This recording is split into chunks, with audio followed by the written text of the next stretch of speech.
boy named Michel is walking down his neighborhood street with a friend. Just two kids kicking pebbles, talking about absolutely nothing important. Normal day, normal street, normal life. But then Michel stops. His friend notices immediately. "What's wrong, Michel?" Michel doesn't answer. He's just staring at this gray stone house on the corner. It was a manor with moss-covered walls and tightly drawn shutters, its black slate roof sagging just ever so slightly.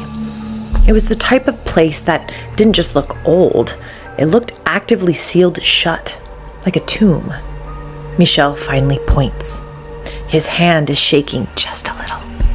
"That's it. That's the one," he says. His friend is confused. "The one what?" Michel's voice drops even lower. "That's where it happened." That little boy grew up to become France's most famous philosopher, Paul Michel Foucault. He spent his entire career studying how power works in modern society. Foucault started by looking at the old days. Back then, when someone committed a crime, the king would make it a terrifying, bloody public spectacle, a torturous execution in the town square. It was loud, it was violent, and it was meant to show the entire population, "Look at the king's absolute power. He will make you suffer if you step out of line." But Foucault made the connection that control wasn't just about public imprisonment as a system.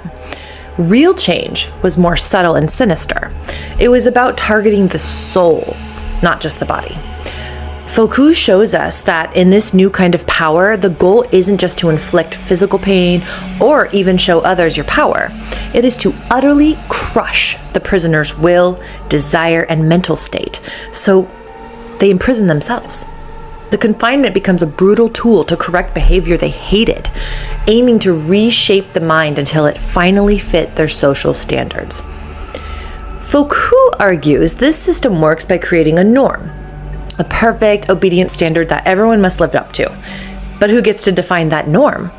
And, especially terrifying, what happens when one person decides they are the ultimate controller of both your body, your soul, and your mind? And I wonder if all of that philosophy, Michael's entire understanding of power and imprisonment, started right there on that quiet street in Poitiers, France, where he grew up, in front of that house. Because Michel was pointing to a chamber of what had been pure, cold horror, a room sealed for a quarter of a century, and inside that room, a living ghost, a skeleton of a woman weighing just 55 pounds. This is the story of Blanche Monnier, whose family locked her away in darkness, never meant to be seen again.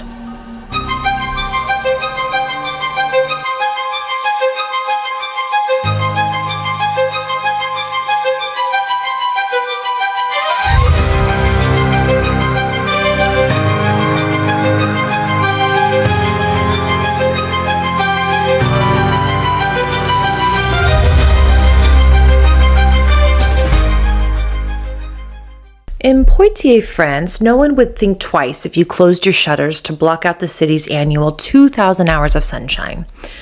It's bright, it's beautiful, it's France after all.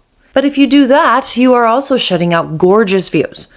Backdrops of rolling hills, narrow cobblestone streets winding between medieval churches, spires so tall they pierce the sky.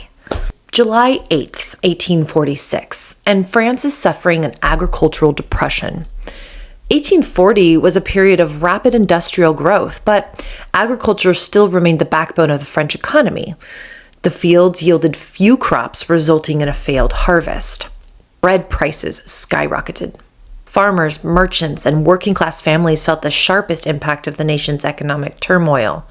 But for 26-year-old Charles-Émile Monnier and 21-year-old Louise Léonie de Marconnay, it's the happiest day of their lives. Well, sort of. Tension, as it is often at the case at weddings, floated quietly between their families. The groom, Émile, was born to a humble hairdresser and wig maker, but his parents had ambitions for their son Émile, and he did not, I imagine, disappoint them.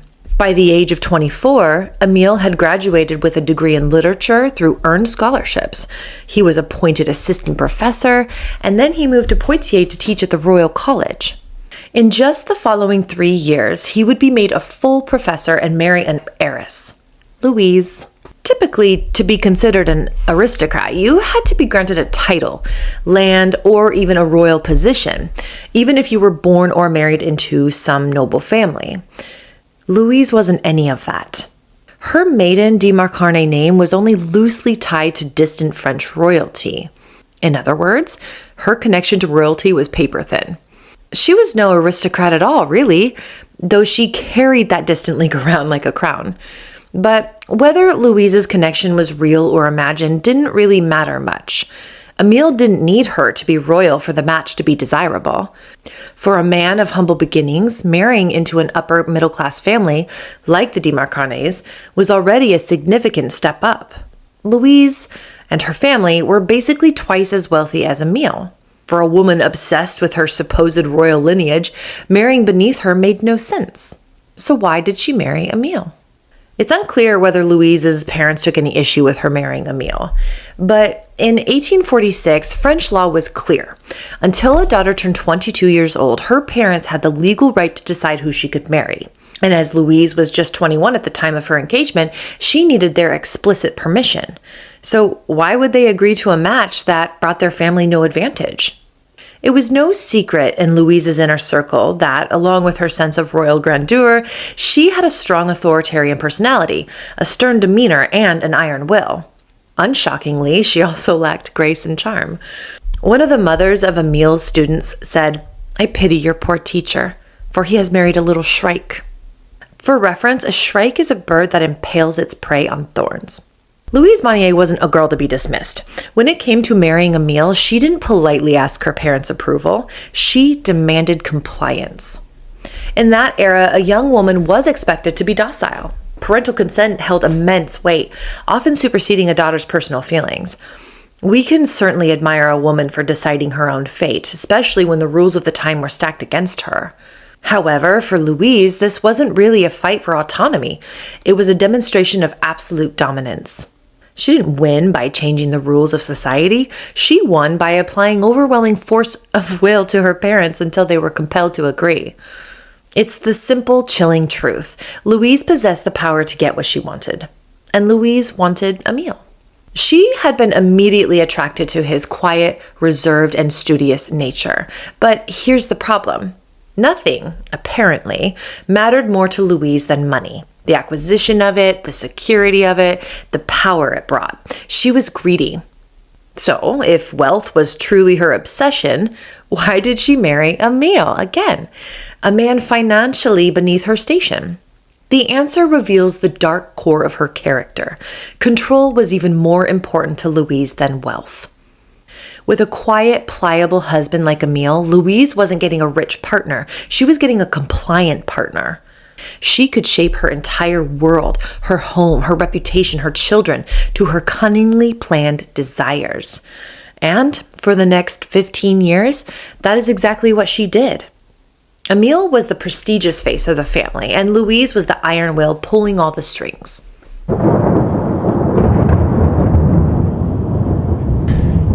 February 27th, 1848. Emile and Louise welcomed their firstborn son, Marie-Louis Charles Marcel Monnier. Yes, that's a mouthful. But back then, these aristocratic babies were handed a string of names from their ancestors, saints, godparents, and sometimes even all at once. Of course, no one actually called him all of those names. They would just call him Marcel. And right away, Marcel showed he was the opposite of the high status ideal his parents craved. He was painfully shy, small, and nearsighted. In short, he was easy prey for playground cruelty. Whispers followed him everywhere. Shadows of laughter cut through the air, always about how he smelled weird. March 1st, 1849. Emile, Louise, and Marcel welcome a baby girl into the family, Marie Leonide Pauline Blanche Monnier, and they would call her Blanche. Little is known about the early years of Marcel and Blanche at home. But this isn't surprising given the French laws at the time, specifically under the Second French Empire. Napoleon III, the nephew of the famous Napoleon Bonaparte, ruled France from 1852 to 1870, right during the years when Marcel and Blanche should have been in primary school. Now, while the French government was expanding control over secondary schools, the early education for young, upper-class children like the Monniers was often handled privately at home. It was hidden behind closed doors and largely untracked by the state. For social climbers like the Monniers, that was a feature, not a bug. Less documentation meant fewer records for outsiders to judge or even monitor them. For a highly controlling family, it was the perfect system. Keep private family matters private. It makes perfect, chilling sense that a controlling figure like Louise would demand her children be educated at home during their early years. And to be fair, this wasn't unusual. Many upper-class families in mid-19th century France used tutors and governesses before sending their children to formal schools. But that's where the similarity ends. Marcel's home lessons aimed to expand his mind and polish him as a young gentleman. But Blanche's education, however, came under her mother's strict watch, a rigid laundry list of rules about how to behave, move, and speak. Marcel was taught to think. Blanche was taught to perform. Break one of Louise's rules and you faced swift, terrifying punishment. This home was a classroom for social status, and Louise was the unyielding headmistress.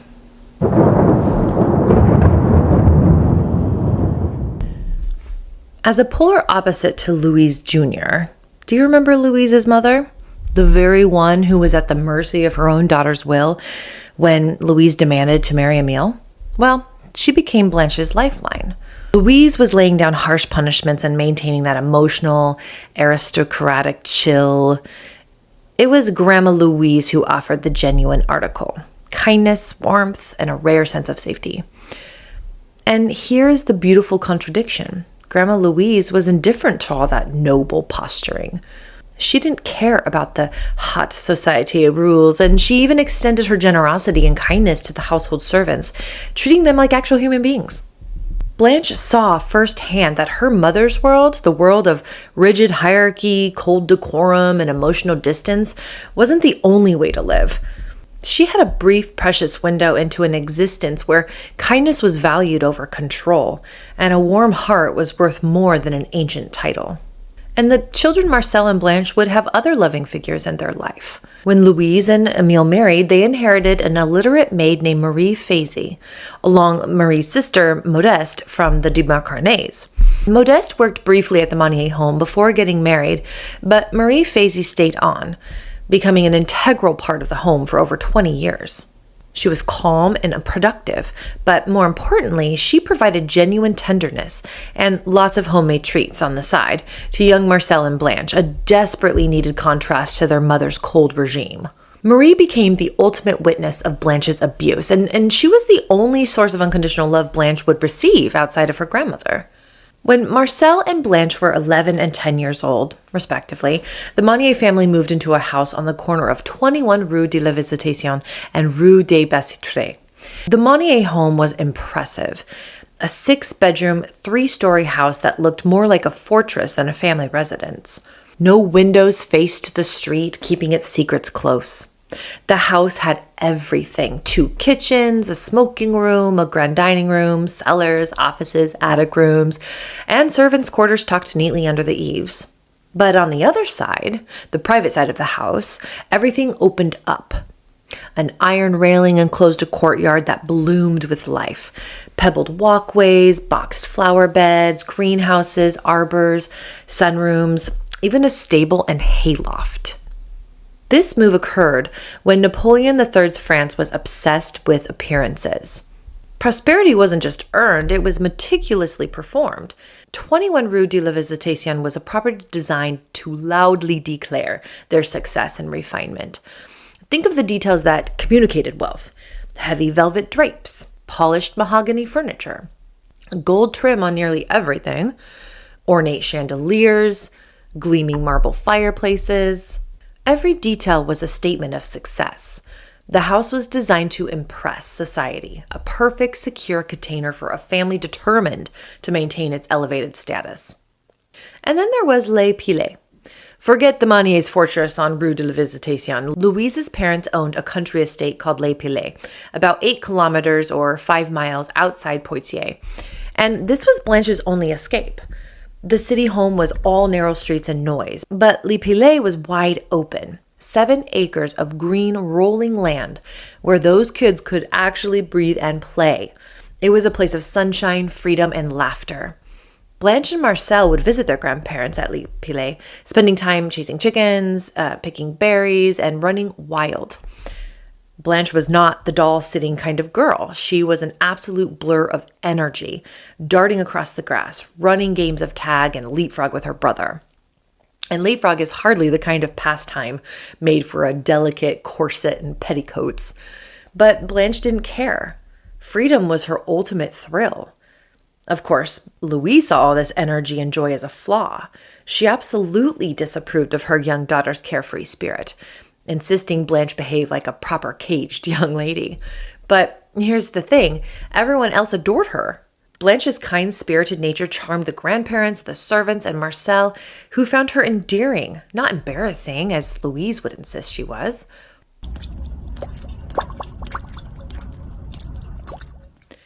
It's Sunday, May 26, 1861, a big day for 12-year-old Blanche. She's putting on her beautiful white dress, getting ready for her first communion. This is a huge deal for a devout Catholic family.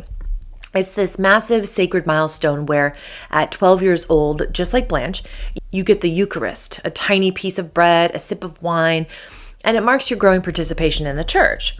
So, 12-year-old Blanche is there, nervous, excited. But then there is something unorthodox, you might say, happening here. Standing right next to her, in his own little suit, is her older brother Marcel. He's 13, and he's having his first communion at the same time. And you might think, oh, maybe the mom, Louise, and the dad, Emile, were just terrible Catholic parents. They forgot Marcel's communion last year, or they were just too busy sipping expensive Bordeaux to care. No. That is not the reason. Louise and Emile were fanatical about being devout. Louise was especially obsessed with the idea of being a perfect religious family. So, why was 13-year-old Marcel suddenly being treated like a 12-year-old child and forced to join his little sister's sacred day? We need to talk about Louise Monnier a little more here. She was a chameleon, a master thespian, and probably the cheapest rich person in all of France.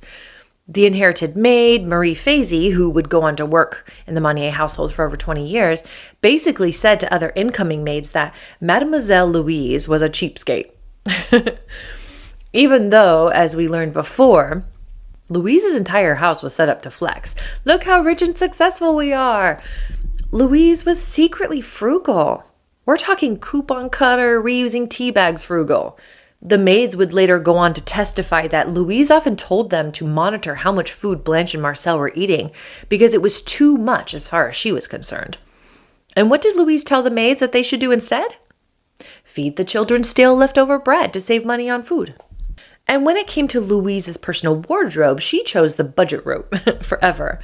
The police, of course, testified that she was always well put together when they saw her, but other witnesses, the people who actually had to be around her day after day, said something completely different. The maids testified that Louise wore the exact same dress day in and day out. And when I say same dress, I don't mean she had 12 identical Chanel suits. I mean she wore one single dress until it was practically walking itself. It got so stiff and so stinky, just saturated with dirt and God knows what other kind of nasty grime. And let's not forget poor Marcel, who was being teased and tormented by the other school kids because he stunk.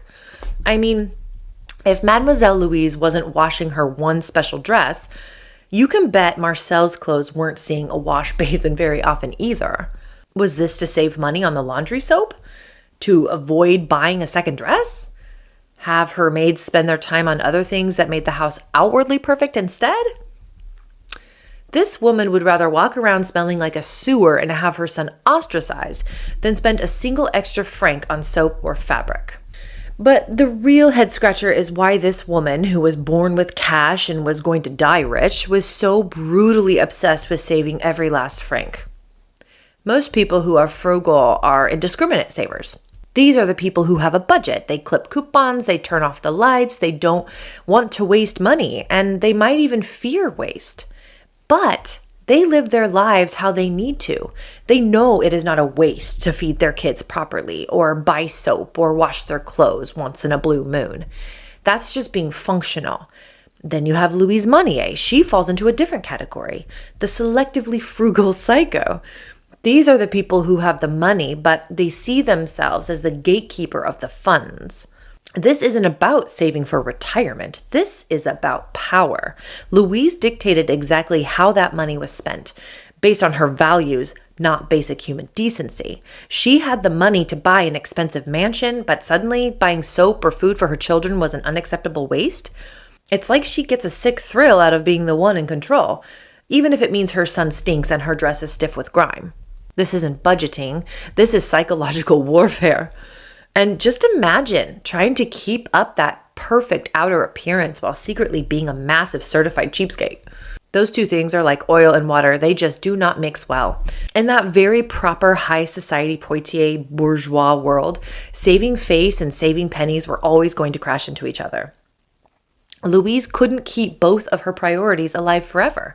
But there was one brilliant loophole, and Louise used it perfectly: Catholic piety. To be charged as a good Catholic, you needed to look pious and humble, which means not being showy or flaunting your wealth inside the church walls. This provided Louise with the ultimate cover. It wasn't just cheapness, it was a divinely approved excuse to save money. She could skimp on the clothing and combine the parties, and instead of looking poor, she looked upstanding, modest, and morally superior to all those other parents who were wasting money on flashy communion dresses. And when she had to choose between looking like the wealthy mother of the year or saving 2 francs on laundry soap, Louise always chose the latter, knowing the church's rules helped her save face while she saved cash. But of course, these are my speculations on the real reason why Louise decided to combine those communions. We don't have her journal entry saying, "must save francs." But here's what we do know. Louise was frugal to a fault, even when her children's basic needs, like being clean, were at stake. Control was Louise's basic need. We also know appearances meant more to her than anything. Given that every single one of her cheap choices helped her maintain a facade, I truly don't think it's too far of a stretch to believe those two things were perfectly and purposefully linked. So Blanche is entering that chaotic preteen stage, but instead of slamming doors, she's going for the jugular, her mother's precious appearance. It was around this time that she started getting a little curt with Louise. She even came up with these cute, endearing little nicknames.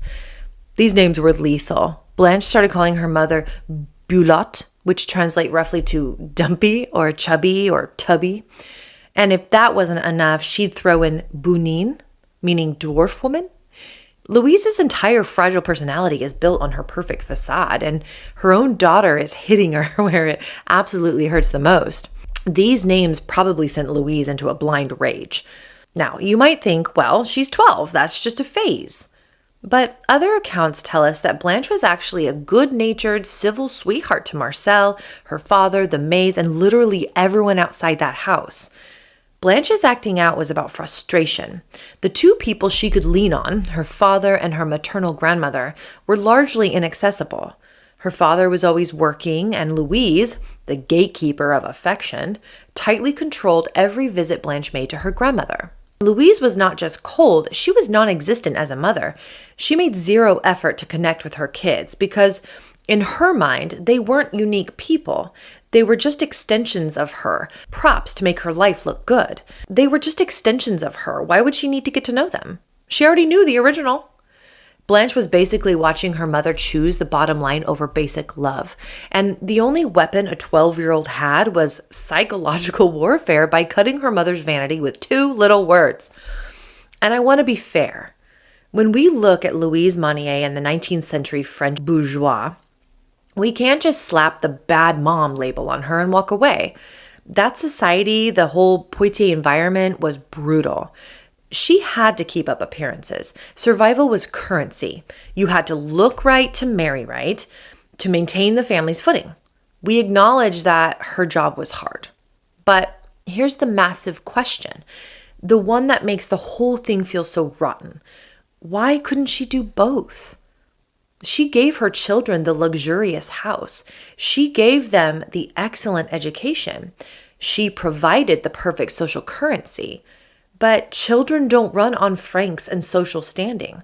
They run on unconditional regard and emotional availability. They need a mother to be responsive, not just a manager. The children weren't people to Louise. They were props in her perfect, expensive, and ultimately hollow life play. And you might be wondering, where the heck was the father Emile in all this? And it's true that Emile was absent most of the time, always working. And yes, it makes total sense that we put the bulk of the blame on Louise for the psychological torture and neglect of her children. But let's not forget why Louise married Emile in the first place. It wasn't some passionate French romance. Louise chose him because he was pliable, silent, submissive, and easily dominated. She needed a trophy husband, someone to maintain the facade, but spineless enough to stay out of her way. And because he was a total pushover, Emile completely lacked any real parental authority. He was the head of the house in name only. So, while we might wonder if he truly knew how his children were being treated behind his back, let's be honest. Even if he did know, he was the kind of man who would have been too weak and too dominated by Louise to do a single thing about it. In that sense, he was a silent accomplice.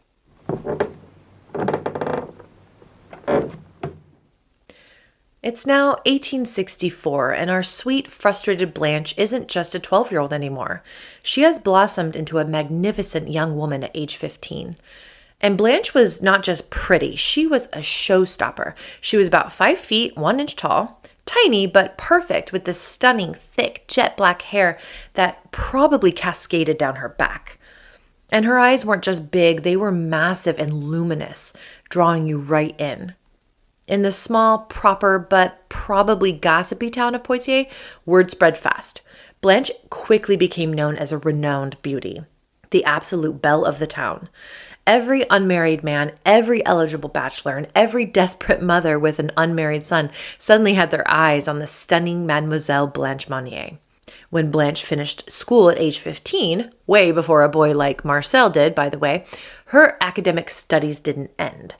Oh no, they just got replaced by what I call the bourgeois girl's 3 mandatory careers.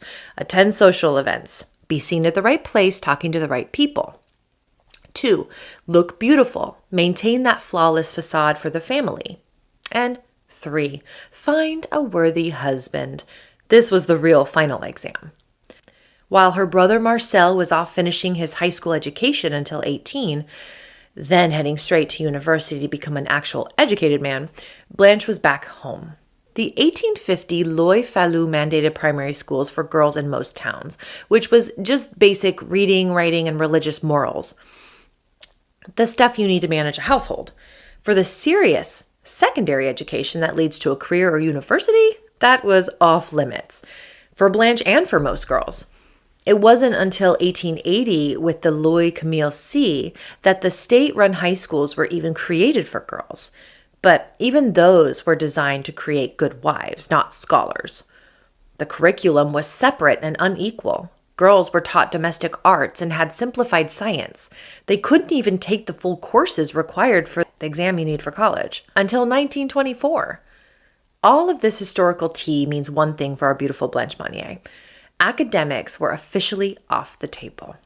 The moment Sweet Blanche leaves her basic schooling around age 15, she doesn't just get a diploma. She gets an upgrade to her social programming. She's now entering the final stage of being socially polished. Typically, within the next year or two, she would have been sent to a pensionnat. Think of the pensionnat as the factory that builds perfect wives. It wasn't about math or history. It was about marketing a product to the wealthiest clientele. In modern terms, you can think of the pensionnat as a mix of boarding school because it kept her cloistered and away from any undesirable influences or lurking boys that Louise hadn't approved of. And 2, finishing school, because the curriculum was entirely focused on the accomplishments required for a high society wife. like the piano to charm guests in the parlor, and etiquette to never embarrass her future husband, and of course needlework to prove that she was domestically inclined, and deportment to teach her to move like a graceful swan and not some common farm girl. This period was the final preparation for Blanche's true purpose, marriage. We already know the basic, brutal truth of the era.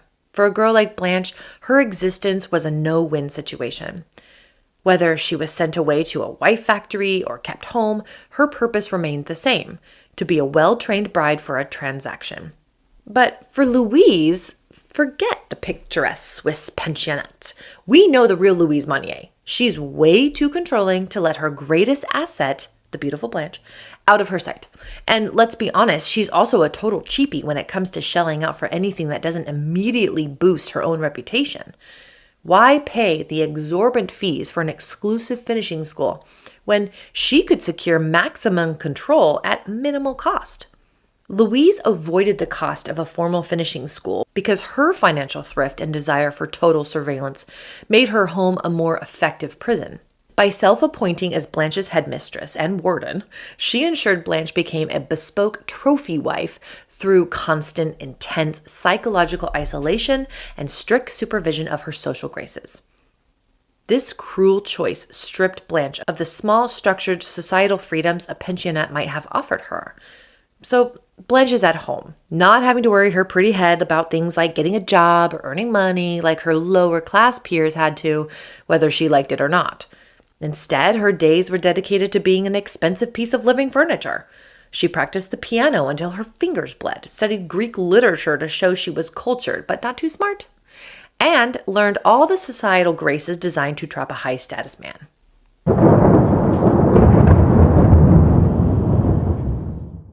So while Blanche was being molded into this beautiful silent asset, Marcel was on the fast track to becoming one of those high-status influential men that the family valued. He finishes high school at 18 and, on schedule, enrolled as a law student. On the surface, he was the model son, following in his father's footsteps to garner intellectual prestige, public influence, and stability, all to add luster to the exemplary Monnier reputation. But Marcel was actually described as lacking initiative and ambition, with no real skills or vocational drive. He was, to put it mildly, average in intellect. So if Marcel was so unremarkable, how did he manage to rack up so many academic prizes and secure his spot in law? With a giant dose of pure, unadulterated nepotism. His father, Emile Monnier, was not just a professor. He was the professor of rhetoric and the powerful dean of the Faculty of Letters at the University of Poitiers. Emile's influence was the secret key to Marcel's every academic achievement. With the dean of the entire faculty as your dad, doors open, professors are kind, and mediocre work suddenly looks exemplary. Marcel wasn't earning his success, he was inheriting it on a silver platter graced by his father's earned powerful title. On the contrary, Blanche's adolescence was governed by her mother's rigid rules and constant oversight. To others, Blanche was charming, distinguished, intelligent, kind, and gentle. She had a fun reputation and people loved her.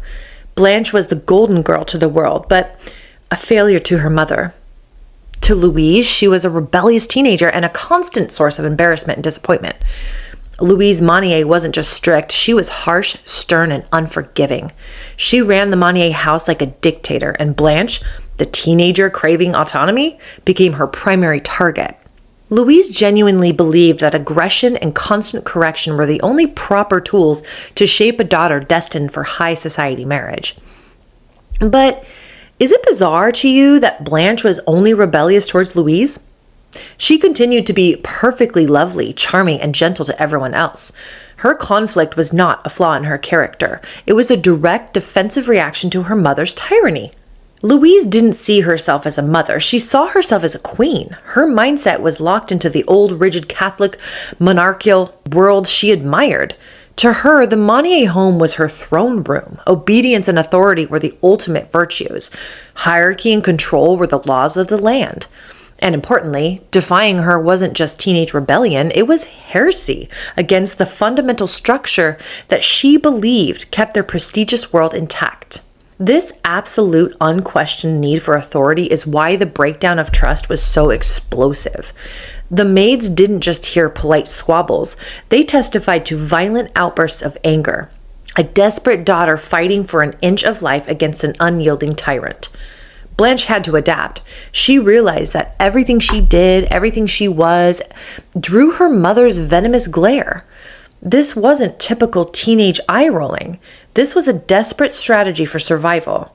Blanche was forced to become a master of the double life, hiding every single thing she thought, felt, and did from her mother.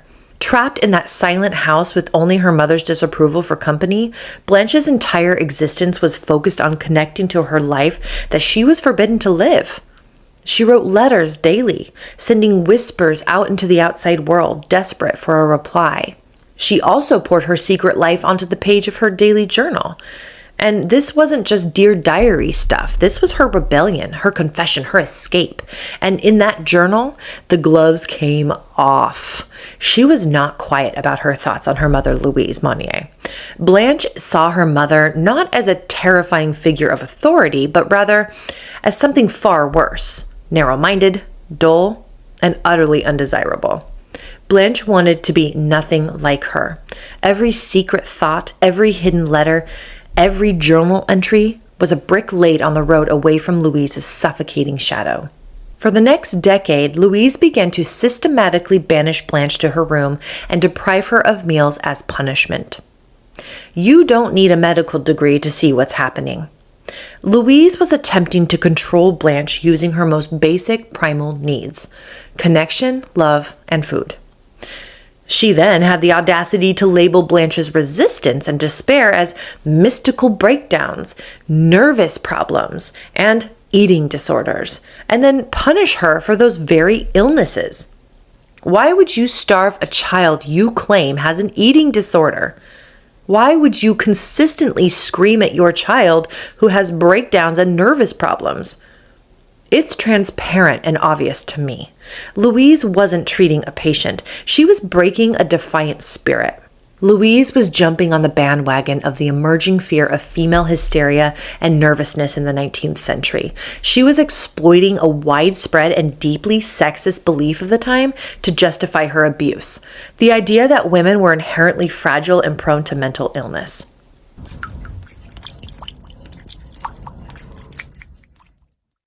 In the late 19th century, particularly among the wealthy bourgeois, there was real cultural and medical obsession with a diagnosis called hysteria and other nervous problems. Hysteria was really just a catch-all term used by male doctors to explain virtually any female behavior that they considered defiant, emotional, or non-compliant. If a woman was unhappy, restless, sexually frustrated, or just argued too much, she could be diagnosed as hysterical or having nervous trouble.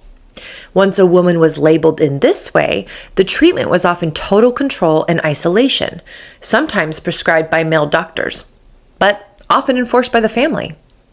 It stripped the woman of her agency and voice. Louise wasn't a doctor, but she was a masterful society manipulator. By claiming Blanche had these issues, mystical breakdowns and nervous problems, she was justifying her control while dismissing Blanche's voice and autonomy. Essentially, Louise was using the prevailing cultural fear of female mental fragility as a weapon and a shield. The diagnosis became the perfect excuse to break her daughter's spirit, all while appearing to be the responsible, suffering mother of an afflicted child. And a parent with an absolute need for obedience is the most dangerous kind, especially when her property finally starts to develop a mind and heart of its own.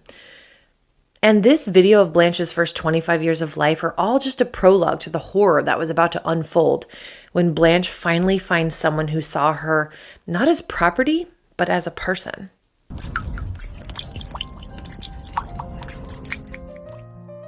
Next, we confront the shocking consequences of a mother's absolute refusal to yield. We uncover the unbelievable decades-long disappearance of Blanche Monnier. We learn the chilling, mind-bending reason no one ever even looked for her. the horrifying reality she was kept in, and exactly what her family was up to in the meantime. Join me in part 2 because the darkest corners of Blanche's story have yet to be revealed.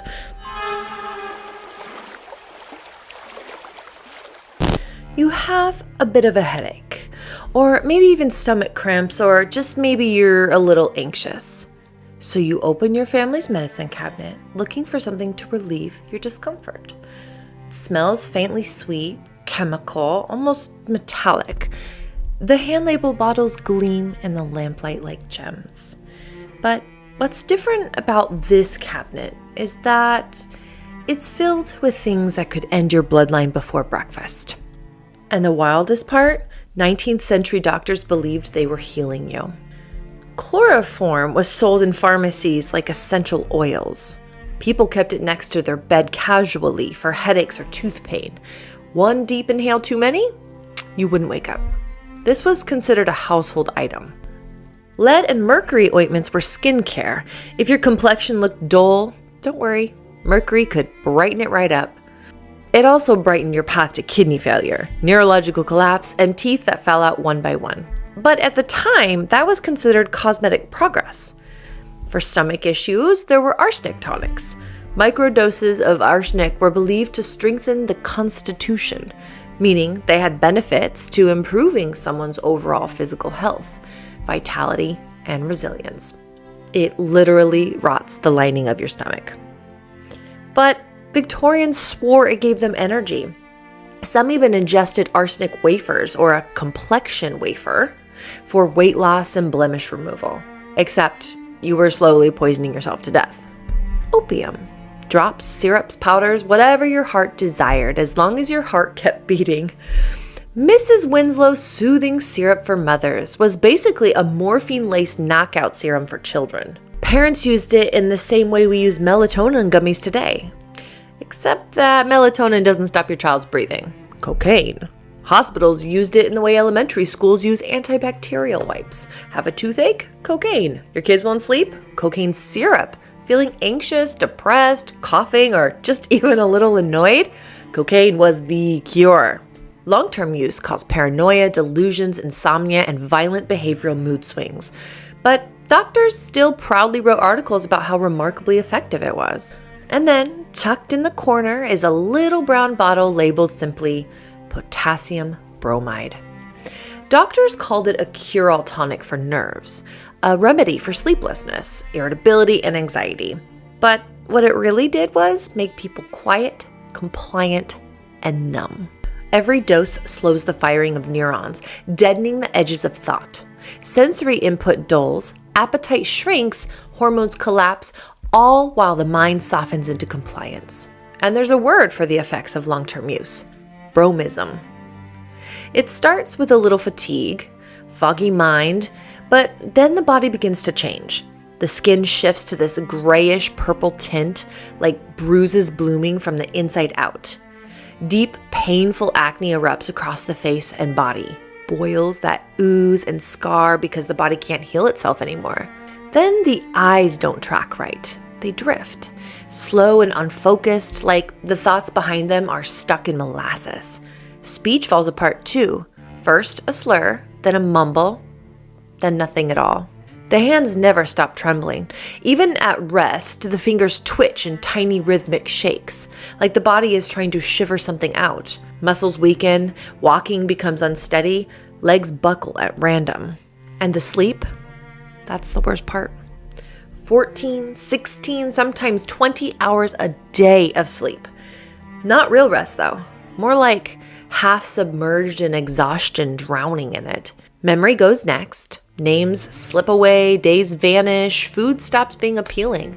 Weight drops fast, and the body hollows out, cheeks sinking, ribs sharpening, and the breath develops this chemical, almost rotten smell that's impossible to ignore. Everything slows. Reactions, emotions, the person becomes ghost-like, quiet, compliant, drifting through the room like they're underwater. Bromide was the perfect tool for anyone who wanted control without ever raising a hand. You just needed a bottle, a cooperative 19th century doctor, and someone with intentions dark enough to hide behind care. You didn't need a weapon. Bromide was an invisible set of handcuffs. Welcome to part 2 of Blanche Monnier's story, the young woman who didn't disappear. She was chemically erased. In part 1, we stepped behind the Monnier family's perfect exterior, and we saw the truth. A mother who orchestrated every detail of her children's lives, like a puppet master pulling strings. A home designed not for love, but for status.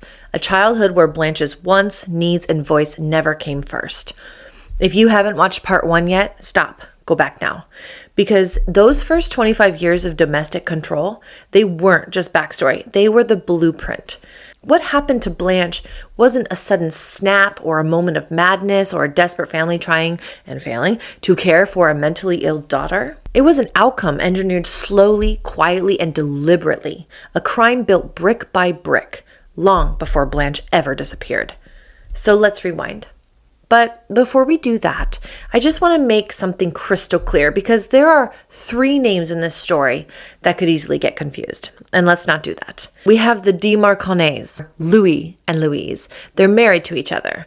And they have a daughter who they also name Louise. So Louise de Marconnais is Blanche's grandmother. And Louise Monnier, that's her married name, is Blanche's mother. Louise D gives birth to Louise M, who gives birth to Blanche. Just so we're super clear on that, or super cloudy. Now, it's 1869 and Blanche is 20 years old. She's been out of school for a while now, trained in all the ways a proper young woman should be.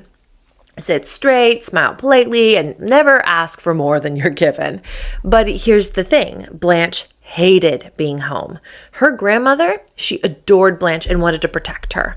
Her mother, she resented deeply. It makes sense that Blanche avoids home whenever she can. So where did she go? The Poitiers courthouse. Grandmother Louise and Blanche spent their afternoons watching trials unfold. Criminal trials were public spectacles, real-life drama where the stakes were life and death, and everyone wanted a front row seat. Judges just didn't preside, they performed. Merciless inquisitors who could eviscerate a defendant with a single question. Defense lawyers? They were artists, master of the tearful plea, the dramatic pause, the performance so devastating it could make a hardened jury weep on command. For the working class, trials were a cheap entertainment, a way to escape the grind and watch someone else's world burn. For the bourgeois, it was a moral safari, a chance to clutch their pearls, grasp at depravity, and feel superior, all from a safe, elevated perch where their own sins would never be examined. It was nearly impossible to get a seat, though. You needed connections, bribes, and sometimes maybe even a little under-the-table persuasion. Because French trials weren't just an obsession, they were an addiction. People packed the courtrooms like we pack movie theaters today. This was really their true crime podcast, their Netflix, their binge watching, their reality TV, all rolled into one explosive, chaotic spectacle. And Blanche and her grandmother, they had season tickets. One of the trials they attended featured a defense attorney from the renowned firm Jacob Camille and Son, a name that carried serious weight in the provincial courts. The firm's patriarch, Jacob Camille, had been elected chief advocate 4 times between 1831 and 1865, cementing his reputation as one of the legal profession's most respected figures. Basically, he was a pretty big deal, locally anyway, and there, standing at the defense table, was Victor Camille, Jacob's son. Trained in the shadow of France's most respected legal dynasties, his father, learning the craft where prestige and power met the courtroom. And imagine you're Blanche for a moment. You're 20 years old. You've spent your entire life being told what to do and who to be and how to sit, smile, and stay silent.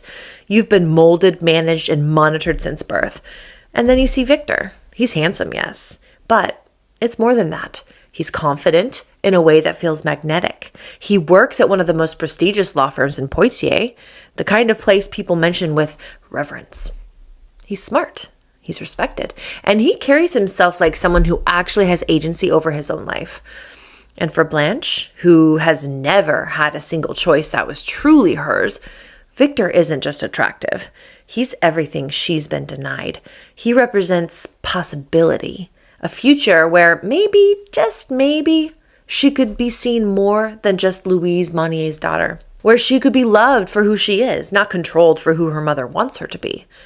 So when prestigious Victor shows interest in her, Blanche doesn't just like him, she falls hard. But here's the thing about prestige in the 1800s. It didn't equal wealth, not even close. Many provincial lawyers were admired, respected, even revered, while caring very little, especially if they weren't partners or if the firm's income was inconsistent. And Victor, he wasn't the patriarch of the firm. He wasn't the partner or the one clients sought out, but rather just the son, still building his career and proving himself. In many firms back then, the younger generation started with nothing, no personal income, no inheritance, no ownership stake, just massive financial dependence on their father and the hope that one day maybe they'd make it. And Jacob being chief advocate, that didn't mean he was rich either. It meant he was respected in legal circles. It meant people knew his name, but prestige doesn't pay the bills. So here's the reality. Victor worked at a respected firm and was technically broke. In the 1870s bourgeois worldview, the world Louise Monnier lived and breathed, Victor was penniless. It didn't matter that his family had a reputation. What mattered was that he didn't have property or dowry potential, personal income, no obvious upward mobility or personal connections. So by Louise's standards, Victor had nothing to offer. But Blanche didn't care about any of that. To her, Victor was quietly magnetic, intelligent, passionate about his work, and she fell in love with him. By the time Blanche hit 21 years old, the whispers had already started. Neighbors swore she'd fallen into a secret romance with a young lawyer named Victor Camille. And by the next year, people claimed they'd spotted her slipping into his house more than once, but always with Marie Fazy trailing a careful step behind her. Now, having the family maid at her side wasn't strange at all. In households like the Monniers, a maid could double as a quiet sort of alibi, someone whose presence made a young woman's outings look respectable, even if she was really going to see a man she wasn't supposed to be seeing, a chaperone of type. And it became very clear very quickly that Blanche was not supposed to be seeing Victor. And I think you probably could guess by now why. Her mother, Louise, had a problem with it. Louise didn't just care about a man's intellectual merit or family prestige. She cared about money, personal wealth, social rank, inheritance, political connections that could elevate the family standing, of course. And Victor had none of that. So he wasn't just poor in Louise's eyes, he was beneath them. But Louise needed more ammunition than just, he's broke, Blanche. So she found it. First, Victor was 36 years old. That's a good 15 years older than Blanche at this point. And Louise clung to that age gap like it was proof of something sinister. 15 years, mon Dieu! Surely something inappropriate was happening. Surely this man was taking advantage of her innocent daughter. But let's remember and zoom out and look at the actual culture at the time. It doesn't hold up because in 19th century France, men marrying younger women wasn't shocking. It was practically the blueprint. Men were expected to spend their early adulthood building stability, earning a living, securing a profession, proving they could support a household. And women, of course, on the other hand, were trained for one thing, becoming the perfect wife. So age gaps weren't red flags. They were normal math. A man in his late 30s courting a woman in her early 20s, society barely blinked. So why did Louise treat this like a scandal? Because the age gap wasn't the real issue, of course. It was a convenient excuse, a distraction, a straw she was grabbing at to hide the actual problem for her. If Blanche was going to marry an older man, he needed to bring something substantial to the table. Wealth, status, a solid dowry that would secure the family's future. And poor in-law Victor, he didn't have any of that. He had the name of a respectable legal family, sure, but not the financial weight that Louise demanded. No portfolio or guaranteed future, land inheritance, nothing. Prestige without profit. And that was absolutely worthless to Louise. Additionally, under the Napoleonic Code, a husband automatically assumed half of his wife's legal responsibilities. By law, Victor would gain access to Blanche's paperwork, her inheritance, that is, the right to scrutinize every detail to safeguard her property and fortune. He would have power over her life in a way Louise never could control. So in Louise's eyes, this was not a good trade. It didn't justify the risk. And then there was the final insult. Victor wasn't just older, underfunded, and a threat to Louise's control over Blanche. He was a Protestant. Now let's talk about what that meant in 1870s France. For over 100 years, Protestants had been persecuted, forbidden from practicing their faith, denied civil recognition, and often forced into secrecy. Why? Because the Catholic Church wasn't just a religion, it was the backbone of French society. It dictated morality, social order, and the hierarchy of power. Catholics believed that God's law and the king's law were intertwined. Any deviation from that, like Protestantism, threatened that carefully ordered world. And Protestants represented change, secular ideas, the radical notion that authority and privilege, like the king, could be questioned. Napoleon officially gave Protestants legal recognition in 1802, placing them in the French religious landscape. But it wasn't full freedom. Their churches were regulated and pastors were monitored. The state had a say in how they worshipped. This made it easy for devout, conservative towns like Poitiers to eye Protestants with suspicion and judgment.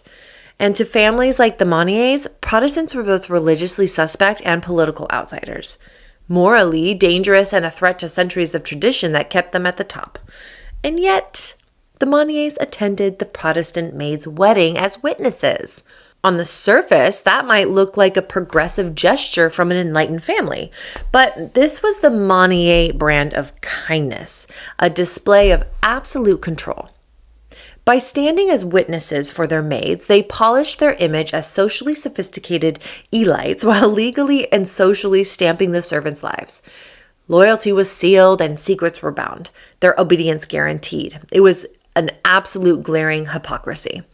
And these same Monniers who performed the sacrifice of witnessing Protestant servant weddings were outraged at the thought of Blanche marrying a Protestant lawyer. A servant? Acceptable, controlled, stage managed, easily owned. Servants were already beneath them. They knew their place. But their daughter? Unthinkable. A political and moral affront to everything Louise held sacred. The throne, the altar, and the rigid societal hierarchy that preserved her family's wealth and influence, really. It's almost like Blanche deliberately chose a man who represents everything her mother despises. Every single thing about Victor, his background, belief, status, is the opposite of what Louise would approve of. And whether Blanche realized it or not, that might have been part of the appeal. And it gets worse for Louise's ideals. Victor was also a Republican. Republicans were a living symbol of Enlightenment ideals, secularism, and the radical reshaping of society. A direct threat to the Monnier world, in other words. To Louise, preventing Blanche from marrying Victor wasn't just about her daughter's future, it was a defense of her entire way of life. A stand against revolution, chaos, and the audacity of love that darted across social, religious, and political boundaries. But here's the thing Louise truly couldn't grasp. Blanche didn't care. She didn't care about his religion, political affiliation, age, income, none of it. She cared only about him. And Louise only cared about herself, appearances, and she completely ignored what Blanche wanted and what Blanche's heart was saying. And this is all before Louise finds out about Blanche's nakedness. My name is Théodore Touchard, and I need to tell you about the last time I saw Blanche Monnier alive. Well, not alive in the way you're thinking. She was breathing, walking, but something had already died in her. I'd known Blanche since she was a girl, laughing in our backyard, talking with my wife, playing with our children, bright, full of life, the kind of girl who lit up every room she entered. And then, one afternoon, I saw her walking into Victor Calmet's house. Her maid Marie trailed behind her, close, protective, like she knew something terrible was coming. The whispers had already started by then. Blanche and Victor were engaged, or they wanted to be. But her mother, Louise Monnier, had other plans. Marie told me, in a voice barely above a whisper, that Blanche had even considered becoming a nun. A life of her own choosing, she said. If marriage to Victor was forbidden, perhaps God would be kinder than her mother. But Louise wouldn't allow that either. And after that day, there was no wedding, no convent, no Blanche. She vanished, not from the city, not from France, from sight. I never saw her again outside that house, but years later, I would hear her scream. So Theodore never saw Blanche again outside the house after that day, but someone else did. And what they saw changed everything. One of Louise's maids came to her with something unusual. She'd seen Blanche standing at her bedroom window, naked. Now, Louise apparently didn't panic or gasp or faint as a proper Victorian lady might. No, Louise interrogated that maid like a detective. What exactly did you see? What time? How long? Who else saw? And then Louise gave the maid a new assignment. Watch Blanche around the clock and tell no one. 2 days later, the maid came back to report. And what she said was wild. Every single day, exactly 2 p.m, Blanche would drop a small letter from her window, a love letter. From across the street, Victor would sneak over, pick the letter up, and read it. And here's where it gets interesting. As Victor stood there reading her words, Blanche would stand at the window and perform for him, slowly removing her clothes, dancing, teasing, a private show just for him. And this was how Louise discovered the full extent of Blanche's affair. She realized that no amount of rules or locked doors or threats could keep them apart, and it infuriated her. But here's the question. Was Louise genuinely horrified by the sight of her daughter's body, or scandalized by the sexuality, or was this about something else entirely? Because in the conservative world of Poitiers, a daughter's body isn't her own. It's her entire reputation and honor and power. So to Louise, Blanche's secret performance wasn't expressions of love or desire. They were acts of war. And Louise, she was going to win this battle. So Louise is probably too embarrassed to think straight at this point, panic and mortified. And she does what any respectable bourgeois mother would do when her daughter's behavior threatens the family name. She calls the doctor. Dr. Guernou isn't just some random physician. He's one of the directors of the local medical school. His word is gospel. And if Dr. Guernou says you're sick, you are sick. If he says you're insane, you are insane.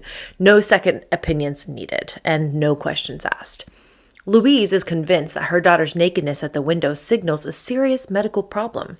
So the doctor arrives, and here's what he does. Absolutely nothing. Louise paints the doctor a picture. Her troubled daughter, her concerns, her observations, and Dr. Guernou accepts it all without question. No examination of Blanche, no interview with her. Just Louise's word, which he treats like medical evidence, and boom, instant diagnosis of pernicious fever manifesting as excessive sexual excitement, exhibitionist disorder, and lust mania. Let's make sure we understand. A trained medical professional diagnosed a woman he had never examined based solely on her mother's account of what she saw through a window. Now, in 1870s France, the difference between Blanche's diagnosis wasn't just medical jargon. It was the difference between a temporary illness and a total moral failure, and it determines a woman's fate. The diagnosis of pernicious fever with excessive sexual excitement was the easy out for doctors and families alike. It meant that the woman wasn't bad, she was just sick. The symptoms of this diagnosis, like the sexual compulsion and the exhibitionism, it was all just terrifying symptoms of a physical disease. A fever, brain infection, blood gone bad. Her body was temporarily failing, but her soul might be salvageable. Treatment was possible, recovery was conceivable, and hope remained. But lust mania diagnosis, that was the death sentence for a woman's reputation. It condemned the patient's entire being. And for a tyrant like Louise Monnier, it was the perfect tool. Lust mania wasn't a symptom. It was a primary moral disease. Blanche wasn't sick. She was tainted. The sexual hunger, they called it, wasn't a byproduct of illness. It was the core of her sickness. A disease of the soul caused by hereditary rot, excessive passion, or personal corruption. For a woman, this diagnosis carried the immediate crushing shame of hysteria and sexual degeneracy. It wasn't just a medical label, it was a scarlet letter written in clinical language. And here's the thing. Blanche's diagnoses were not meant to be consistent. They were designed to be convenient. One of the most striking aspects of the 19th century psychiatry is how diagnoses often mix contradictory reasoning and medically unsound claims. In practice, these labels were less about treatment and more about control. When a woman's desires or behavior conflicted with family or societal expectations, her actions could easily be framed as a medical issue rather than, say, a personal choice. And it worked like this. Doctors could justify temporary confinement by citing fever or other physical conditions. If a family sought a more permanent solution, they could instead receive a diagnosis that focused on moral or psychological defects, effectively giving legal and social permission to restrict a person's freedom. In this way, medical language functioned as a tool of authority.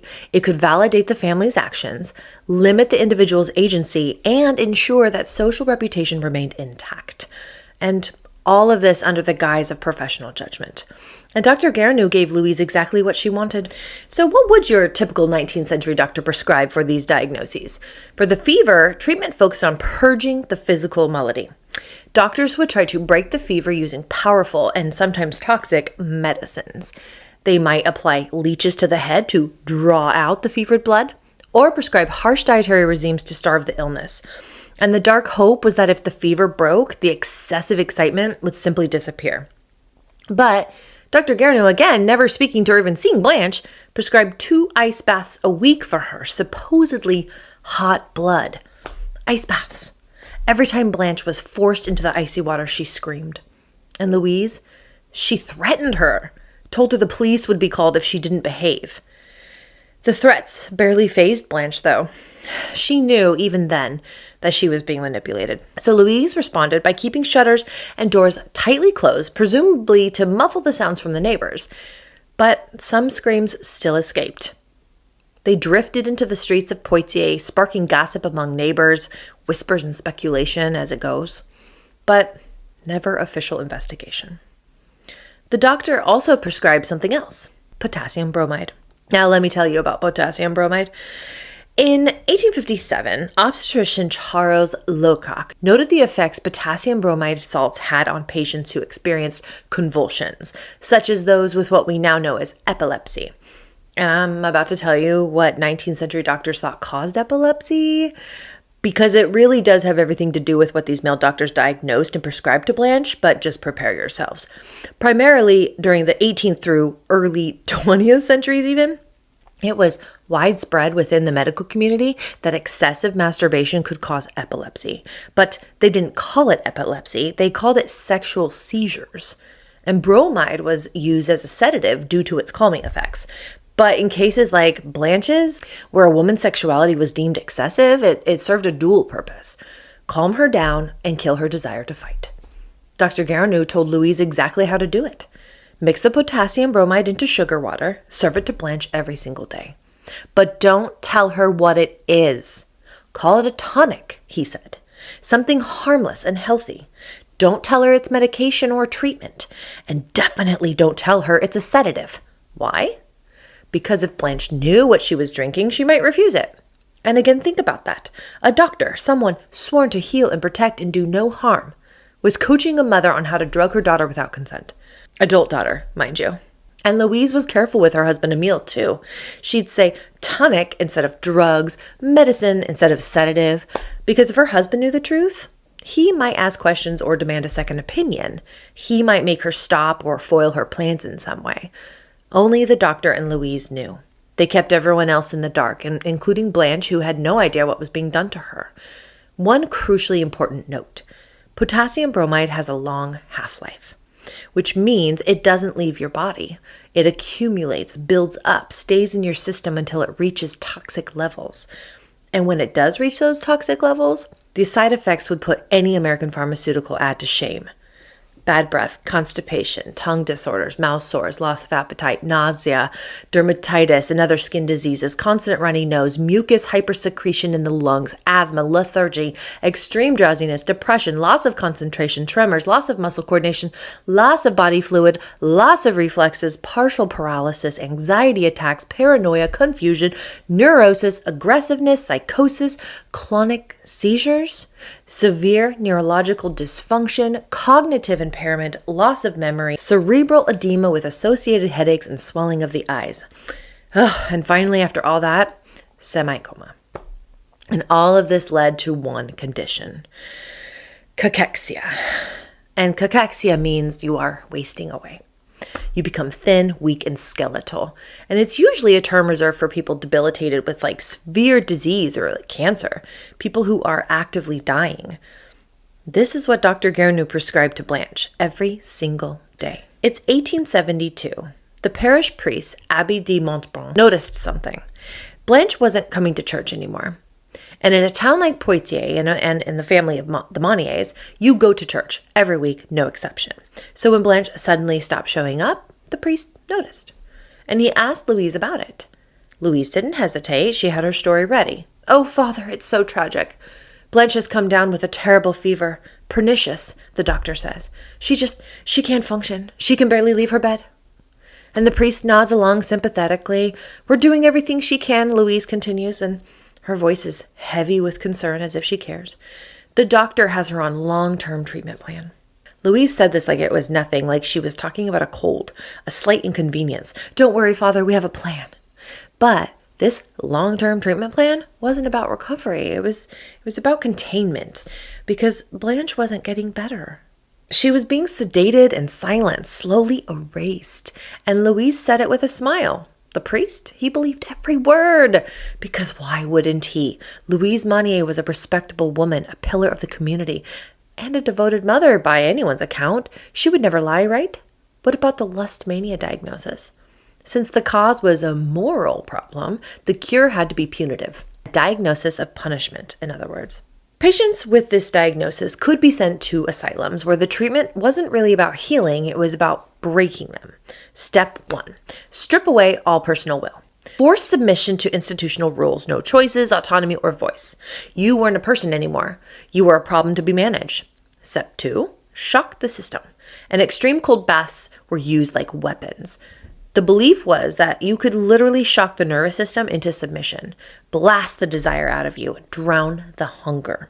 Step 3, starve the passion. Restrictive, bland diets designed to cool the passions and calm the blood. No flavor, no pleasure, no satisfaction. Because if you enjoyed anything, even food, you were feeding the disease. Step 4, lock them away. Long-term confinement. There was no cure or hope of recovery. The prognosis was poor. So the idea of a treatment plan with the goal of release just simply didn't exist. It really was erasure. A slow, methodical destruction of a woman, body, mind, and spirit, all under the guise of medicine. But Louise and Emile would not place Blanche in an institution. She got something worse. And to understand why Blanche was kept at home rather than sent away, you need to understand what asylums were like in 1970s France and what they represented to a family like the Monniers.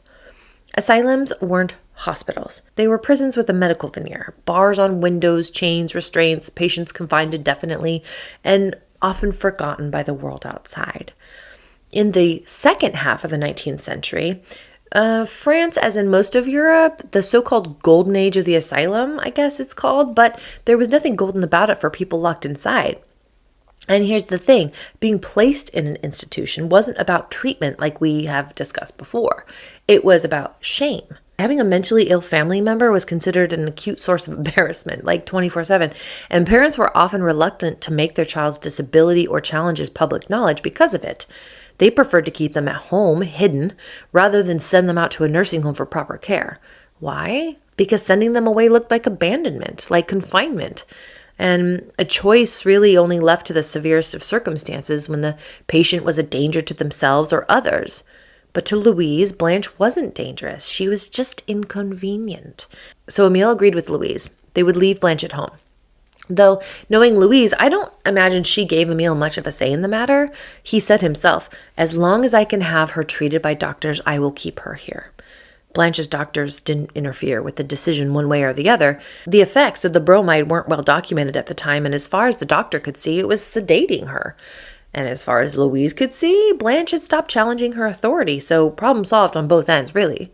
Louise also argued that sending Blanche to an asylum would be expensive. And of course, Emile agreed with her on that too. Expensive and embarrassing. Two horrible things for this family, and it's best to keep it quiet. It's clear to me that even if these parents truly did believe their daughter was ill, their priorities were not in her well-being, of recovery, or even basic human dignity. Their priority was reputation and keeping up appearances. They hid the problem so no one would ask uncomfortable questions. And here's the disturbing part. No one did ask questions. I'm not saying it's right, but there were powerful social pressures in the 19th century France that kept people quiet, even when they suspected something was deeply wrong. Number one, politeness and privacy were moral virtues. In bourgeois society, especially in provincial cities like Poitiers, discretion was considered a form of respectability. You didn't pry into another family's private matters. And if someone withdrew from society, the polite thing was to look away and not to ask why. Gossip might circulate quietly, but direct inquiry was taboo, especially when it involved a well-known, honorable family like the Monniers. Number two, the home was a private moral domain. Middle and upper class French families treated what happened behind closed doors as off limits to outsiders, including neighbors and sometimes even the police. A family's reputation was everything. To question it was almost an attack. Number three, gender and class made it even more untouchable. A bourgeois woman's behavior reflected directly on her family's honor. If a daughter disappeared, people might assume she had a scandalous affair, a mental breakdown, or even a shameful illness. Those topics were unspeakable in polite circles. People preferred to pretend she was away or, something else that didn't risk the family's name. The Monniers were a respected, educated family with legal and academic influence, so common townspeople and even acquaintances wouldn't have dared to challenge or question them openly. The class etiquette of the time demanded deference toward anyone of higher social standing. In short, by the social code of the late 1800s, not asking was the polite thing to do, even when something felt wrong. So, silence wasn't ignorance, really. It was intentional compliance with social etiquette. Everyone knew where the boundaries of good manners ended. And Blanche's name fell just beyond them. No one intervened. A more charitable assumption, maybe, if you're feeling generous, is that the Monniers thought they could give Blanche better care at home than in some sinister 1800s asylum. But let's be honest. Given the stigma surrounding mental illness in the 19th century France, it was hardly uncommon for insane relatives to be locked up in a cellar or attic so that they could be kept out of sight. Virtually every old family had a mad relative or two, so why should the Monniers be any different? And here's the legal kicker. According to Article 475 of the French Penal Code, the sequestration of a lunatic at home was not criminally reprehensible. It wasn't illegal, it was accepted. In fact, a detailed study of the 19th century French sequestration cases showed that confining the insane at home was mostly a prerogative of the closest kin. Parents were involved in more than half of the cases. It was a manifestation of parental and male authority. The number of sequestered women was almost twice the number of men, and it was usually a long-term strategy. In more than half the cases, the sequestration lasted for more than a year. And though Blanche showed no symptoms to suggest she was going mad, hardly anyone raised awkward questions when she was shut away. Because in their world, this was just what families did. So Blanche wasn't sent to an asylum. She was given something worse, a life sentence in her own home, hidden from the world, erased from memory. All while her family went on living their respectable bourgeois lives. March 9th, 1873. Blanche has been in a drug-fueled fog for about 2 years now, when her beloved grandmother Louise dies in her sleep at age 70. She's buried in the Poitiers cemetery nearby, and needless to say, Blanche is absolutely devastated. Her grandmother was the only person who gave Blanche the strength and courage to keep fighting for her life against her mother. Now, what happens next sends dear Mama Louise into a freaking spiral. Louise Monnier has just buried her mother, Louise de Monarque, and is probably expecting a big fat check via her mother's will. She is, after all, the only child. But that doesn't happen. Grandma Louise wills 50% to her husband and the other 50% to Blanche. The one person Louise, by all accounts, despises the most is now wealthier than she is. Her own mother just made sure of that. This is the most perfect posthumous checkmate I've ever heard of. Now, I am 100% sure that Blanche was wrought with grief after her beloved grandmother passed. And although Grandma Louise was older in age, she passed in her sleep as opposed to some long, drawn-out illness that would have prepared loved ones for her passing, in some sense. Her death was sudden, unexpected, and Blanche, who, thanks to long-term Rome, I use, is not in the best mental state anyway, and she isn't handling it all that well. So Louise does what Louise does and takes advantage of the situation. She makes 2 phone calls. First, Louise calls someone to come over and assess Blanche for convent life. Why? Because Blanche has lost her love, Victor, and now her grandmother, arguably the 2 people she loved most in the world. And she tells her mother, Louise, that she just wants to hide away in a convent as a nun and be left alone. But Louise doesn't want Blanche to do this. Before, that would mean losing control over Blanche's life, and now it would mean losing control over Blanche's new inherited wealth. So Louise calls in reinforcements, a convent assessor. And not just any assessor, but an experienced nun called the Mistress of Novices. Because becoming a nun back then, it wasn't like filling out an application online. This was a process, a rigorous, no-nonsense evaluation where they picked apart every single aspect of your life. They're looking at your spiritual motivation, your character, your family background, your education level, and of course, they're evaluating your mental and physical health, which is exactly where Blanche falls apart. Because here's the thing. Louise probably doesn't even have to lie at this point. Blanche has been on bromide for 2 years straight. The damage is done. The effects have taken hold. Her hands shake, her mind is foggy, and she's a shell of who she used to be. So when this Mistress of Novices looks at Blanche and evaluates whether she's suitable for nun life, the answer is no. Of course it's no. Blanche fails the assessment. And just like that, Louise wins again. Blanche's one shot at escape, her one hope of getting out of that house and away from her mother, is crushed. The convent door slams shut, and Blanche is trapped right back where Louise wants her, under her roof and under her control, with absolutely nowhere left to run. So then Louise makes that second phone call. She calls up the same Dr. Garanou and puts on a performance of a lifetime. Doctor, you have to help me. Blanche is hysterical with grief over her grandmother's death. She's completely fallen apart. And does Dr. G ask to see Blanche or examine her? Does he even speak to her or verify any of this? Of course not. He does not. He takes Louise's word as gospel again and diagnoses Blanche with hysteria of grief. I'm not even kidding you. I wish I was making this up. And according to Louise, it's manifesting in all of these destructive behaviors. She's refusing to leave her room. She won't wear any clothes. She's flying into violent rages and throwing objects at people. And let's just pause for a second, because does any of that sound like grief to you? Because even though people will grieve differently, some people will cry for weeks, shut down emotionally, even just like throw themselves into work. But grief doesn't typically involve getting so feral and angry that you are hurling objects at people. It's just not someone mourning their grandmother. That's someone who's been pushed past their absolute breaking point.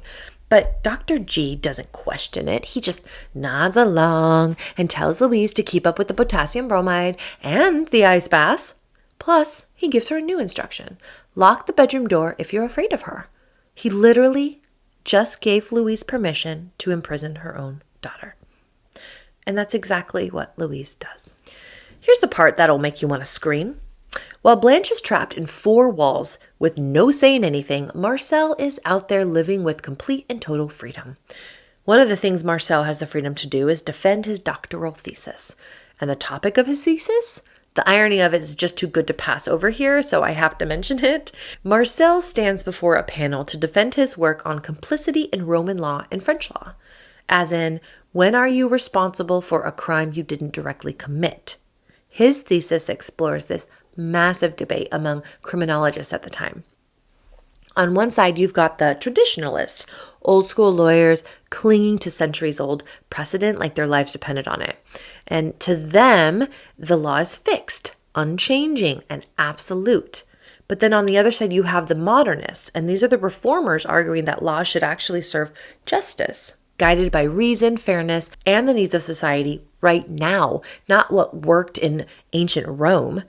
Marcel plants his flag firmly with the modernists. He argues that punishment must be rational and proportional, that you can't automatically declare someone guilty just because they were in the vicinity of a crime.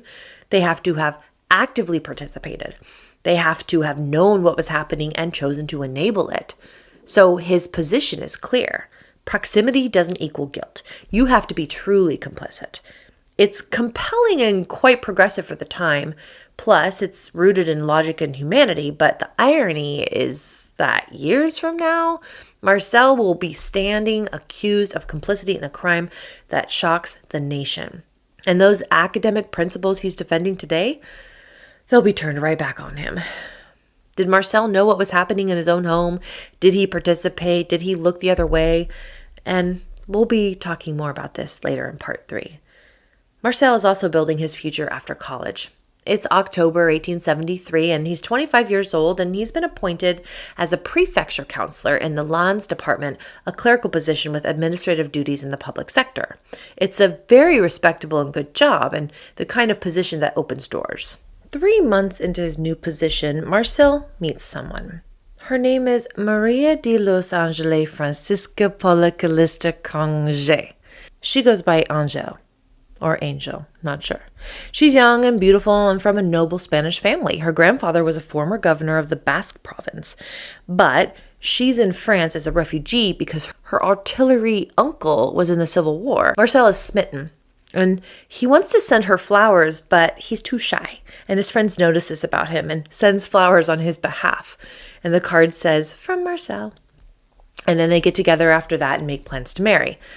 But of course, Louise is against it. Yes, Angel is from a noble family, but she's a foreigner and a refugee, and Louise thinks the marriage is too hasty.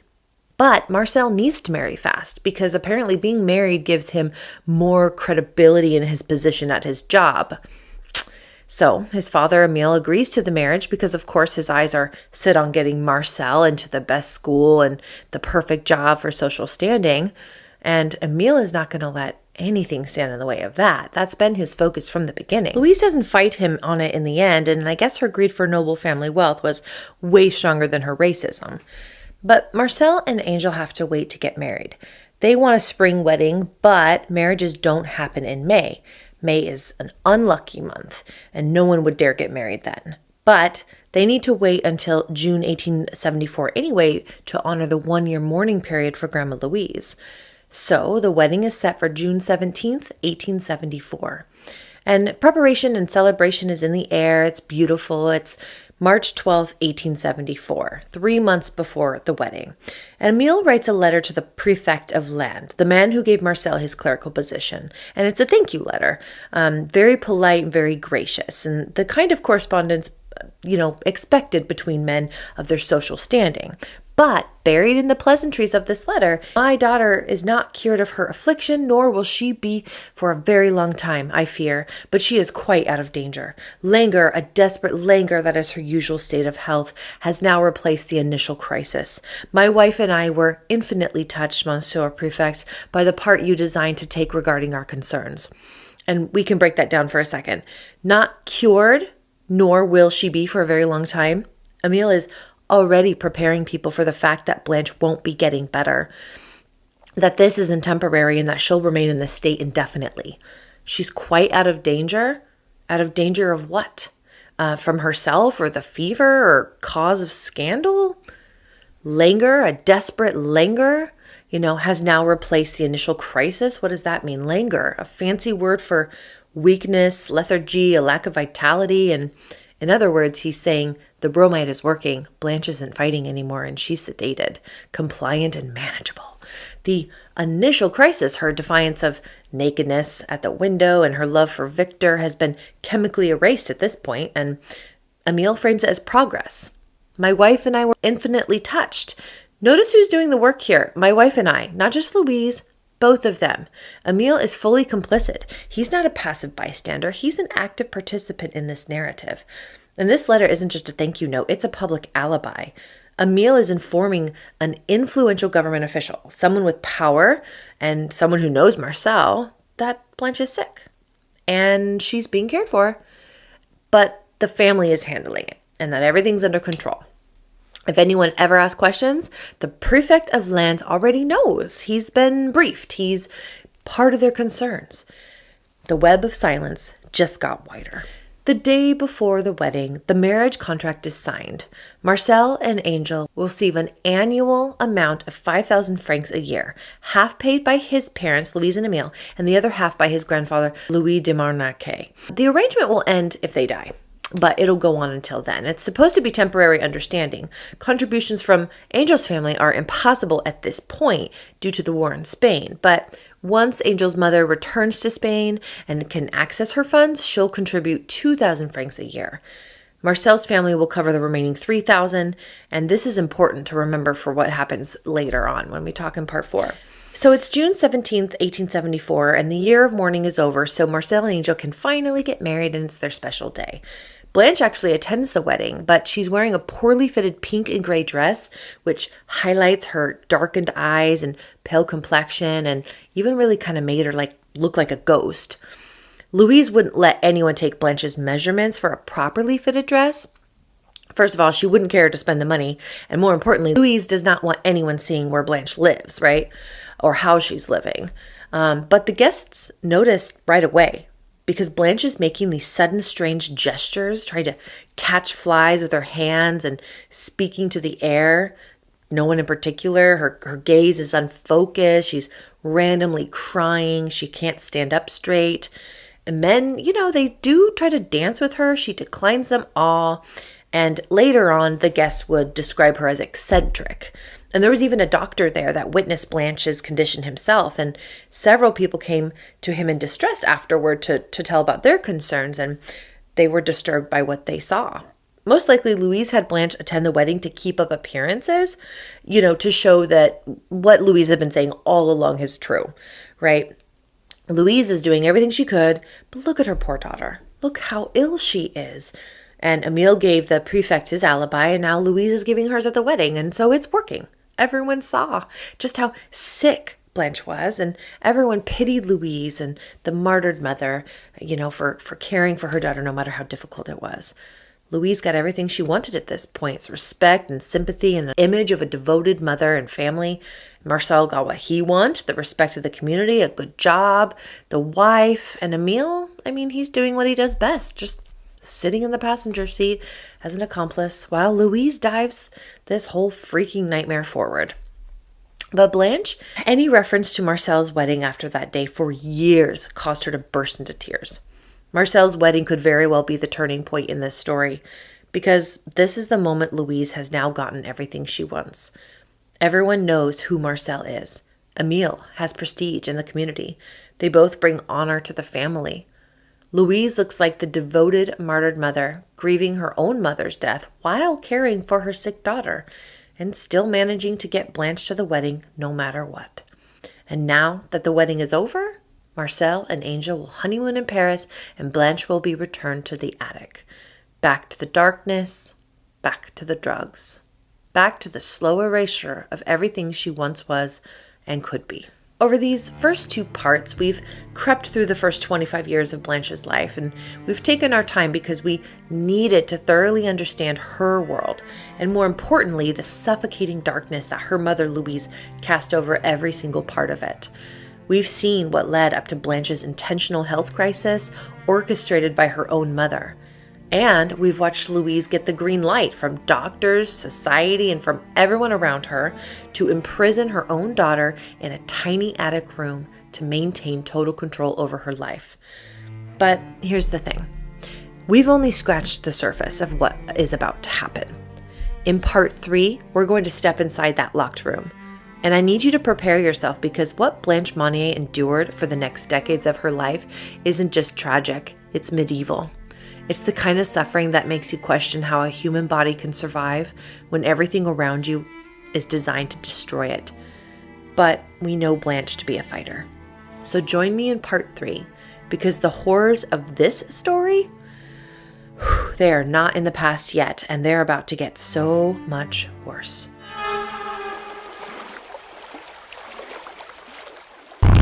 Imagine climbing down 130 meters into the earth.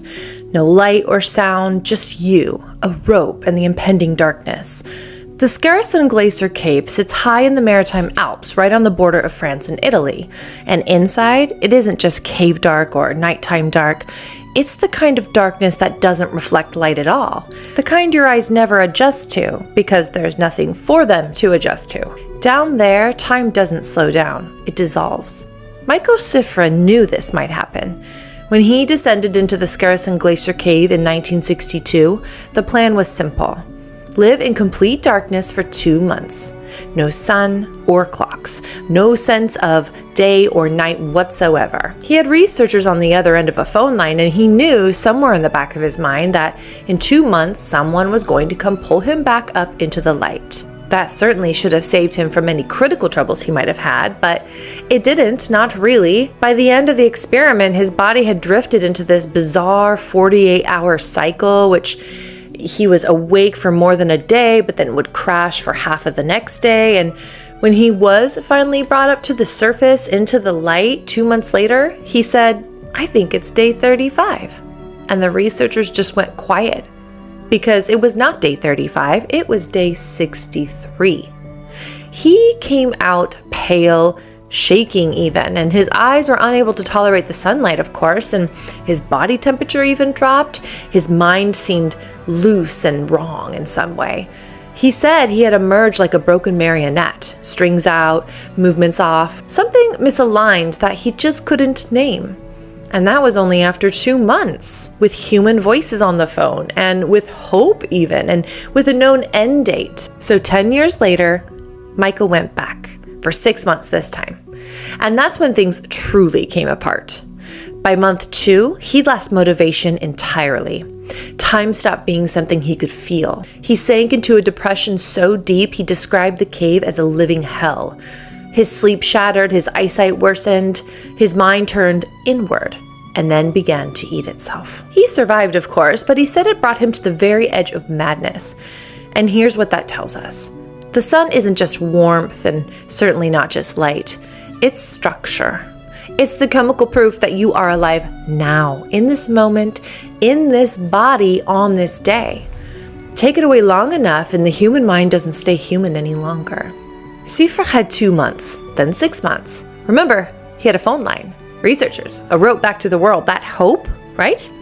Blanche Monnier had none of that. She had an attic, and she lived decades in the dark. This is part 3 of the Blanche Monnier story, the woman who was swallowed by darkness and was never allowed to climb out. Before we dive into part 3, let's recap to understand what we've already uncovered. If you haven't watched parts 1 and 2, stop right now and go back, because what's coming may feel confusing if you don't.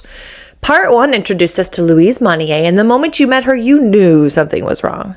This wasn't just a strict mother. She was a woman who used food as punishment and saw her children as extensions of her. She raised her children without the warmth of maternal love and acceptance. 2 children grew up under her roof.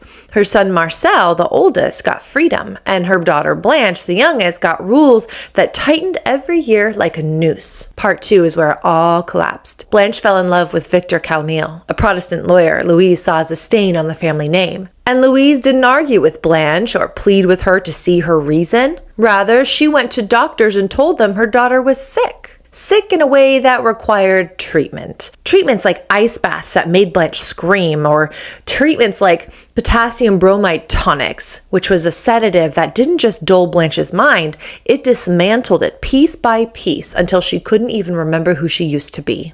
And who did Blanche used to be? Anyone who knew her said she was beautiful, talented, cultured, a free spirit, gentle, generous, charitable, the kind of person people wanted to be around. And sadly, Marie Fazy and her sister Modeste, who were the main long-standing maids of the Monnier household, said Blanche suffered a great deal because of the authoritarian character of her mother, who took pleasure in upsetting her. Modeste gave specific examples, like the time in 1870 when 21-year-old Blanche begged to attend a local party, something small and normal. Louise said no. Blanche pleaded with her.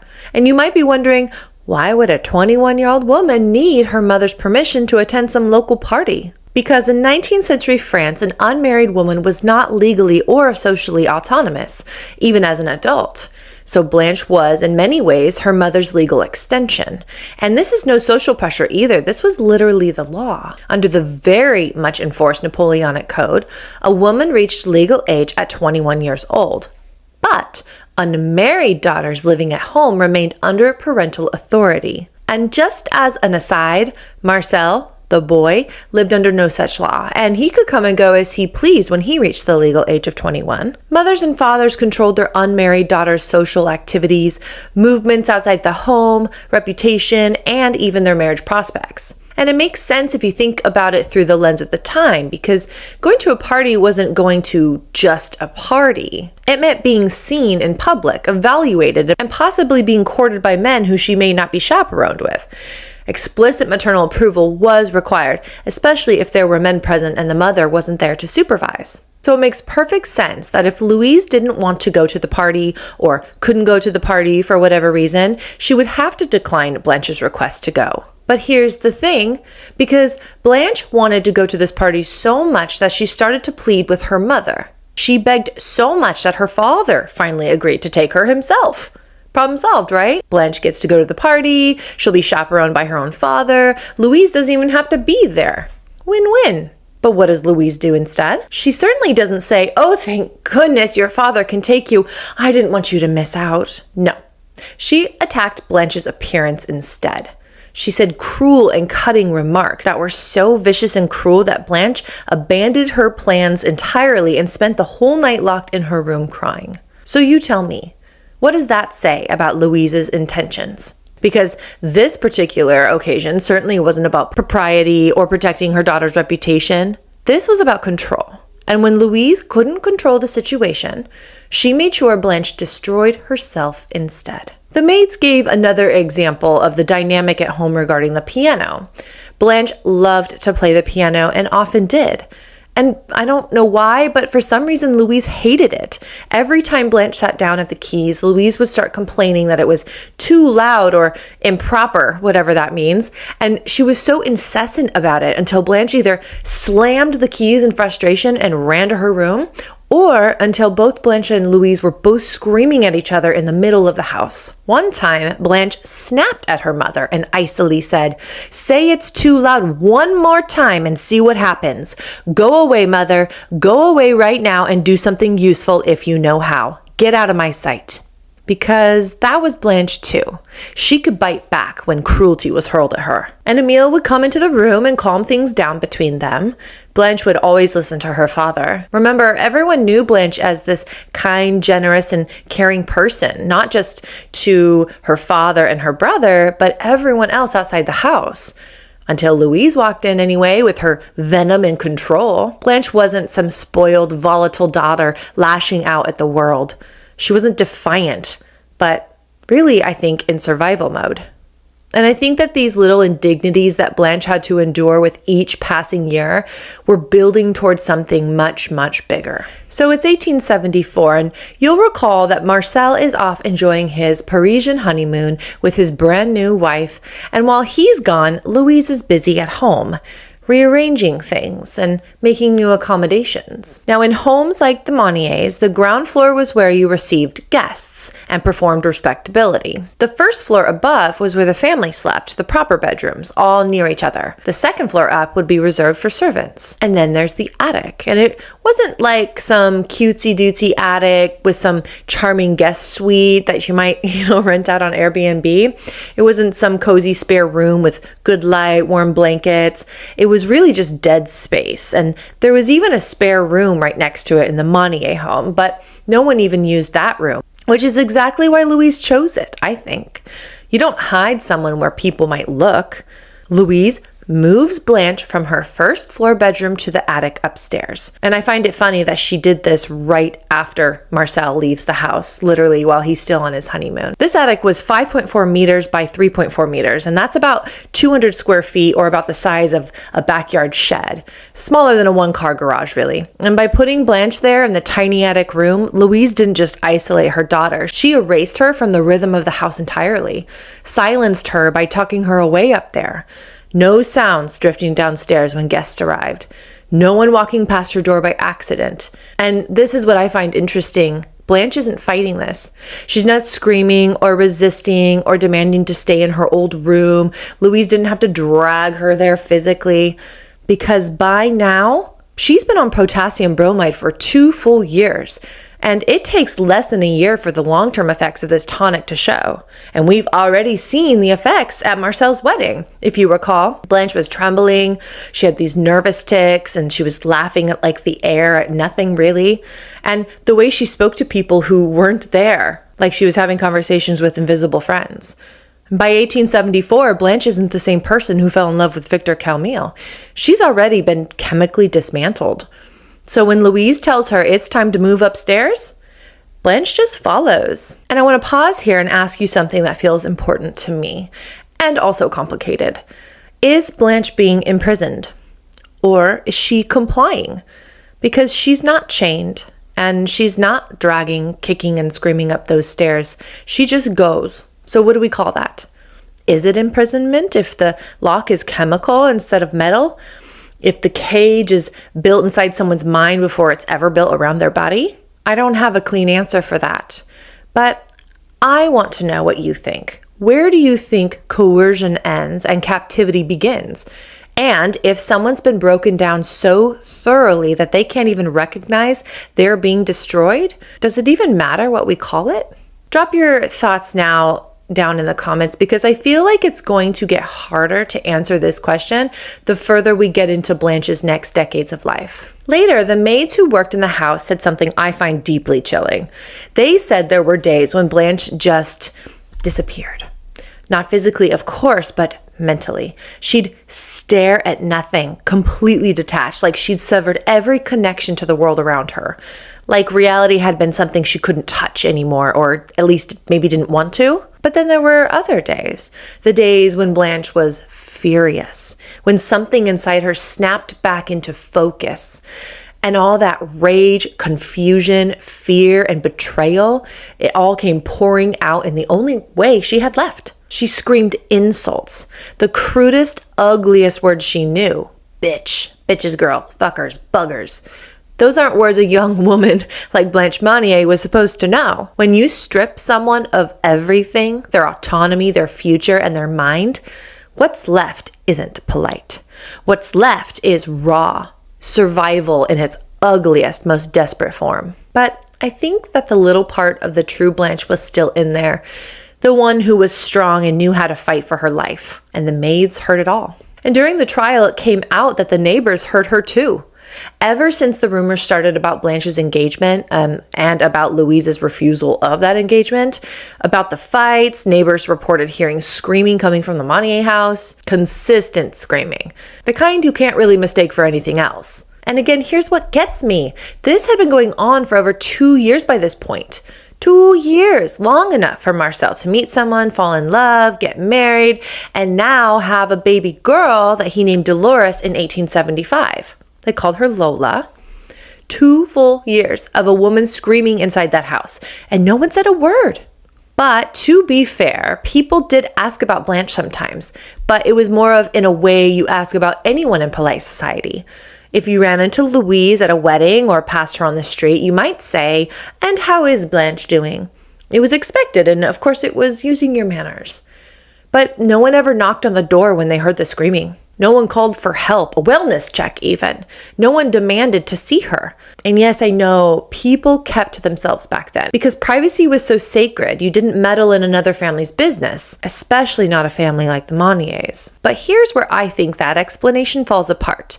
This wasn't gossip, and it wasn't a rumor about finances or a whispered affair. This was a woman literally screaming loud enough to be heard through walls, through windows, and through the carefully maintained silence of a respectable neighborhood. So what does it say about a society when hearing a woman scream for 2 years straight isn't enough to make you act? When wealth and reputation become a louder signal than someone's suffering? Because that's exactly what this was. The Monniers were respected and established. And in 19th century France, that meant their door stayed closed, no matter what sounds came from behind it. The screaming became a problem for Louise, not because her daughter was suffering, of course, but because people were talking. We've already seen Louise have her excuse ready, of course. "My poor Blanche suffers from a pernicious fever." She'd say it with just the right amount of concern in her voice and the kind that made you feel rude for asking more questions. But the screams didn't stop and people kept hearing them. Rumor wasn't just gossip, it was social death. So Louise came up with a solution, but there was just one problem. She had to get her husband on board with the plan without it looking nefarious. Louise was good with her words when it came to controlling her husband. Remember when she lied to Emile and called Blanche's prescription a tonic rather than the powerful sedative that it was? She said that to him to prevent him from putting any stop to it. And now she's doing it again with her plan to cover the sound of her daughter's screams. But just like before, Louise had to be careful with her words. If she went to Emile and said, "The potassium bromide isn't working anymore and Blanche is screaming, so we need to shut her in," he might start asking questions. He might want to reconsider his daughter's diagnosis, maybe. He might want to bring in another doctor for a second opinion. A doctor that perhaps Louise might not be able to so easily manipulate. But if Louise told her husband that the bromine treatment was working beautifully, she couldn't also claim that Blanche was dangerous, could she? So Louise found the perfect balance between the two options, the kind of manipulation that keeps someone worried just enough to stop thinking clearly. She told Emile that if Blanche kept screaming and nothing was done about it, a scandal would erupt. And scandals didn't just embarrass families like theirs, they destroyed them. Emile's reputation and everything he'd built would be gone. And when that wasn't enough to convince him, Louise reminded Emile of something no father in the 1870s wanted to hear. About his daughter's constant nudity, her inappropriate touching of herself, her refusal to eat. Louise went on and on until Emile couldn't stand it anymore. He would do whatever Louise said just to make the images in his head stop. So she got what she wanted, again. Chain and padlock shutters went up on the outside of the attic windows to block out anyone from seeing Blanche.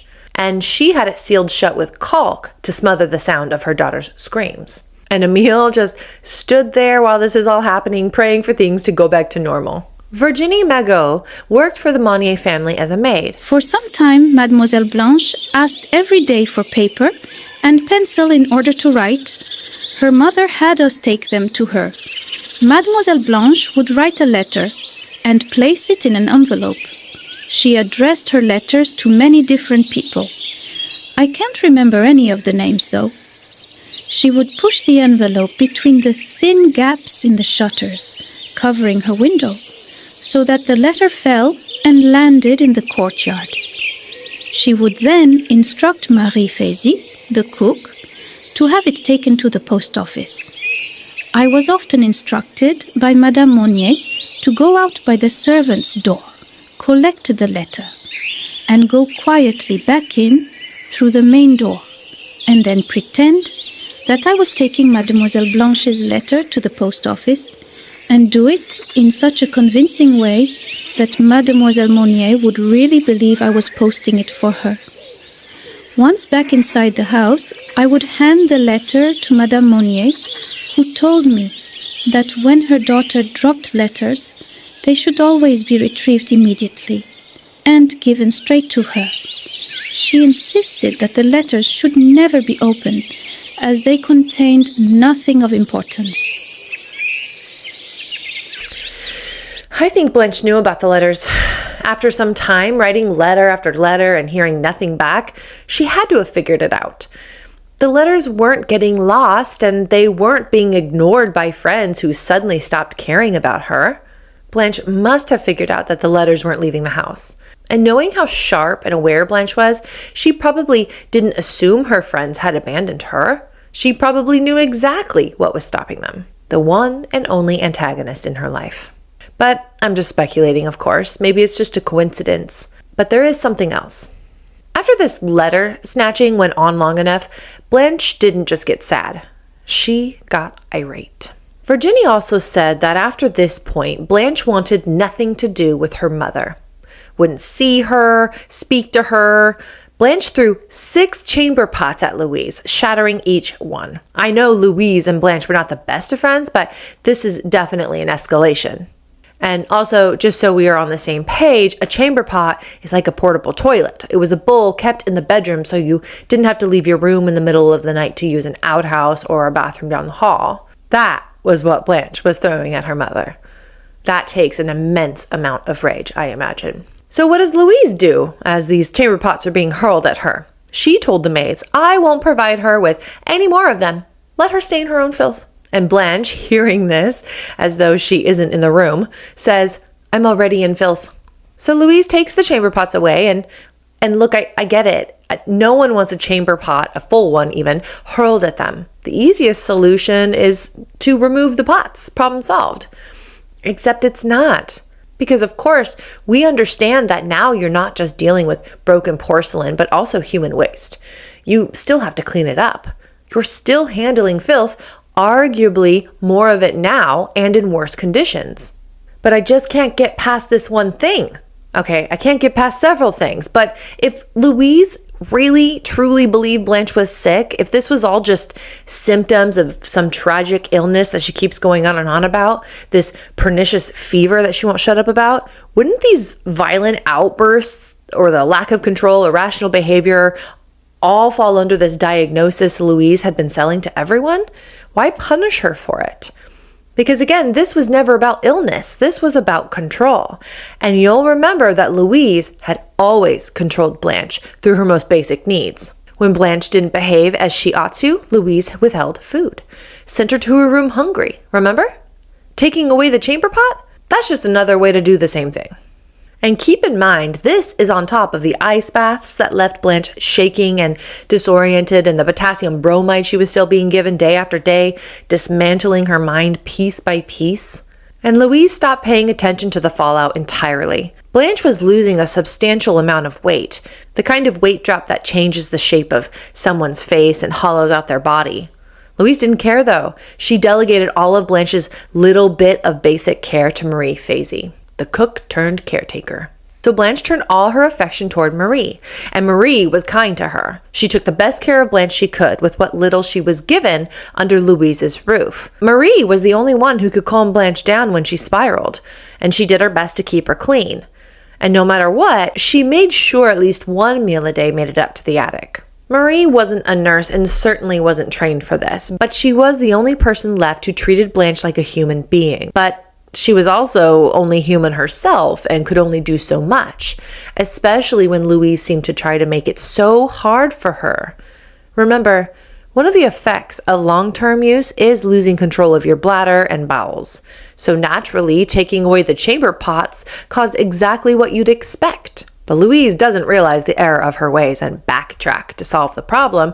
She digs her heels in deeper, doubles down on every twisted decision because, of course, Louise could never be wrong or at fault for anything. Blanche is going to soil her sheets and clothes. Well then, take those away too.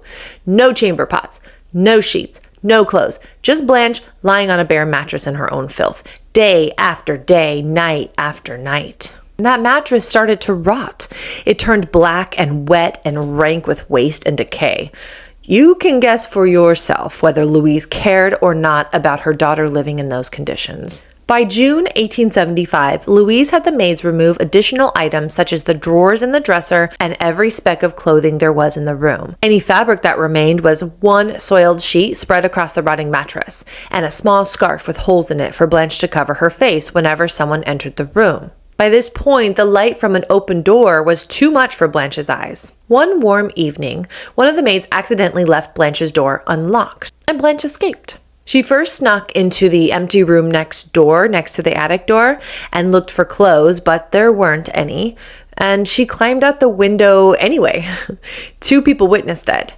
They said she dangled naked from the window for a moment before dropping to the ground below. She walked up the street for about 10 to 20 minutes, no destination in mind it seems, just walking, until she reached the large boulevard at Place du Marchal Leclerc. She moved slowly along the storefronts and lingered, stopping at each window and peering into the glass like she was window shopping in the dark of the evening.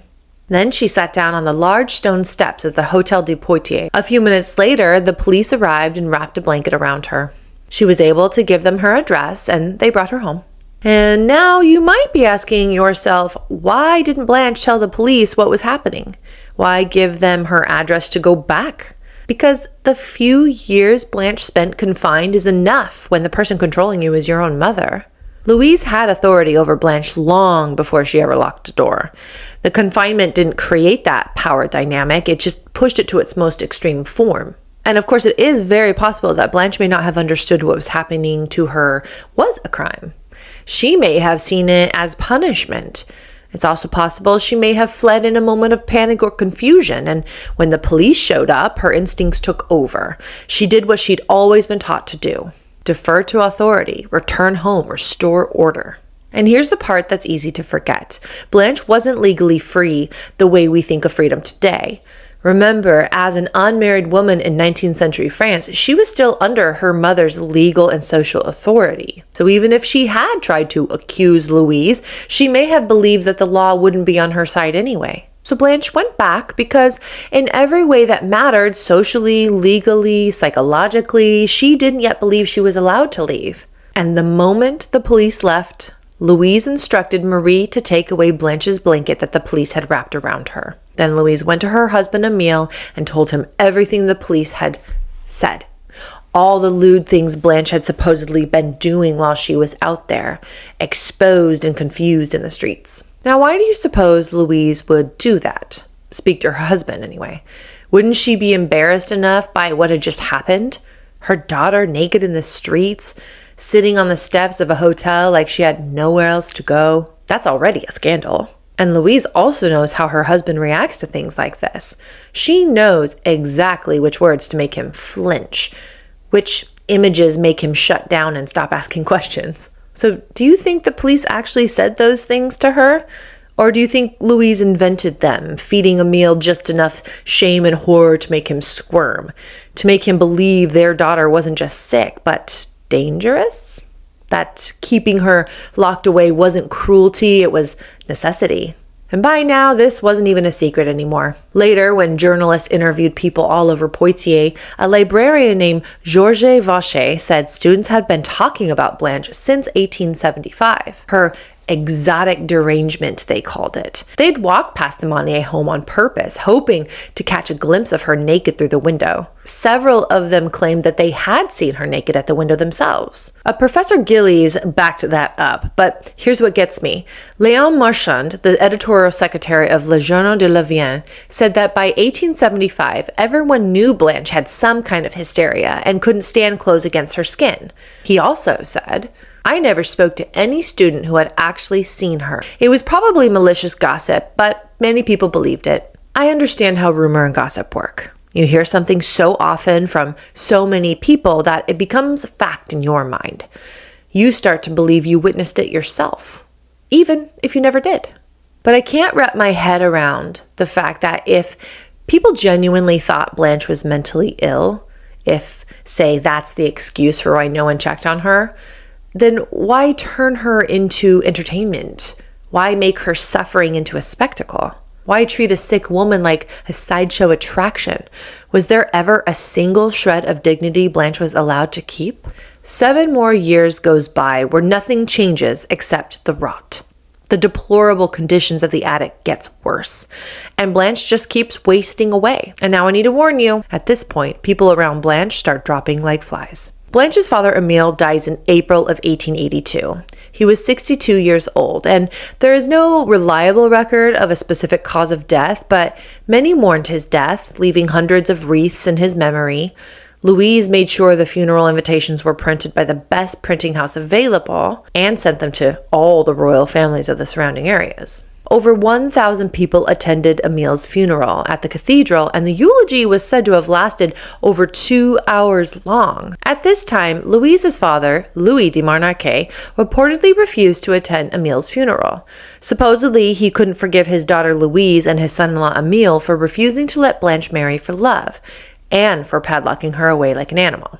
But the thing about that is Louis was also pretty sick in his old age at the time, so this didn't really line up with what I see his refusal of going to the funeral was. Did he really skip the funeral because he was still too ill to attend, or because he didn't want anything to do with Louise and Emile after what they'd done to Blanche? At first, I wasn't sure myself and didn't really find any evidence to conclude directly one way or the other. But then I learned of something that happens later that made me ask this question to myself again. And when the time comes, I'll be curious to see if your opinions change too.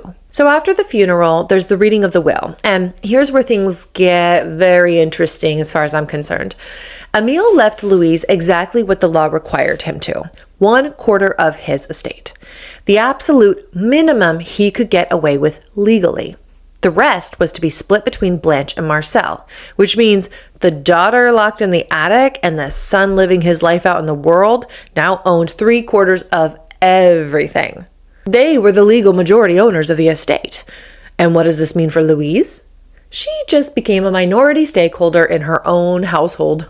Louise, as you can imagine, was not about to accept less than her own children, so she bribed the notary. She paid him in cash to alter the will and make sure she remained the sole owner of all the properties.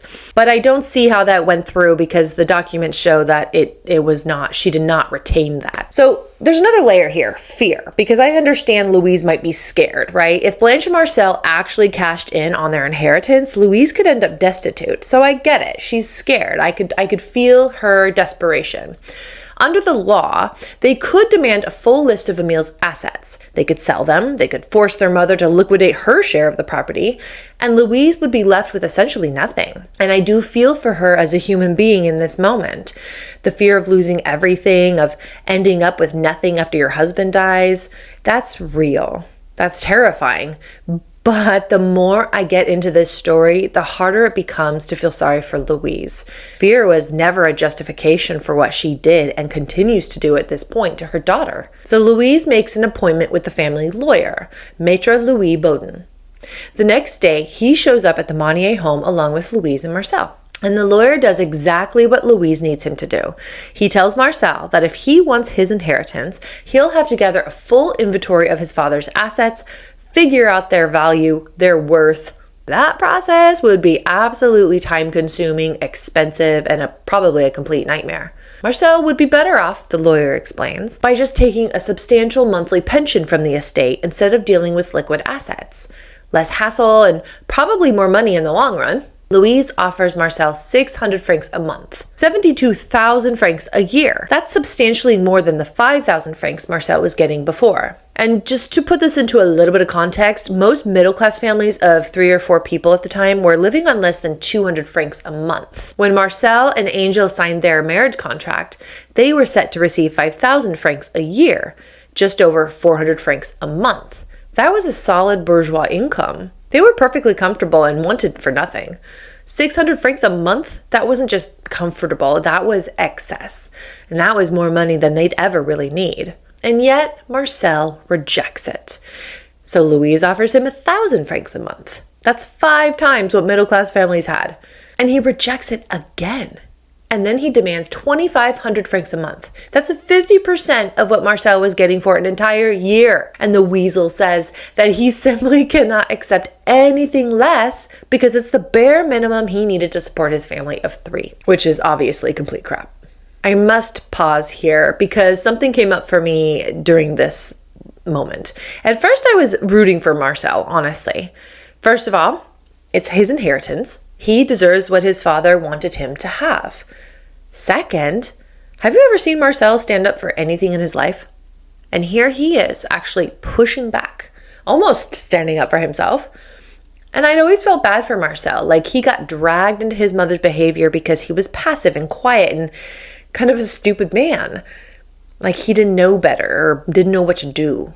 But now I see him and I'm watching him fight for money. Which means he does have it in him. He is capable of standing up for what he wants, for what he thinks is right. He just never did it for his sister. And that made me think about him very differently. So Marcel tells his mother that if she doesn't comply and give him 2,500 francs a month, he'll claim his share of the inheritance, which could very realistically put Louise out on the street. She had no choice but to agree. And Marcel, making sure this agreement wouldn't slip through his fingers, had the notary put it in writing. That makes it a legal contract, probably knowing his mother's word didn't mean much. After Marcel left, Louise had quite a conversation with the family lawyer, Louis Baudin. She wanted to know if given Blanche's condition of pernicious fever, would Louise need to take legal action to get what's called a judicial interdiction. A judicial interdiction is a court process where someone is appointed to manage a person's property if they are unable to do it themselves. Basically like a power of attorney. And Louise did not want to deal with that. It was expensive and time-consuming. But worse than that, it would open up their lives to scrutiny because it would be public record, their court documents. And she would probably have questions from people that she couldn't prepare for and testimony she couldn't control. So what Louise was really hoping for, and what she actually asked the lawyer to help out with, was if she could just encourage Blanche to sign a power of attorney over to her. It's July 14th, 1882. The lawyer draws up power of attorney papers and arrives at the Monnier house with Dr. Guerneau and the notary. They're there to have Blanche sign documents that would give all of her power, her inheritance, her property, her future to her mother, Louise. And I feel like I have to say this, the whole purpose of a notary is to officially verify signatures, right? That's like literally their only job, to make sure private agreements become legal and hard to challenge later. But when the notary wanted to enter Blanche's room, the doctor refused to allow him to. Because Blanche was naked, Dr. Guerneau said. I advise you not to upset the poor woman any more with your continued insistence. She is very aware of what we want and agrees to it. Give me the deed and I will have her sign it. Remember Dr. G? He's the one who listened to everything Louise told him about Blanche without examining her or confirming any of it himself. So this makes sense to me. Louise probably told him how fragile Blanche was and how easily she could be upset and how important it was not to disturb her. Just enough concern to make sure Dr. G would keep everyone out of that room, so Blanche could sign over her property to the last person in the world who should have that power. Later at trial, lawyer Bowden testified.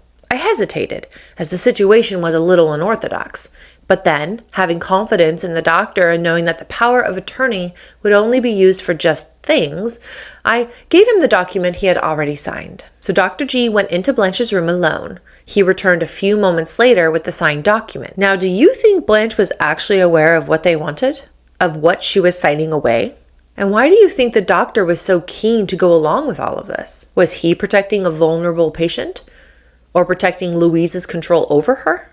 Do you blame the notary or the lawyer for lacking due diligence, or for not insisting on seeing Blanche themselves, for not verifying that she understood what was happening?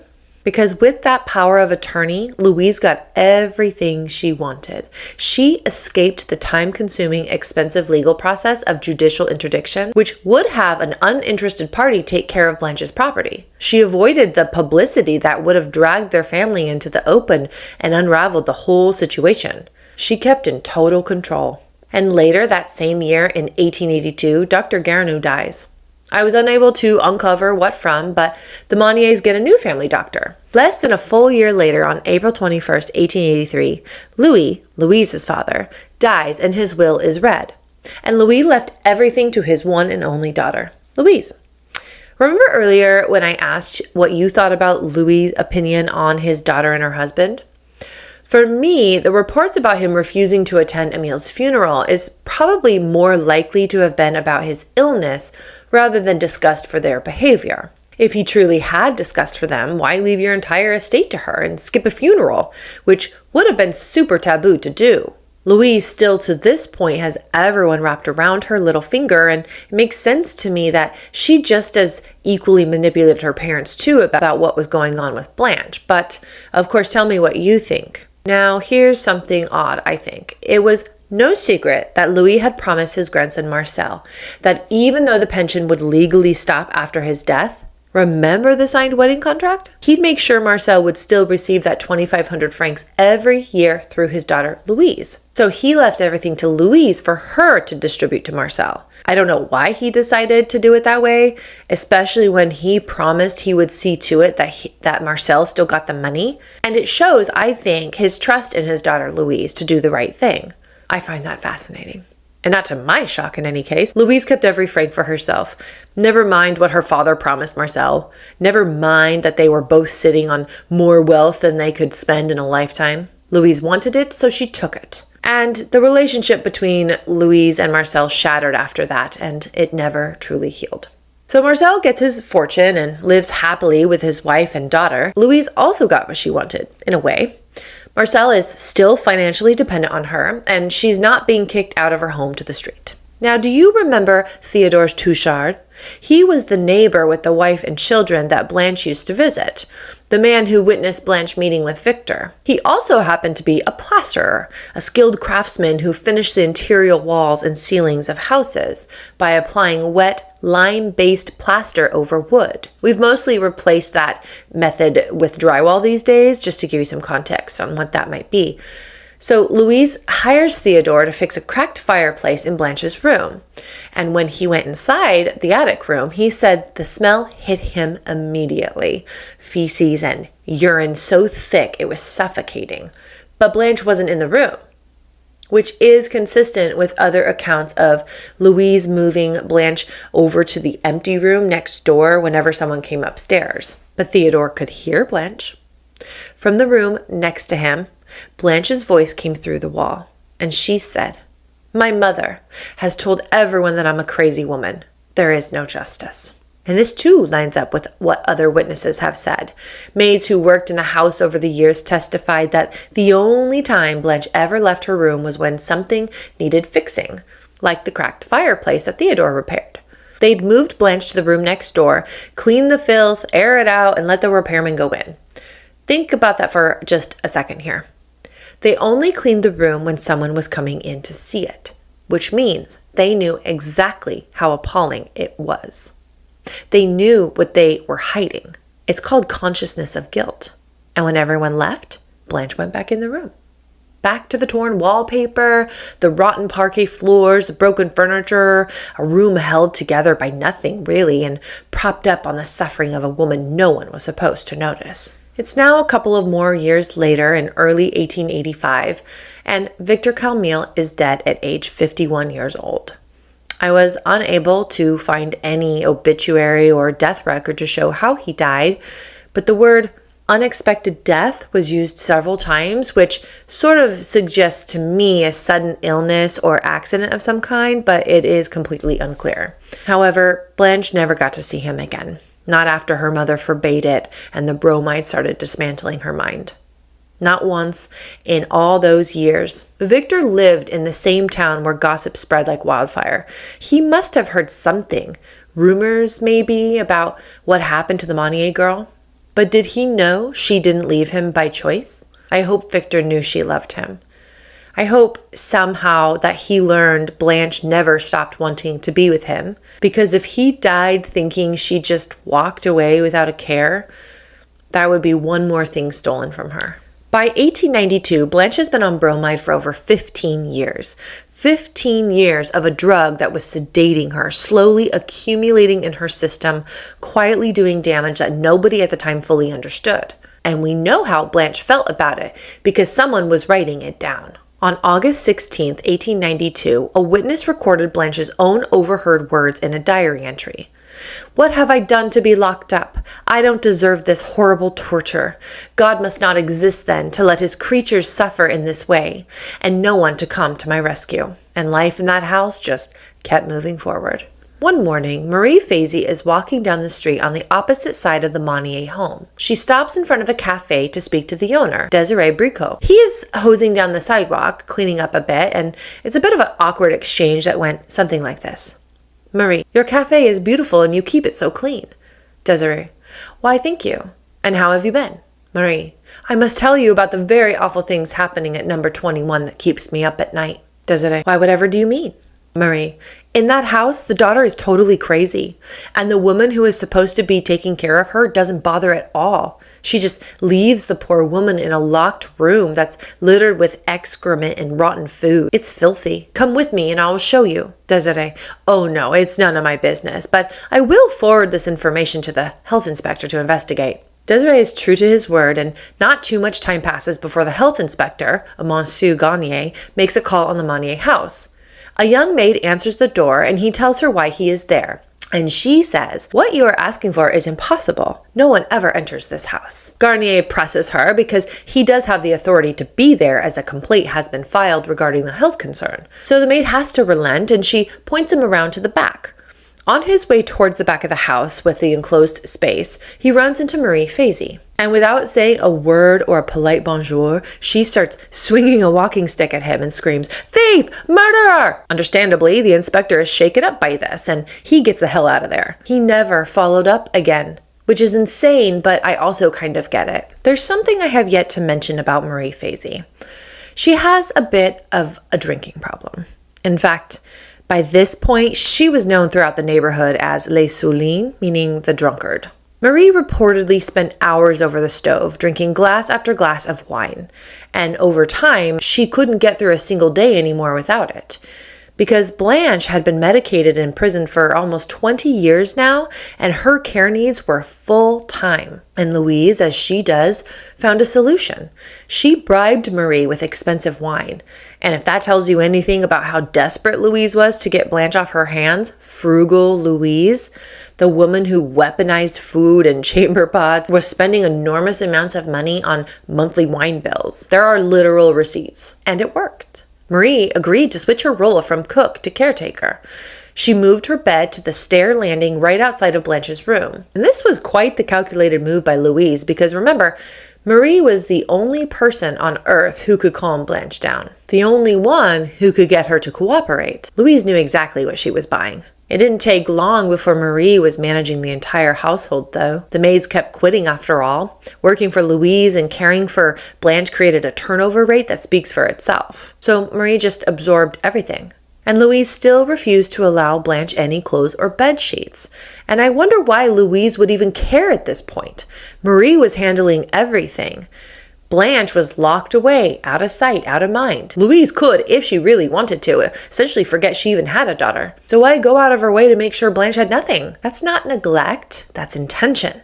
And Marie, unable to bear the weight of what she was witnessing every single day, just poured another glass and drank until she couldn't feel it anymore. Thinking back to when Marie chased away the health inspector, screaming at him, calling him a thief and a murderer, Marie appeared to be the most caring person in that house at that point. So why would she do something so aggressive? Because I believe that drinking the way Marie was drinking, heavily and daily for years, doesn't just affect your liver, it affects your mind. And one of the cruelest things alcohol does with long-term abuse is it starts to dismantle your brain in a way that looks a lot like dementia. Alcohol-related dementia can cause paranoia, sudden irrational rage, confusion, an inability to regulate emotions or read situations clearly. You might lash out at someone doing nothing wrong because your brain can no longer distinguish between a threat and a stranger at the door. So a health inspector shows up, someone whose entire job is to check on living conditions, and Marie screams him off the property like he's come to destroy them. Was she protecting Louise? Protecting herself? Or was she just too far gone to know the difference anymore? I think by this point, Marie wasn't really Marie anymore. Just like Blanche wasn't really Blanche anymore either. This house had a way of doing that to people. But nevertheless, Marie persisted in her duties, and on May 26, 1895, she received the Medal of Honor from the Society for the Encouragement of Good. The certificate read, Marie Fazy, 45 years of service in the same house, awarded for having shown, during those long years of service, great dedication and constant loyalty. Organizations like this were quite common across provincial France during the 19th century, particularly after 1870 during the Third Republic. They emerged from a broader tradition of bourgeois and Catholic philanthropy that flourished in both small and larger French towns. Their core purpose was to recognize and publicly reward everyday virtue demonstrated by ordinary people, particularly working-class individuals, servants, laborers, and nurses. Society members would nominate individuals who had served a family faithfully for decades, cared for the sick or elderly without recognition, or shown unusual moral character in difficult circumstances. The awards were often small cash prizes, medals, or certificates, and the ceremony itself was the real recognition, a public acknowledgement in a society where such workers were otherwise largely invisible. Understandably, by today's standards, Marie Fazy deserved more than one stinking certificate for 45 years of service, not just in one household, but in that household. At the time, this would have been a genuinely meaningful honor. Now, here's where I need you to weigh in, because I genuinely don't know how I feel about this next part, and I'm not even sure it matters, honestly, but Here's what I'm thinking. Marcel was a member of this society. And as we just established, society members are the ones doing the nominating. So Marcel, a member, nominated someone in his own family's household for an award recognizing her decades of loyal, selfless service. Which, fine, that's not shady on its face. A dedicated servant deserves recognition, full stop. But does it at all give you even the tiniest pause? Because it did for me. Was this simply an Occam's razor sort of thing, and the most straightforward explanation being the correct one? A good woman finally getting recognition for everything she's poured into this family for over 4 decades? Or was Marcel, after all those years, reminding everyone of the sacrifices they'd made for Blanche? To make sure people knew what they had all been through, and that, yes, Blanche was still sick. I could absolutely be reaching here, and maybe I am, but that's the maddening thing about selfish people. They're so good at making their angles look like generosity that you can never quite tell where the kindness ends and the calculation begins. Less than a year later, at the end of April 1896, Marie became so ill that she had to be bedridden, and that iron bed she was bound to was in Blanche's room. Did Louise make her stay there with Blanche, or did Marie find comfort in being near Blanche, a woman she had practically cared for her entire life as if she were her own daughter? Just 3 weeks later, on May 16th, 1896, Marie died. She was 60 years old. And before Blanche even had a chance to realize something was wrong or missing, Louise had already made sure she wouldn't find out. She had Marie's body quietly moved to the room next door before Blanche could see, ask, or even understand what was happening around her. I think about that a lot. Did Blanche ever get any closure? Did she notice Marie was even gone one day and never come back? Or did she even ask about her? And if she had asked about her, what did Louise say about it? Did she lie, tell the truth? Did she sit down and actually tell Blanche what happened? Did she say nothing at all and just redirect the conversation the way you do with someone you've decided doesn't deserve the full truth? We don't know. And honestly, given everything we know about how this family handled difficult information, at least where Blanche was concerned, I'm not holding my breath that it went with kindness. So now arrangements needed to be made, and although not a legal obligation, it was common for the family who hired the servant to pay for funeral expenses. Remember, this is a time of great social pressure. Not paying for Marie's funeral expenses would look bad for Louise, so she had to juggle her frugality and desire to be seen in high regard. So she offered Marie's family to pay for half of Marie's funeral expenses. Before the funeral, Marie's family came to collect her belongings from the Monnier house. Reportedly, Louise could not even bother speaking to them. Imagine, just imagine, not acknowledging the grieving family of someone who served you for 45 years, standing right there in your home. She sent her daughter-in-law Angel to speak to them instead, and to show them to Marie's belongings.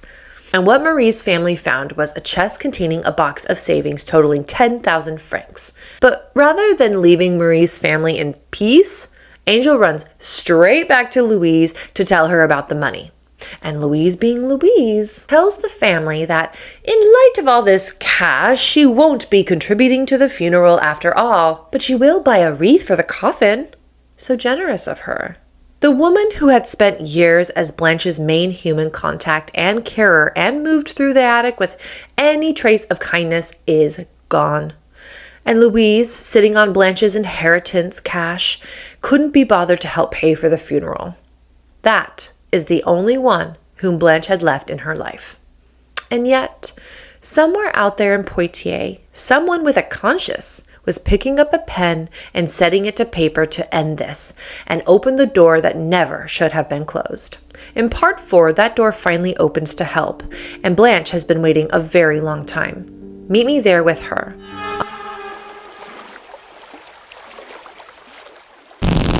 Imagine you work at the most complicated office in all of France. Every single morning you walk in and there it is, a pile of letters on your desk. They are unsigned with no return address, just grievances from people who wanted to say something but didn't want to be known for saying it. Some days the pile is 20 letters high, and some days it's 50 letters high, and it's your job to read every single one. In 19th century France, the anonymous letter was practically a national pastime. They had a word for it, la délation, the act of informing on or denouncing someone in writing, usually in secret, and the Paris Prefecture of Police received them by thousands. Historians who have gone through those archives describe them as overwhelmingly, almost comically petty.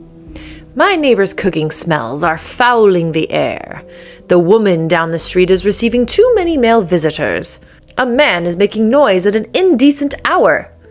I suspect my landlord is voting wrong. I really, deeply hate the people next door. Need the police to know about it? These letters poured in from every corner of every village, every bourgeois household with a grudge and an inkwell. So the police stopped reading them. Not officially or as a policy per se, but in practice. When you are wading through 50 letters a week accusing neighbors of immorality, bad smells, suspicious visitors, and noise after 9 o'clock, you develop a reflex. You learn to skim. You learn to dismiss. And you file them away or you throw them away, and you move on to things that actually matter. La délation had poisoned its own well, because when everything is urgent, nothing is. But some of those letters, buried somewhere in the pile, underneath the noise complaints and the petty neighborhood vendettas, were real. Someone writing in genuine desperation, or someone who had witnessed something sinister. Someone who knew something was wrong behind a closed door and had no other way to say it except anonymously, on paper, slipped into a postbox and hoped to God someone on the other end would actually read it. Most of those letters were never acted on, and we will never know how many people suffered for it, or after the fact, how many situations festered, worsened, or quietly collapsed. Because whoever held the letter decided it wasn't worth their time.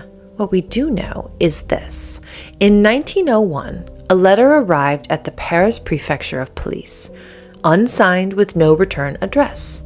Just a few lines about a house in Poitiers and a well-respected family. Whoever opened it almost certainly had a pile of 50 others waiting, but someone did read it. And then someone made a phone call. And nothing in that house was ever the same again. This is part 4 of the Blanche Monnier story. The woman who wasn't saved by her friends or family, but by an anonymous letter.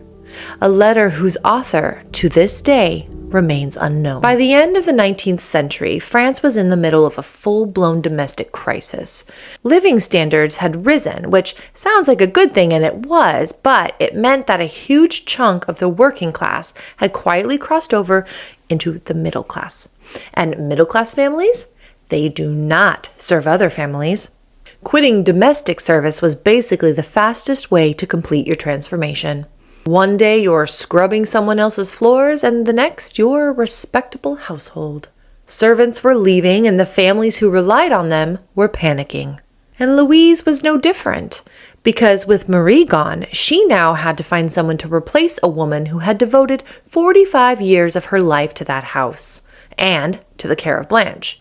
And she couldn't. Not even close. The domestic crisis meant that even unqualified maids were hard to come by, and the ones Louise did manage to hire didn't exactly stick around.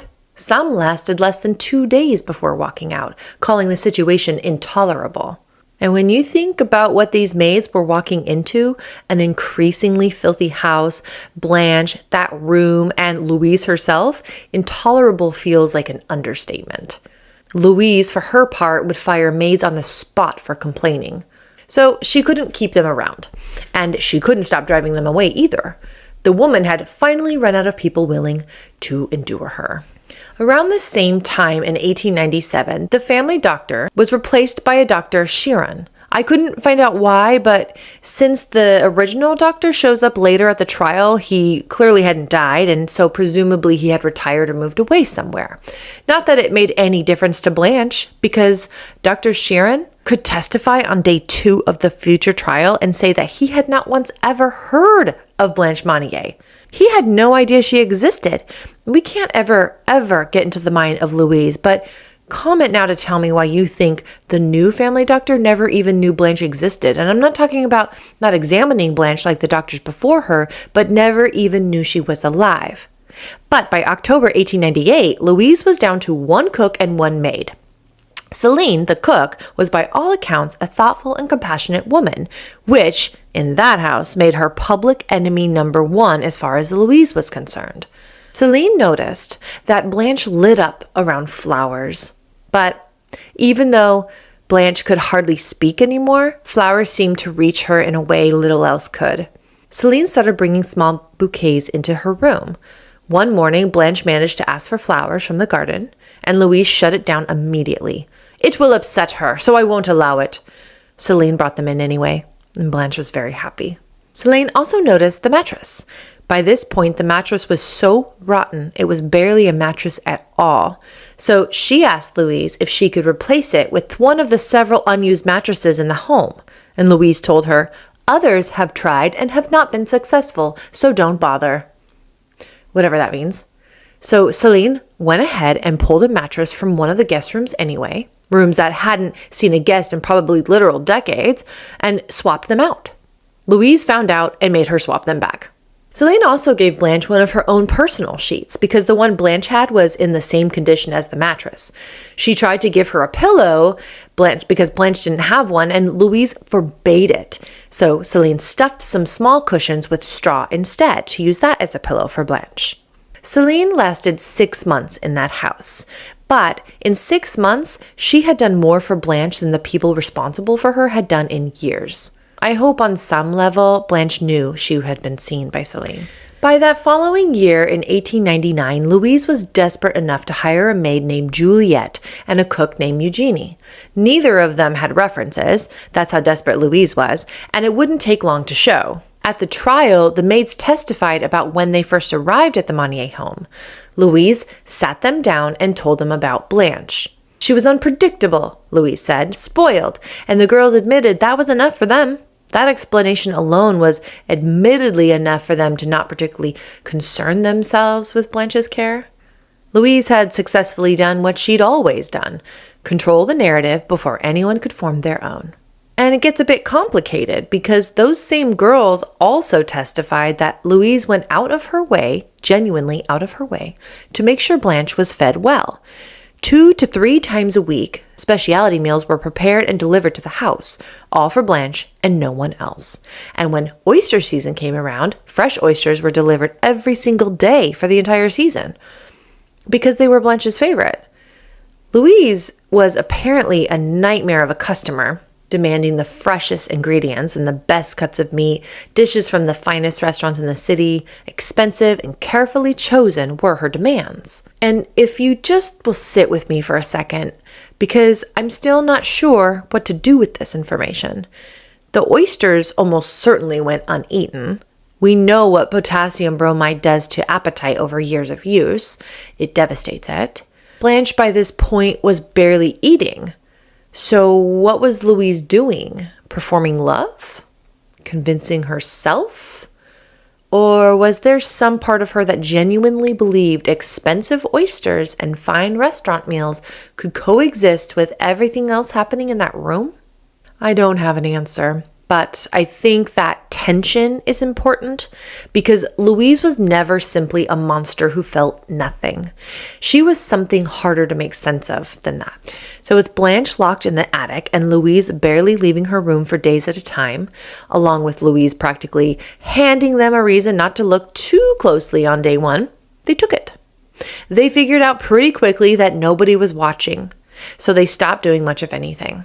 In a letter to Marcel while he was away on holiday, Louise called them the worst maids yet. She said they were out late, going to parties, and then used some choice words I don't really need to repeat here. She begged Marcel to have Angel find her someone, anyone more reputable. And honestly, for once, I don't think Louise was exaggerating. Every single night, these girls planted themselves in front of the Monnier home and flirted with passerby soldiers for hours. And we're not talking about sneaking around. This was a nightly ritual right at the entrance of the house. Sometimes they'd convince one of the soldiers to take them to the cabaret, just leaving, no permission asked. And So we're clear live-in servants weren't entitled to free time whenever they felt like it. Any time off had to be cleared with the employer. But beyond the rule breaking, Louise's bigger problem was the spectacle of it. Soldiers at the front door every night, the girls hanging out, neighbors watching. This was exactly the kind of visible, gossipy scandal that Louise had spent decades keeping the Monnier name away from. She wanted them gone. But her health was declining rapidly. She had no replacements, and an empty house was worse than a circus one. So she kept them and complained about it in her letters to Marcel instead. Now, and I want to be clear about this, what I just described is not what makes Juliette and Eugenie the villains of this chapter. Sneaking out to flirt with soldiers? Fine. Young and irresponsible? Sure. But when they neglected their duties, Blanche is the one who paid for it. She could not care for herself. She could not clean up after herself. She could not advocate for herself. So when the plates from the previous day's meals were left sitting in that room, and then the day after that, and then the day after that, rotting food accumulated in an already unlivable space until there were cockroaches and maggots. And then there was what the maids called putting Mademoiselle Blanche to bed. At trial, they described it themselves. Blanche would get on all fours. The maid would lift the sheet under her, the sheet that had collected her excrement from the past 24 hours. 24 hours. During this entire process, Blanche stayed on all fours naked. And according to the girls, Marcel had witnessed this on more than one occasion, just as an aside. But this next part is where I really struggled to get past. They told people. Not in the way someone tells people because they're horrified and just don't know what to do. They brought strangers into that house and up to that attic and showed Blanche off like she was an exhibit and something to be gawked at. That woman who had once been described as one of the most beautiful girls in Poitiers was being paraded in front of strangers for entertainment. In December 1900, one of these strangers named Félicie Fritz knocked on the door of the Monnier home. She was a hat maker and made her living selling hats door to door. The two girls answered, and instead of taking her to a sitting room and offering her tea, they told her they should come see Blanche. Out of what I'm sure was probably morbid curiosity, Félicie followed them up to the attic. The room was so dark she could barely make out a shape of Blanche on the bed. But she could see that the table was covered in rotting food. And then Blanche said to the two young maids, "You know I don't want you bringing any more visitors." Félicie left immediately. She was not the first. Over roughly 5 months, at least 10 people were brought up to that room and left having seen something they could never explain away. These visitors all described the same things. The smell that hit you before you even reached the door. The darkness, the rotting food. Blanche's emaciated naked body. Some of them said she frightened them, that she looked, in their words, crazy. And not one of those spectators called the police or a doctor. They just watched. By spring 1901, Louise is showing major signs of heart disease and her health collapses. Whatever thin thread of household management she had still been holding on to was gone, which meant things got worse, if you can even imagine that. By this point, the two young maids, Juliette and Eugenie, had seen enough. The same two girls who had been bringing strangers up to Blanche's room for 5 months now said that they were too scared to continue caring for her and wanted to call the police. And of course, that's a bit of a whiplash-inducing turn. I think bringing strangers to see Blanche was, in some twisted way, a kind of excitement, something to do. Something to talk about, and something that made that suffocating house feel a little less boring. But I think the novelty wore off, and the spectacle became just a woman deteriorating in front of them every single day in cockroaches and maggots. At some point, it stops being something you can detach from. Then, when Louise got seriously ill, it meant the psychological buffer was gone. When Louise was managing the house, even badly so, there was still an authority figure absorbing some of the mental weight and load of what was happening there. With Louise bedridden, Juliette and Eugenie were suddenly alone in that house with Blanche, in a way they had never been quite before. No one to defer to. No one to tell themselves who was ultimately responsible for her care. So first, the maids went to Modeste for help, Marie Fazy's sister, if you recall. Modeste, too, had worked in that house years before, so she knew the house and the family and exactly what was happening inside those walls. And sadly, Modeste did not say, "Yes, call the police." She said, "How would it benefit you? You're very well off here. There are others who have felt as you do and said nothing. You just have to be like them." Juliet pushed back. So Modeste shifted and said, "Then you must do what you want. You know what state Blanche is being kept in, and you are adult enough to know what your duty is." Which is a remarkable thing to say when Modeste herself saw what state Blanche was in and said nothing and did nothing herself. So Juliet then went to Marcel's wife, Angel, instead and told her there were cockroaches on Blanche's bed. Angel didn't bother to go check and said she'd tell Marcel. After she told Marcel, his response was, "I find that hard to believe, but I will tell my mother." So the two maids had contacted Modeste, Angel, and now Marcel, who were the only people left in that Monnier orbit, and gotten nothing. No action or urgency, just the same wall the house had always put up. And that's when, I think, Juliet and Eugenie's conscience apparently caught up with them. Why it caught up with them now and not during the months they were parading strangers through Blanche's room, I genuinely cannot tell you. Maybe at some point the freak show just becomes a woman, and you can't unsee that. But one of those strangers who'd witnessed Blanche's state was Juliet's boyfriend, a French lieutenant named Jean-Luc. And unlike everyone else who had walked through that door and said nothing, he had left angry and visibly shaken, full of pity for the woman he'd seen up in the dark attic. Sometimes it takes someone from the outside, someone with no stake in keeping the secret, to reflect back to you what you have been normalizing. So just to clarify our timeline here, it was about March 1901 when Louise became very ill and the two maids had a stroke of consciousness and reached out to the family for help. A couple of months after this, on the morning of May 22nd, 1901, the Attorney General of Paris, Léon Bulot, received an anonymous letter dated May 19th. Now, when the Attorney General received this letter, he didn't immediately sit up straight and call for his coat. Anonymous letters were not unusual. In fact, they were a fairly routine part of how French authorities received information from the public, and had been for generations. People wrote in anonymously about their neighbors all the time.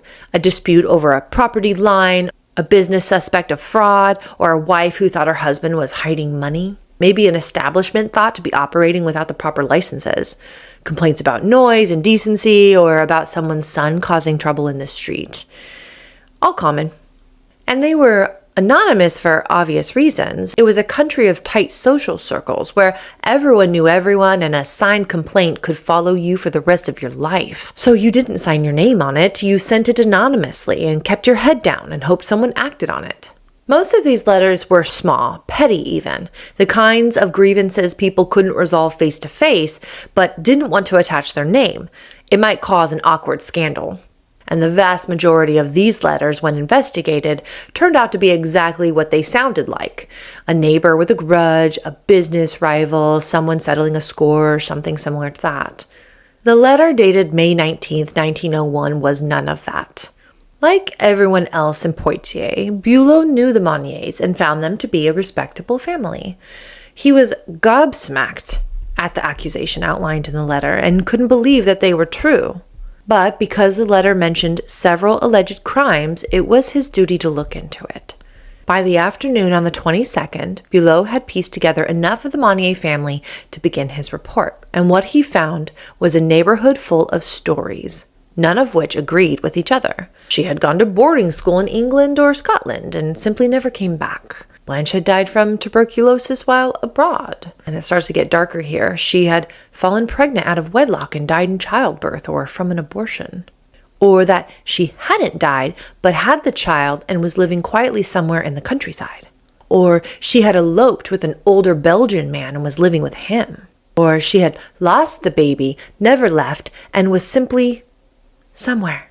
She had gone mad after the deaths of her grandmother and father and had been moved to the attic for her own safety. And it was there that her lewd and erratic behaviors had emerged. And I'm not entirely sure where these stories or statements came from or how they spread, because Louise and Marcel weren't completely silent about Blanche. They told doctors, maids, people in their circle that she was unwell. So did people hear she's not well and invent the rest themselves? Was the full truth only ever shared with a handful of people while everyone outside that circle was left to fill in the gaps? Or are some of these just things neighbors thought? They vaguely remembered once the story exploded and suddenly everyone had a version of it? I really can't say with certainty. But 25 years is a long time for a rumor to take on a life of its own. 25 years, and the best anyone in Poitiers could offer was a scattered collection of half-remembered gossip and stories that contradicted each other at every turn. Nobody knew, or rather, nobody had looked hard enough to find out. Clearly, something wasn't adding up, and Bulot needed to launch a full-fledged investigation.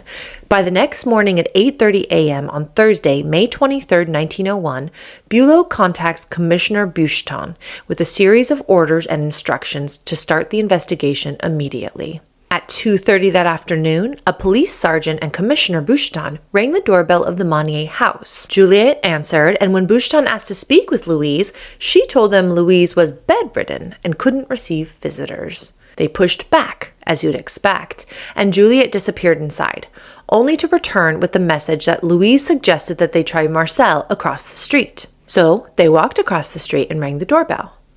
A maid answered and delivered almost the exact same line. Monsieur Marcel was far too ill to receive anyone.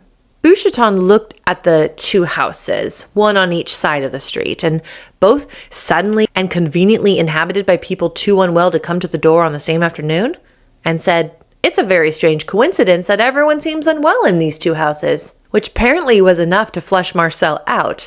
He appeared, but he came out swinging in the way that men who know they've been caught tend to do. Defensive, agitated, and he kept repeating, "Who are you? Who are you?" as if demanding credentials might somehow change what was happening on his doorstep. And Boucheton, without missing a beat, said, "You are fully aware of who I am because your maid just announced me."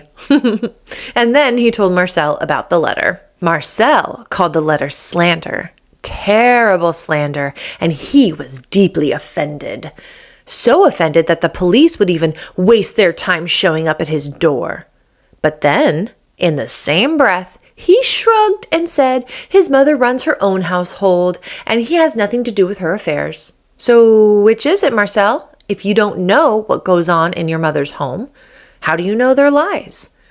But the police just let Marcel's contradictions go. The commissioner asked for his name and age, a routine question. The kind you answer in 3 seconds, but Marcel answered it in 30 seconds. His name, his age, and then, unprompted, a reminder that he was a doctor of law and a former sub-prefect. He was a man of standing and thus should not be questioned in his own doorway. Boucheton didn't care. He said, "The best way to prove your innocence is to let me see your sister." But Marcel refused. Conveniently, he said the doctor orders no one to visit Blanche because of her fever, and visitors aren't part of her treatment plan. Finally, Marcel arrogantly states that Blanche has neither been neglected or imprisoned, and that he himself goes to see her several times a day. Wait, I thought you weren't involved, Marcel, and know nothing of these matters. The tense conversation continued on with something like this. On our walk over, I noticed the highest window has a padlock and chains. I will report your accusations to the public prosecutor. All you need to do to clear this matter up is take me to your sister. I don't see how that will do anything to negate such vile accusations. But I will take you to my sister, if I can get my mother's approval first. Surprisingly, they are allowed to go upstairs to Blanche's room, but the attic door is closed. Marcel turns the knob, and it's locked. He looks at the officer and commissioner and shrugs like, "What do you do?" And again, Boucheton is not buying this and says, "You have a key to this door, so please open it. Unless, of course, you would prefer us to break it down." And lo and behold, Marcel pulls out a key from his jacket pocket. The first thing they notice after the door is unlocked and pushed open is the overpowering stench. So much so that before they even enter the pitch black room, the commissioner has to lean over the stair banister and throw up everywhere. All while Marcel seems unbothered by the smell. After composing himself, the commissioner first walks to the window to confirm it was indeed padlocked and chained shut, plus he realizes that the frame is caulked to seal it shut, making it impossible for any airflow. Marcel said, "This arrangement with the curtains and the shutters is a precautionary measure to prevent my sister from throwing herself out the window." I'm just going to throw this out there, but were they concerned that Blanche was going to throw herself out of the cracks of the window frame? That's why they had to caulk it? Once his eyes adjusted, the commissioner began to take in everything you already know about this room. The rotting mattress, rodent droppings, human feces, both fresh and old, rotting food, oyster shells, infestations of bugs. He immediately knocked a hole in one of the shutters and a blast of light came pouring into a room that hasn't seen it for decades. And that's when the screaming begins. The commissioner sees the sound is coming from a naked woman laying on the straw mattress. He hadn't noticed her there before, in the dark, but now he can understand why. She is a shrieking skeleton, describing her arms being no thicker than the neck of a bottle and her fingers like pencils. He sees the maggots crawling in her long, matted black hair. She has a filthy scrap of fabric pressed to her face, and she is so thin and hollowed out that the piercing sound seems too large for her small body to produce. Finally, the commissioner processes what he sees and erupts. It is unhuman to leave a poor creature in such a pitiful state. There will certainly be significant legal consequences to this discovery, Monsieur Marcel, he says. Marcel immediately goes full baby boy and says, "I am the victim of my filial piety.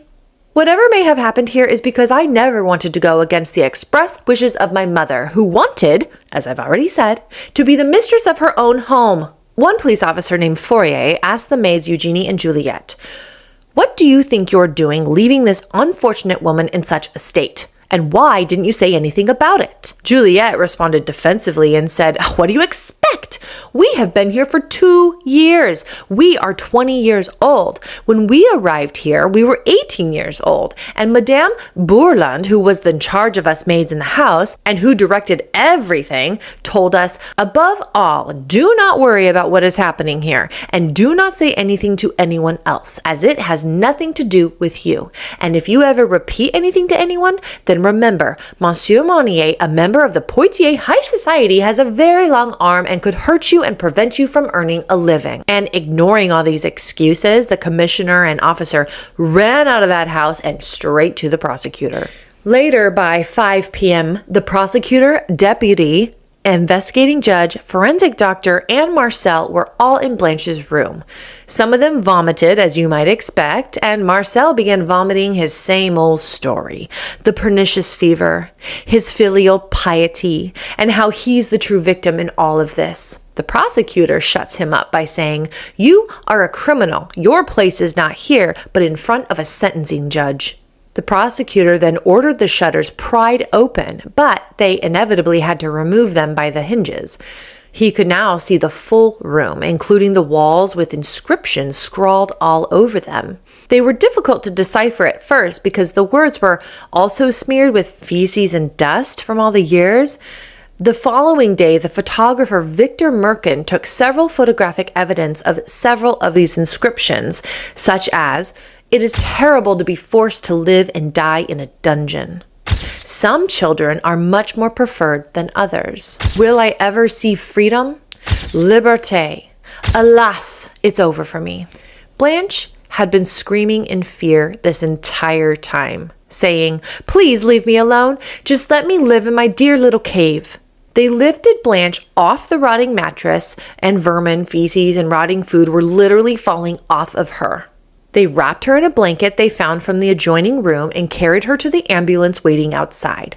By 7 p.m., Blanche is at the Hôtel Dieu, a hospital near Notre Dame in Paris. After her initial assessment by the chief physician named Larange, he reported that Blanche's skin was white as wax, and she was dreadfully emaciated. Her muscles were so atrophied that she could not stand up or walk. The doctor stated, if Mademoiselle Blanche Monnier was intelligent in the past, as the information collected tends to indicate, she could have been afflicted between the ages of about 15 to 20 years old by a mental illness called hebephrenia, or early dementia, and from that time on have remained in a state roughly identical to that in which she is now. I cannot affirm any of that, as that type of dementia does not make all of the faculties disappear. And I take this to mean that many things he observed about Blanche show she was suffering from dementia, but that not even dementia would cause this much loss of functioning. One doctor said, no description can give a sufficient account of the state in which she now finds herself. She is an absolute wreck of a human being, the most appalling example of a mere shell of a person. And another doctor said, it is my opinion that Blanche Monnier is not a mad woman. She certainly gives the appearance of being an adult that has regressed to childhood. The hospital staff weren't prepared for what they had to examine. Blanche's body was skeletal, covered head to toe in a thick layer of grime. The hair on her left side was long and matted, so compacted with feces and food debris that combing through it was never an option. They shaved it off. On her right side, she barely had any hair at all. And that actually made sense once they understood how she'd been living. Blanche had spent so long lying curled up on her right side, and the friction had worn the hair away. The smell from her hair alone was enough to cloud the entire room. The doctors even let people smoke just to cut through the dreadful smell. They carefully cut and preserved her hair as evidence. It measured 1 meter long and weighed 2.5 kilograms. That's about 5.5 pounds. So just imagine that. Blanche herself weighed 23 kilograms, which is about 51 pounds. She was so weak that the hospital called in the chaplain to administer last rites. They genuinely didn't know if Blanche was going to survive. Last rites are essentially a final prayer performed for someone about to die. It's the Catholic way of preparing a soul for death. The belief is that if you die without the last rite, your soul isn't absolved of its sins before passing. No last rites meant dying with unfinished spiritual business, and in Catholic belief, dying without last rites meant your soul could be denied entry into heaven, or be stuck in purgatory, a kind of spiritual waiting room where your soul lingers, unable to fully pass on. But Blanche had survived this long, and she would end up outliving her brother and mother. So the nurses washed Blanche, trimmed her nails, put her in a clean nightgown and cap, and laid her in a bed with fresh sheets. She resisted through all of it, but the nurses got it done. And as she drifted off to sleep, she murmured quietly to herself, "My dear little cave." After Blanche is whisked away to the hospital and the attic is being disinfected and evidence collected, Marcel is busy gathering a support team. This is what's on his mind as his sister's been found half dead in his mother's attic. He goes to Modeste first thing the following morning on Friday, May 24th, and the conversation went a little something like this. A terrible thing has happened. It's my sister. She's been taken to the Hotel Dieu. That can only be a good thing. It's not a terrible thing at all. If you're asked, could you say that you know that I did everything I could for my sister and that I cared for her very well? But I don't know anything about how you, or anyone else, cared for your sister. Marcel reportedly left Modeste's house in a panic. By the afternoon, he's lassoed a group of lawyer friends in his living room to apparently ask for legal advice. And I feel like this is probably a good time to mention that whether or not you believe Marcel is guilty of being an accomplice here or not, this is absolutely cold and selfish. He is only worried about himself and no one else here, and that's telling. By 6:45 that evening, in front of all his attorney buddies, Marcel is arrested right there in his living room. By this point, word had spread and media and a curious crowd was growing outside both the Monnier homes. The crowds shouted insults and accusations at Marcel and Louise, while simultaneously giving reports and statements to the media. They were witness to Blanche's screaming and rumors of her unfathomable living situation. One maid who had worked in the house for over a year didn't mince words. The Monniers and de Marnarques, she said, were a respectable family, except for one. She called Louise an old criminal, the cause of everything terrible that happened in that house, a woman who made life miserable for everyone who crossed her path. And then she described that the moment Louise walked into Blanche's room, Blanche would throw whatever clothes she had on off toward Louise. Then she'd throw anything else she could get her hands on, shouting the same thing over and over. "Do you remember? Do you remember?"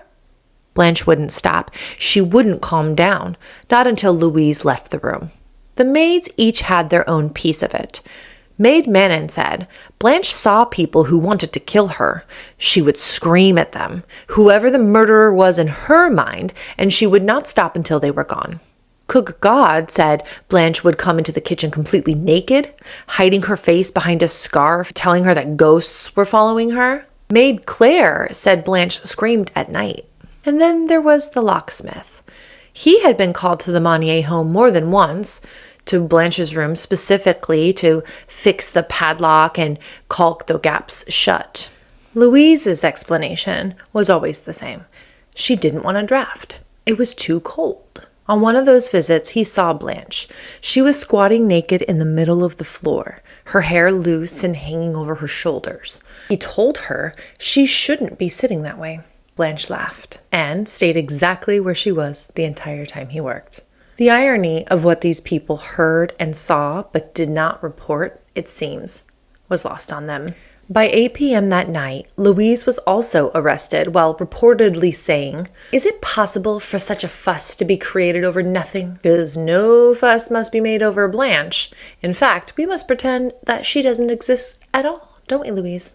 Now, remember, Louise is very ill at this point, but the police must not have been too worried because rather than an officer, they had one of her maids escort her down the street to the prison.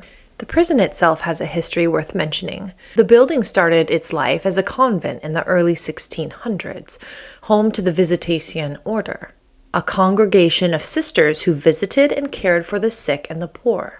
Then the French Revolution hit in 1789. The sisters were expelled from their convent, and the building was repurposed the way the Revolution repurposed a lot of things, harshly. It became a tribunal, then a prison, and it functioned as both courthouse and jail all the way up until 2010, before it was renovated into the restaurants and shops it is today. The anger of the crowds outside the prison had increased, and it didn't take them long to call for Marcel and Louise's execution. Marcel's lawyer friends told the crowd that the arrests were arbitrary.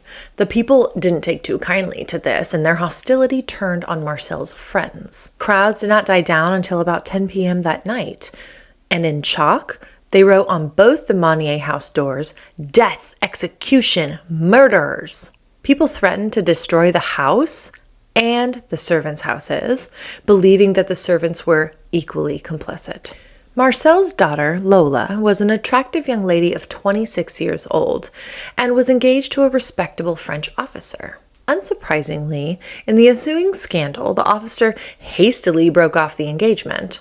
Then, despite their insistence that they had no idea what was happening, Angel and her daughter Lola had to retreat to a convent for their own protection. Both Louise and Marcel were held on pre-trial detention, meaning they were not able to leave the prison before trial, and at their own expense had to have meals prepared and brought to them at the prison door. Louise wanted her maids to make her meals, but they refused, saying that they simply don't pay her enough. So she just decided to order her meals from the Hôtel de France. Louise also found out that she could earn 10 cents a day by shelling and bagging peanuts with the other inmates, so she did that to offset the money she spent on meals. Today, that would be about 60 to 80 cents a day.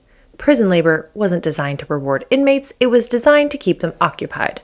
But leave it to Louise to miss the point entirely. Here she is, seriously ill, and instead of resting, she's shelling peanuts for 10 centimes a day. Not to pass the time, not for the routine, because she wanted the money. In the meantime, Marcel is trying to stay on the good side of his fellow prisoners by helping them write letters to their families for those who could not write. Altruistic or not wanting to get beat up, you tell me. By Saturday, May 25th, the police finished their seizure of evidence from the attic of everything disgusting you already know about, plus the shutters, padlock, door frame, notebooks, books, bugs, pencils, 2 statues of the Blessed Virgin Mary, a doll head, rosary, 10-cent coin, and pieces of the faded wallpaper with the inscriptions. Then the room was sealed shut. This story spread internationally and consumed the media. While today that doesn't really seem out of the ordinary because everything is basically breaking news, in 1901 it was wildly uncommon. Naturally, the story horrified people. The coverage sparked heated public debates about family honor versus individual rights. But once the sensationalism of the story settled, people began to wonder the why of it all. They wanted to know how Louise could be such an unnatural mother, and why hadn't her highly esteemed brother rescued her? Why hadn't the neighbors, who were now making reports of what they'd witnessed and heard, said or done anything? They began to conclude that Louise must have had criminal intention behind it. I don't think they could process the idea of a cruel mother for evil's sakes. And just as we do today when something dark and breaking hits the headlines, we research armchair detective style. The community learned about Louise's distant connection with the aristocratic lineage and expressed how the Monniers were the perfect example of a degenerate nobility that the Republic had been created to get rid of. This really wasn't just a throwaway insult because France had spent the better part of a century trying to claw its way out from under exactly that kind of nobility. Marie Antoinette and Louis XVI had become the symbol of everything wrong with the aristocracy, out of touch, self-serving, and utterly indifferent to the suffering happening right outside their doors. The revolution had literally taken their heads for it. And here, over 100 years later, the public was looking at Louise Monnier and seeing the same thing. A woman so obsessed with appearances, with status, and with what the neighbors thought that she had locked her own daughter in a room and left her to rot. Same disease, different century. 10 days later, on Thursday, June 6th at 6:57 p.m., Marcel is interrogated by the police. He regurgitates the same story about Blanche's illness since 1872. The following is not the complete transcript, word for word. Some of the statements are quotes, and some of them are statements based on what the investigator and Marcel said.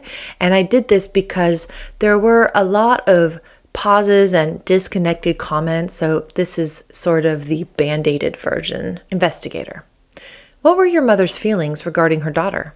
Marcel: my mother always had far more affection for Blanche than for me. Investigator: why didn't you give Blanche basic care after your mother became ill and the responsibility fell to you? Marcel: I did not feel it was my right in my mother's home to give my mother's servants any orders, but I did make 1 or 2 simple recommendations. Investigator: how was it that you weren't bothered by the terrible smell of the room? Marcel: I never noticed anything abnormal. I was amazed when I was told about the repulsivity, filthy state of the room. Then Marcel contradicts himself and adds, the room's state of uncleanliness that you observed does not date back very far, only to when our regular maid died. And of course he's talking about Marie Fazy here. Investigator: why were the shutters chained, padlocked, and sealed shut?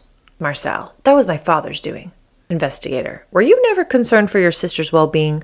Marcel: of course, but I was not the master of the household. My sister lived in my mother's house. On many occasions, I tried to insist that my mother send Blanche to a nursing home, but my mother refused to listen to me and often got angry with me if I became too insistent. She threatened to disown and disinherit me if I persisted in mentioning putting Blanche in a care home. Aware of my mother's age and concerned by her weak heart, I finally stopped mentioning the subject to her. I was helpless. I deeply regret it. Investigator: don't you think you should have insisted upon it more strongly? Marcel: my filial piety has led me to become a respectful son who was, is, and always has been purely and simply deferential to all paternal and maternal authority. With regards to my sister's weight loss, which I was totally unaware of until it was explained to me, it is now quite obvious that not all of the food sent up to her by her mother reached its destination. Later that night at 9:02 p.m., Louise is also interrogated. But this time they have to do it in the infirmary because she is so ill. Nevertheless, she answers the questions precisely. Investigator: what can you tell me about the way you treated your daughter? Louise: my daughter, I adored her. I sacrificed myself for her by keeping her at home. If I had known all the trouble that my love for my child was going to cause me, and that all of this would be the reward for my care, I would have acted like a stepmother. That is, I would have sent my daughter, my poor daughter, to a nursing home where she would have died long ago. Investigator. Why did you imprison your daughter for 25 years? Louise. I never confined my daughter, who I love very much, nor have I ever considered confirming her. She has always been free to move around the house. I must say that for the past 25 years, she has voluntarily stayed in her room. In fact, I believe it was in about 1876 that she decided she would stay in bed rather than get up. She insisted on staying in bed despite my efforts to get her up and go for walks and get some fresh air. Even my husband, when he was alive, he was unable to get her out of bed. Investigator. Some of your maids state that your daughter was healthy long ago, but her imprisonment has caused her health to deteriorate. Louise. She always had very delicate health, but it never stopped her doing her schoolwork. She loved the work that the school set for her to do, especially the reading. Investigator. By locking her away, you have deprived her of normal life, friends, and a social life. Louise. As a young girl, she rarely had any sort of social life. She preferred, above all, to visit churches. We all thought she had a vocation to become a nun. Investigator. You have also put pay to any chance of her marrying and having a family. Louise. She never discussed wanting to marry anyone with me. She never had any marriage plans. In fact, I'm convinced she never wanted to marry, nor had any interest in marriage. Investigator. What about Victor Camille? Louise. I don't know anyone by the name of Camille. My daughter never mentioned anyone by that name to me.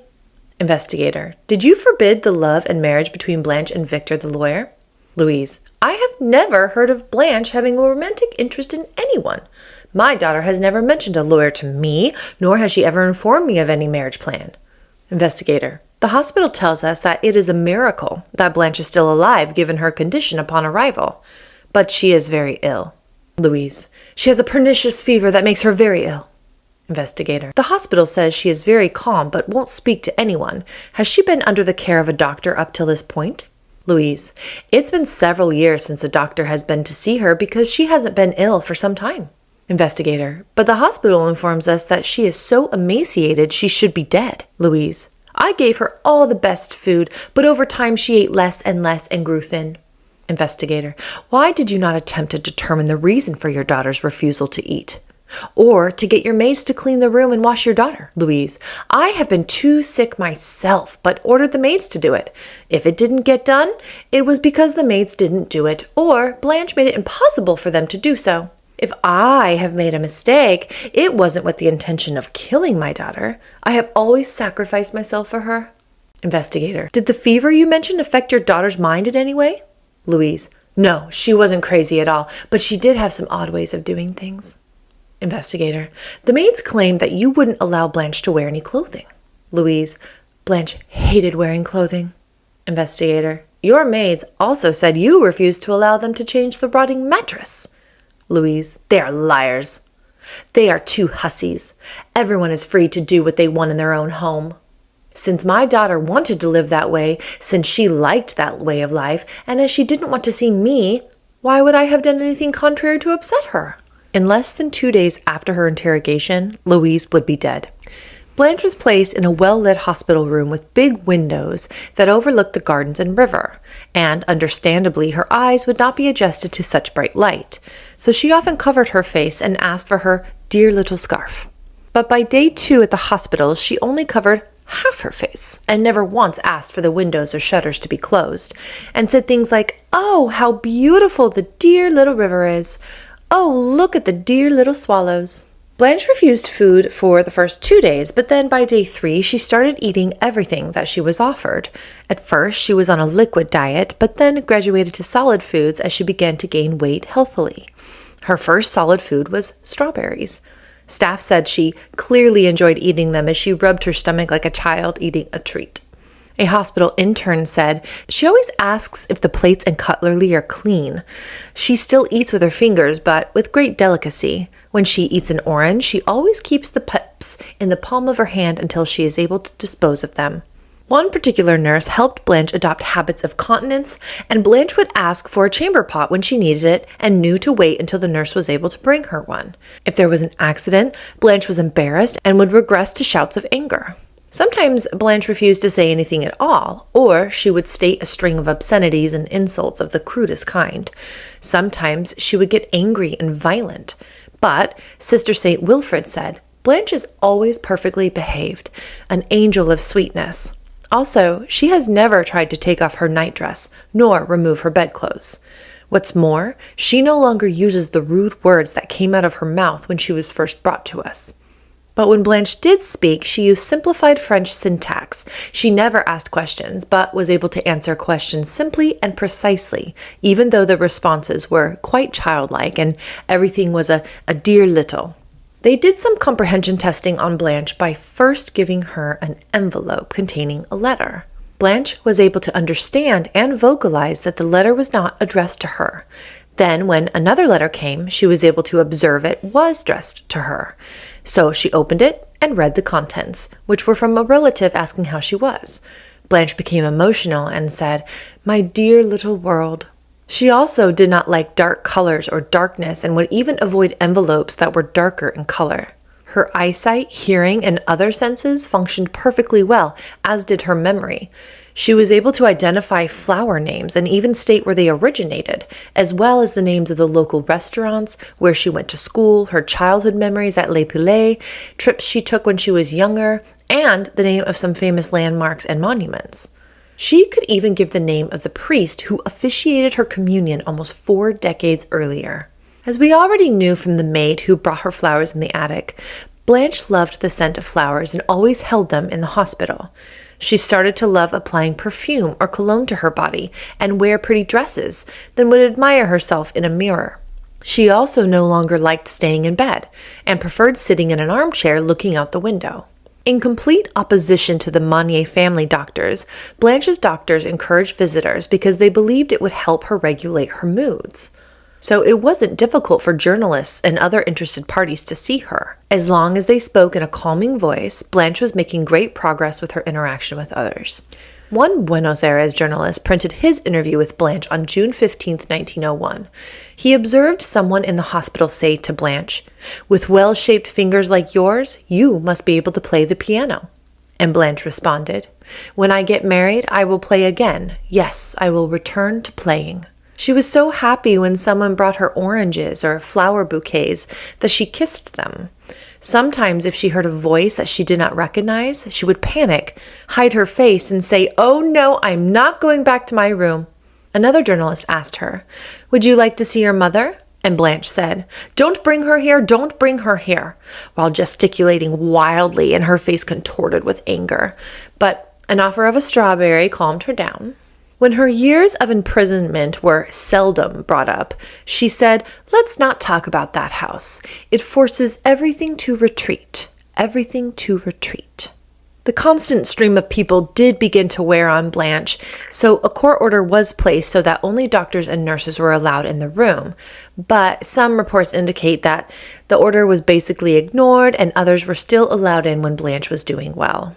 So, of course, during her stay at the hospital, Blanche wasn't taking potassium bromide. There was no apparent way that the doctors and nurses would even know that Blanche had been taking it, let alone for decades. And even if they did have that information, there had not been studies on the long-term use of it at that point, so there's no reason to believe they would be suspicious of it right off the cuff. Thus, and I want to be clear about this, at no point was the cause of Blanche's destroyed nervous system attributed to the long-term effects of potassium bromide use. The connections simply didn't exist.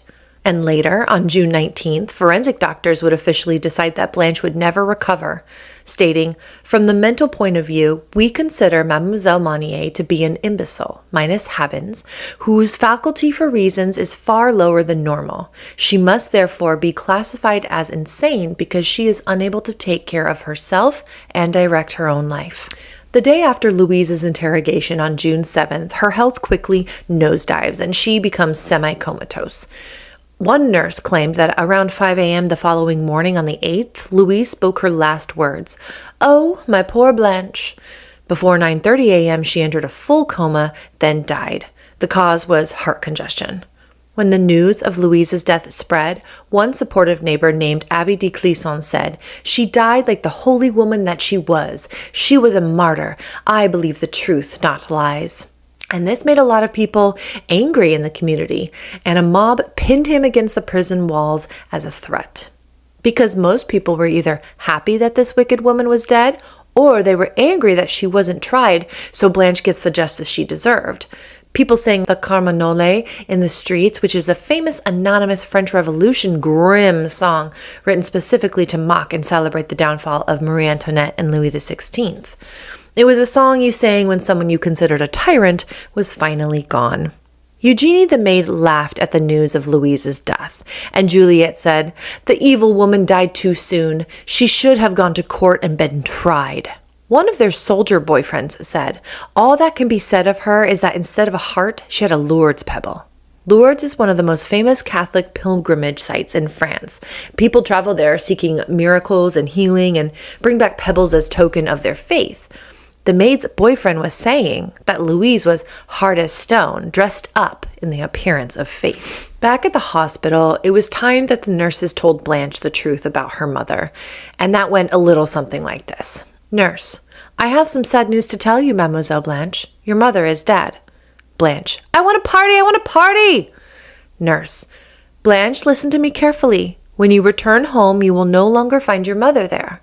Blanche, "Pah, I just want to enjoy myself, Later, during an August 6th police interview, Blanche was asked, "Do you remember your father?" Blanche, "Oh yes." Police, "Is he dead?" Blanche, "I don't know anything about that." Police, "Do you remember your mother?" Blanche, "Enough talking." Police, "Would you like to see your mother?" Blanche, "No, it's best she stays where she is." Police, "Do you love your mother?" Blanche, "Yes, but it's better she stays where she is." Over and again, it became clear that Blanche had no regard for the death of her mother, and it held no significance to her. Monday, June 10th. It's 1 a.m. and Angel decides to have Louise's body carried from the inner courtyard of the prison under the discreet cover of darkness and away from public eyes. Louise's coffin sat in a glass hearse carriage as it drove from the prison to the chapel. But by 5 a.m., the press had got word and the chapel and cemetery were swarming with the public. Marcel could hear the service from his prison cell, but was not allowed into the chapel to be with his wife and daughter. Then, after the service, the hearse carried Louise to the cemetery. And during this 1 to 2 kilometer commute, or about 1 mile, onlooking crowds did not make the sign of the cross as they normally would have, and the men did not remove their hats in respect, and the sex workers along the way yelled unflattering remarks and insults about Louise. To preserve the integrity of the cemetery, the police gave orders to keep the cemetery closed while Louise was buried next to her husband Emile in the family plot. Now, 5 days after her death and 3 days after her funeral, the investigator searches Louise's bedroom on June 13, 1901. In the corner of her bedroom sat a bulging wooden sea chest, the kind you'd picture in your mind when someone says the word treasure, all iron hinges and swollen timber. Eugenie had the key and unlocked it. Inside the chest were wads of banknotes and papers stacked in piles. When they counted it up, it came to 42,000 francs. But that wasn't all. Beneath it, bearer bonds and debt securities worth another 98,000 francs. They also found Louise's will dated January 5th, 1885. That means Blanche had been in that attic for 11 years when Louise last updated her will. Large sums went to some families of various names, Blanche's own godson even, and thousands more went to the Little Sisters of the Poor, which was a charitable office in Poitiers. And also she gave some money to the parish priests to distribute among the poor. She was literally giving all her money to charity and to Marie Fazy's family, basically. She also left 15,000 francs to the hospices of Poitiers to maintain the family plot at the cemetery. Her grave and her husband's Emile grave, her parents' graves, and when the time came, Blanche would be buried there too. No mention of Marcel, though. And then her next words are telling. No other plots, graves, or vaults were to be established on that land, ever. She tasked the hospices and her executor to enforce it personally, making sure Marcel couldn't wriggle his way in, and by extension, not his wife or daughter either. Ouch. And Blanche? Louise spoke directly about Blanche in her will, writing, To my daughter I bequeath, by precipice and full part, and usufruct and enjoyment of 3 rooms on the 2nd floor of my house, in addition to the one she already occupied. I want my daughter to continue to remain after my death in the part of the house whose usufruct I have just bequeathed to her. She will receive the care of the woman Phasie, to whom she is accustomed, and in addition the company of 1 or 2 nuns of bon secours whose convent is in Blois. I decree that all my daughter's income, as well as all that she will collect after my death, is devoted exclusively to the care she needs. As my daughter is unable to personally direct either her own person or her own property, I appoint to her as guardian and administrator Monsieur Paul Dreux and some other lawyers as he's unavailable, who will be also responsible for the full and complete execution of all my provisions, and while I appoint my executor. I ask that if the gentleman is willing to take on the arduous and delicate mission that I entrust to his loyalty, that he accept the sum of 5,000 francs that I bequeath to him as recognition and as a very low remuneration for all the pain that will give him the functions of executor of this will. Obviously, Louise never updated her will after Marie Phasie died. And also notice, no nursing home, no hospital, no alternative. Every penny Blanche inherited was those 2 little attic rooms. Locked away from her own hands, Louise was making sure that no matter what happened after she was gone, Blanche was never, ever leaving. When a copy of the will made headlines, people were shocked. Everyone assumed Marcel was Louise's co-conspirator and that he'd be rewarded, that Blanche wouldn't see a single franc. They were half right. Blanche got nothing she could use, but Marcel got nothing either. Louise had played her final hand and cut them both out. It was the most honest thing she'd ever done, because for the first time, everyone could see her clearly. Does this will change how you see Marcel? Is he a coward who did nothing, an active participant, or someone who tried to push back and paid the price for it? In our final chapter, part 5, Louise, of course, is dead, which means she never faced a courtroom, and because of it, Blanche never got the justice she deserved. This also means the only person left to face a judge was Marcel. And what happened next is either the most infuriating thing in this entire story, or the most predictable thing, depending on how you see it. Because Marcel did stand trial, and he did face a verdict. And the twist that comes after that verdict is read will make your blood boil. But part 5 isn't just about the trial. It's about Blanche, where she ended up, who she became, and the one quiet fact that says everything. She outlived every single person who hurt her, and that feels like the only justice this story ever got. Part 5 is where we finally find out what that cost her, and what she did with the time she had left. The moment your spinal cord is severed from your brain, your body below the severance point goes into immediate paralysis. Every motor signal stops instantaneously. Reflexes can still fire independently at the spinal cord level, which is why your body may continue to twitch or move even with no brain connection. Blood pressure collapses catastrophically because the brainstem can no longer regulate it. That causes blood to drain rapidly from your brain. But your brain still has a small reserve of oxygenated blood, enough to keep functioning independently for a few seconds. During those seconds, your brain is still generating enough electrical activity to process and receive its last signals. Then the oxygen runs out, neurons begin firing erratically in a final surge in what scientists call the wave of death. Then all electrical activity flatlines. The entire sequence between this severance to brain death takes somewhere between 10 and 30 seconds. The critical unknown, and scientifically unresolvable, is whether any of those final seconds involve consciousness, awareness, or whether it is simply the machinery running down with nobody left inside of it. Which raises a question that France had been asking itself for over a century. What exactly happens in those final seconds? When the guillotine blade falls and the head is severed from the body of someone sentenced to death. This wasn't a question anyone could leave alone. Physicians began conducting experiments immediately after executions. approaching freshly severed heads, calling out the prisoners' names, pressing fingers to the eyelids, watching for any flicker of response. And it wasn't just scientists who did this. Civilians at public executions were doing their own investigating, poking, prodding, slapping even in one case. In 1793, when Charlotte Corday was executed, the executioner raised her severed head and allowed the crowd to slap it. I am not even kidding you. Her cheeks reportedly reddened. Whether that was a conscious response or simply residual blood still moving beneath the skin, nobody could say for certain. But nobody could quite dismiss it either.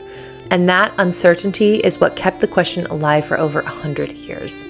And for anyone specifically looking the death penalty in the eye, the question was no longer academic, especially if the thing that puts you there wasn't something you did, but something you didn't do. This is the fifth and final part of the Blanche Monnier story, the woman who was locked up in darkness for 25 years while her brother stood back and did nothing. 99 days after his arrest, Marcel Monnier was sitting in a courthouse, and the question on the table wasn't if he was guilty or not, it was whether or not he should die.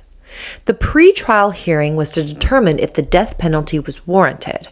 His defense attorneys pushed back hard. Marcel didn't even own that house or live there. His own mother had turned him away at the door on multiple occasions. How could he be held responsible for what happened inside of it? But the judge wasn't moved.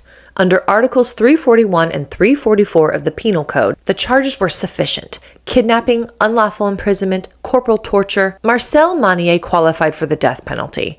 But then something shifted. The records aren't entirely clear on exactly how it happened, but the charges were downgraded. The death penalty disappeared from the table. What Marcel would now face was charges of violence and intentional assault as an accessory to his mother. A sentence of 2 to 5 years and a fine would be the outcome of a guilty verdict. The most likely explanation is that the defense had successfully shown the court that Marcel simply wasn't present enough at the house for the heavier charges to stick. Louise was the architect. Marcel was on the outside, sometimes literally turned away at the door. The judge also ruled the court could only hold Marcel accountable for the last 3 years, not the full 25 years, 3. And this was because 3 years prior was when Louise's health had begun seriously declining, and under the law, responsibility for Blanche's care would have shifted to Marcel as next of kin. Thus, his crime started when he evaded his responsibility and did nothing. At 7:30 a.m. on Monday, October 7th, 1901, Marcel is escorted by carriage from the prison to the Palais de Justice courthouse. It's still one of the largest halls of its kind and was built between 1191 and 1204, and served as a courthouse up until 2019. Interestingly, it was where Sainted Joan of Arc was interrogated in 1429. And you can tour it today and be where trials took place for the past 800 plus years. And the Poitiers tourist office actually runs a guided tour specifically about the great court cases held at the Palais. Angel is there in the courtroom, sitting with her mourning clothes on, and she's already crying. It's been a long morning of waiting, but the judges and lawyers finally enter the courtroom at 12:40 p.m.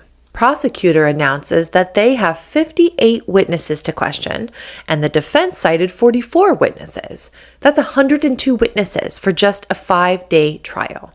And you will see that the trial lasted just 4 days about, and they finished a day early. The first witness the prosecution called was Commissioner Boucheton, the man who had been there that day and who had stood in the attic door while Marcel played dumb, pretending he didn't have a key. He walked the court through everything Marcel did and said, plus what he personally had seen in the attic. On cross-examination, Marcel's lawyer asked one pointed question for Boucheton. Who received the pension for that house? Boucheton conceded it wasn't Marcel. Marcel wasn't the man of the house. He never had been. Louise received the pension. It was a small concession, but the defense would make sure the court remembered it. Then the court broke to prepare the exhibits. The lock, the chains, the bed, the jar of bugs, everything that had been pulled out of that room was now being brought into the courtroom, and the smell that came with it. Over 100 people that sat in that courtroom reached for handkerchiefs and pressed them to their noses. These items had been out of Blanche's room for months at this point, and they still reeked. It got so bad that the judges ordered the windows opened and exhibits removed from the courtroom entirely. And the records indicate that everyone in the courtroom cheered when the judge told them to do this. The next 6 witnesses were police officers who confirmed what the commissioner said about what they had witnessed. Then 5 more witnesses who were taken to Blanche's room as strangers since December 1900 by the 2 young maids, Eugenie and Juliette, also testified what they saw. But Marcel's defense attorney used this to their advantage by arguing, since strangers had been able to enter the room simply by pushing the door open, it is proof that there was no imprisonment, no confinement, no sequestration, even if the shutters of the room were padlocked. Nice stretch, bro. It was clear to me that the maids had keys to all the rooms. Remember, even Eugenie had a key to unlock Louise's chest full of cash. But then the matter got complicated. Several witnesses testified that Blanche's door was not locked. One madame had been in that house. She told the court the windows were locked shut, but the door was not locked. A maid named Madame Dugu, who had worked in the Monnier house between 1879 and 1882, said Blanche was well cared for. The door to her room was always wide open. Only the shutters were securely closed. And if you notice the dates there, Blanche had only been in that room for a couple years at that point, so it makes sense it wouldn't have been the worst scenario yet. And then another madame, a maid from 1883, said the shutters were closed, but Blanche could open a window. She could also go down into the house. Her confinement was totally voluntary, and although Blanche was deprived of any communication with the outside world, no one ever used any coercion to prevent her from leaving. When the mistress of the house recommended securing the door of her room so that it was carefully closed, it was because she feared her daughter, a delicate young woman who was always naked, would get cold. The door was only opened with Louise's consent when the smell of the room became too strong. Next came Dr. Leger, an expert in bacteriology. He confirmed the bugs and vermin that had been collected from the room. But then the court asked him about something else, something rather shocking. The bones found in the garden. Because media speculation had been swirling. Some people believed Blanche had been locked away to hide something far, far darker, an illegitimate child born and dead and buried. Dr. Leger put that rumor to rest, though. The bones belonged to a cat, chicken, and sheep. Then another doctor took the stand to speak about his initial examination of Blanche.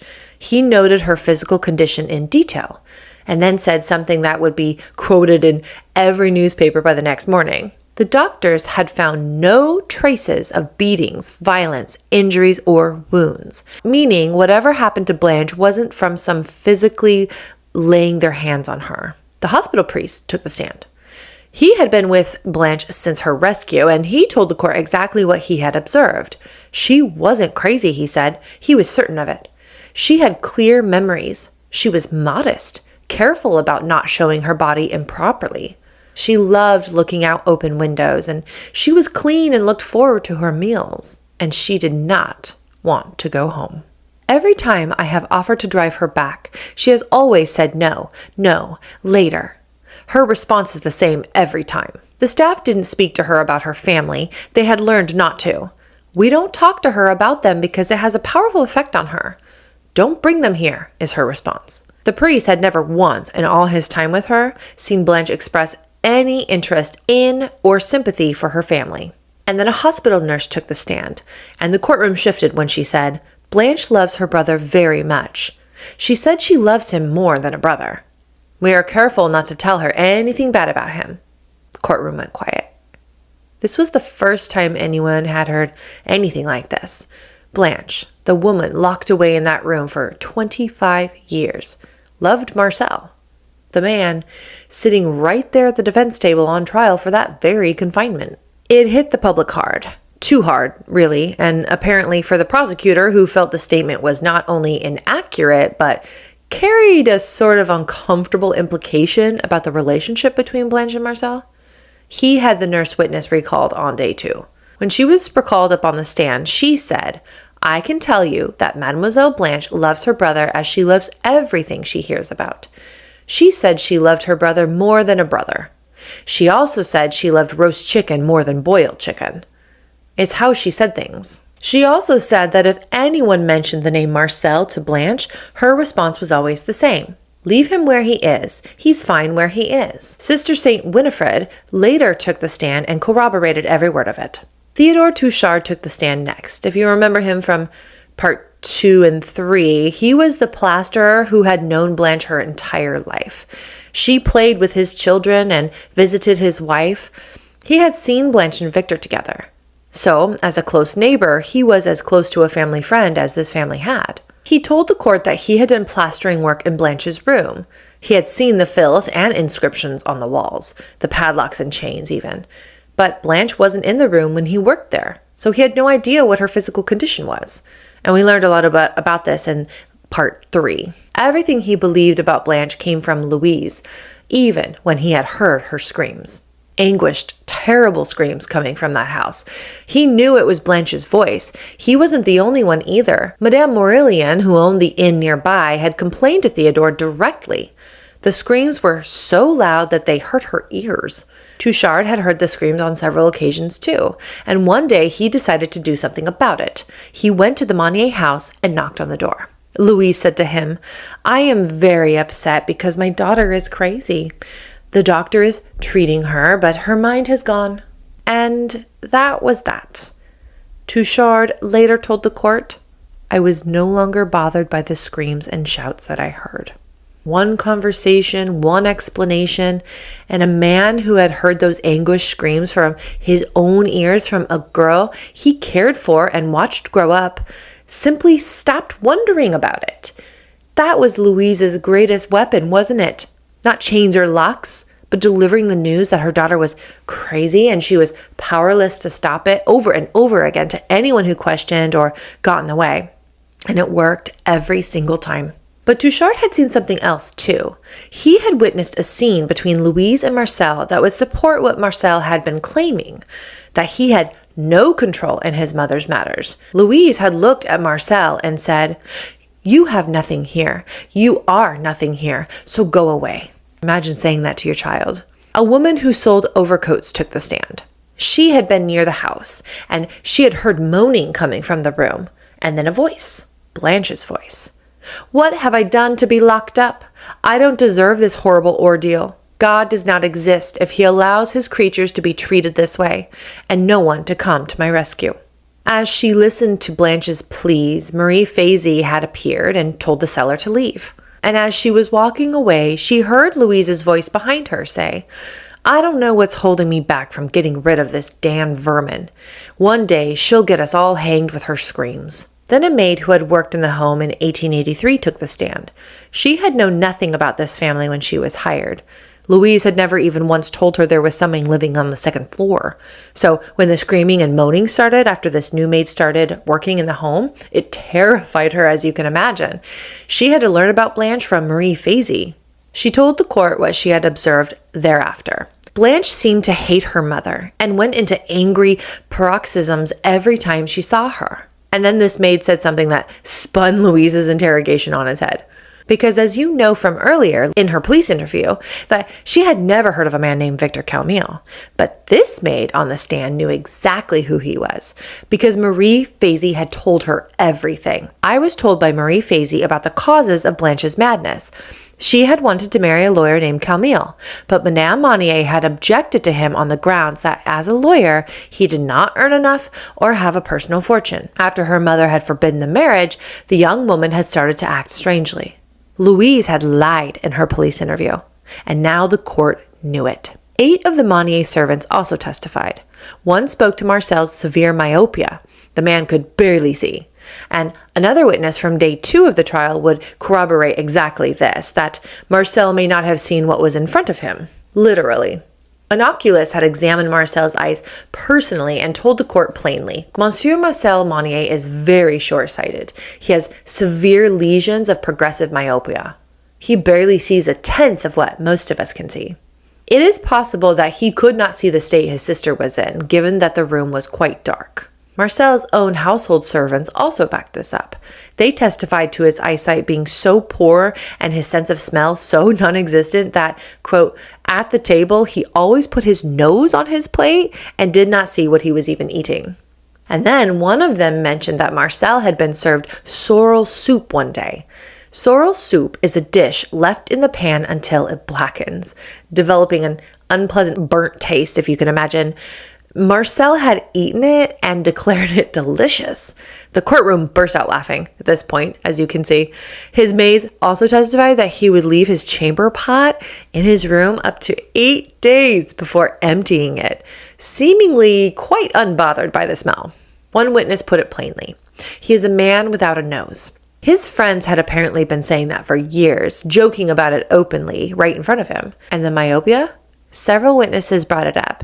It was bad enough that Marcel couldn't recognize people he knew well until they were practically standing on top of him. Later on day 2, the chimney sweep who had cleaned the fireplace in Blanche's room 3 times a year without fail, he said, the room never smelled any good. Another Monnier servant testified about the tonic Blanche was made to drink every single day.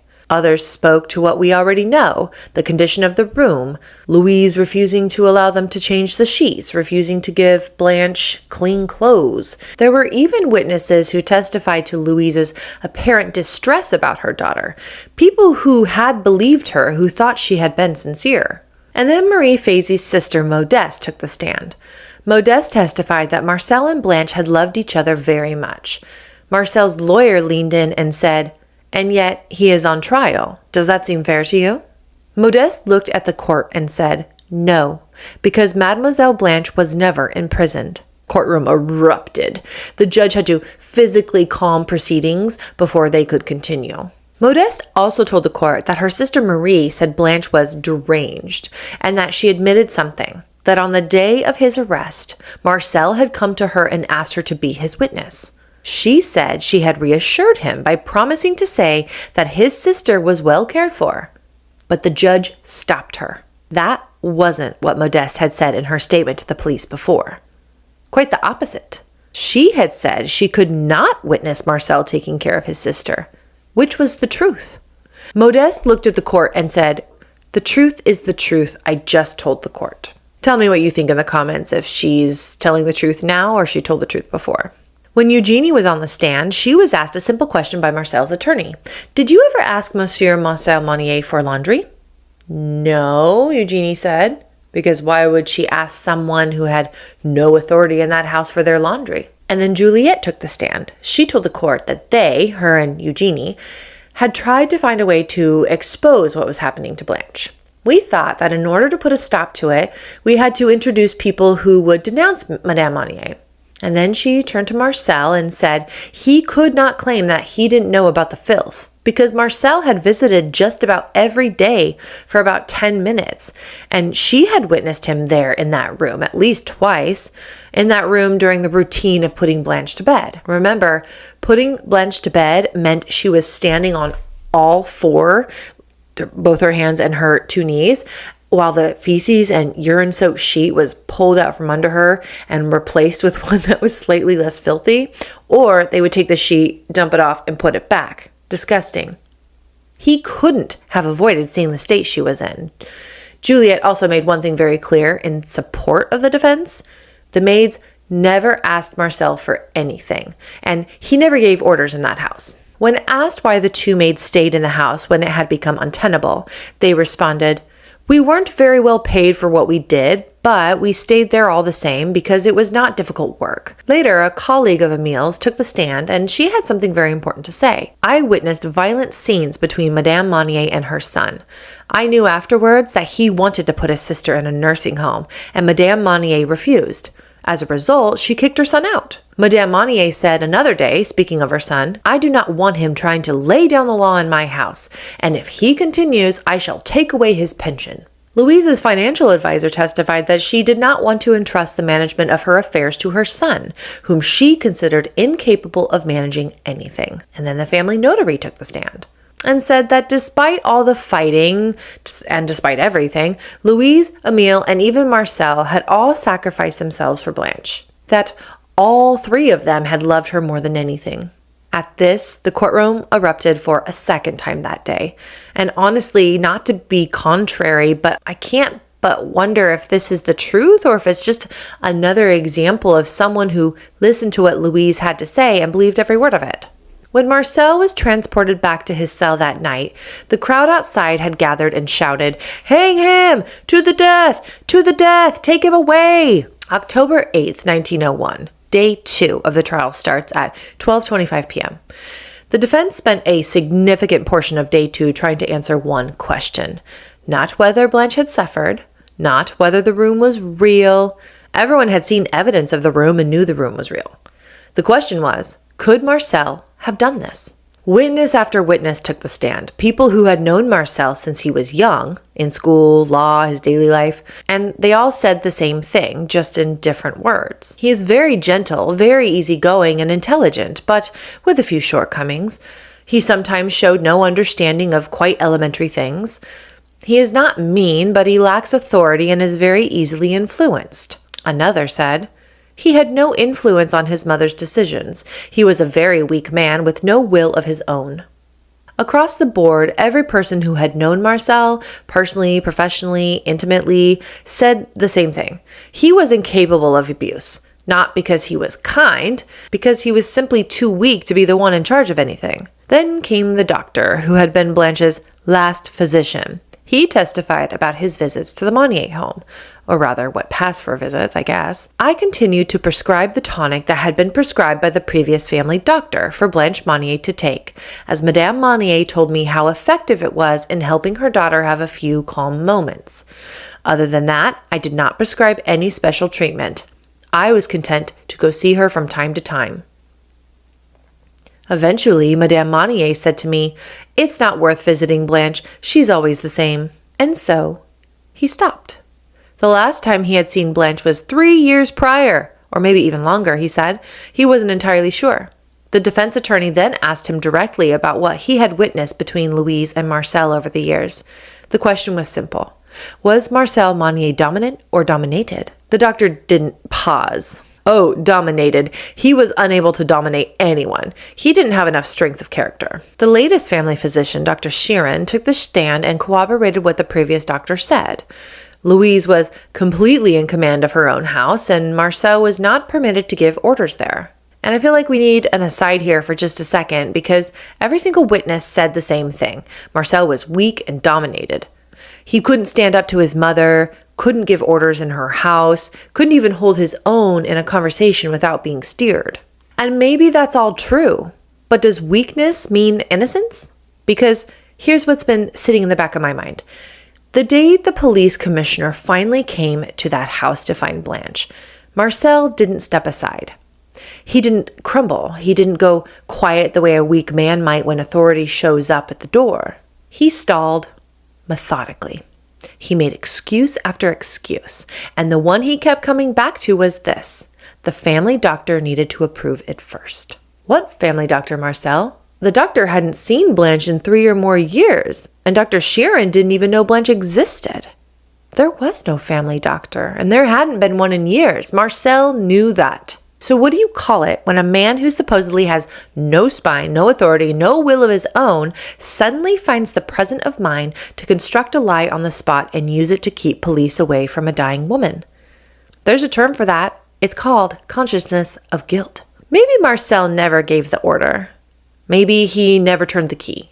But he knew, he had always known, and on the day it mattered most, the day someone came to end it all, he didn't step aside, he stood in the doorway.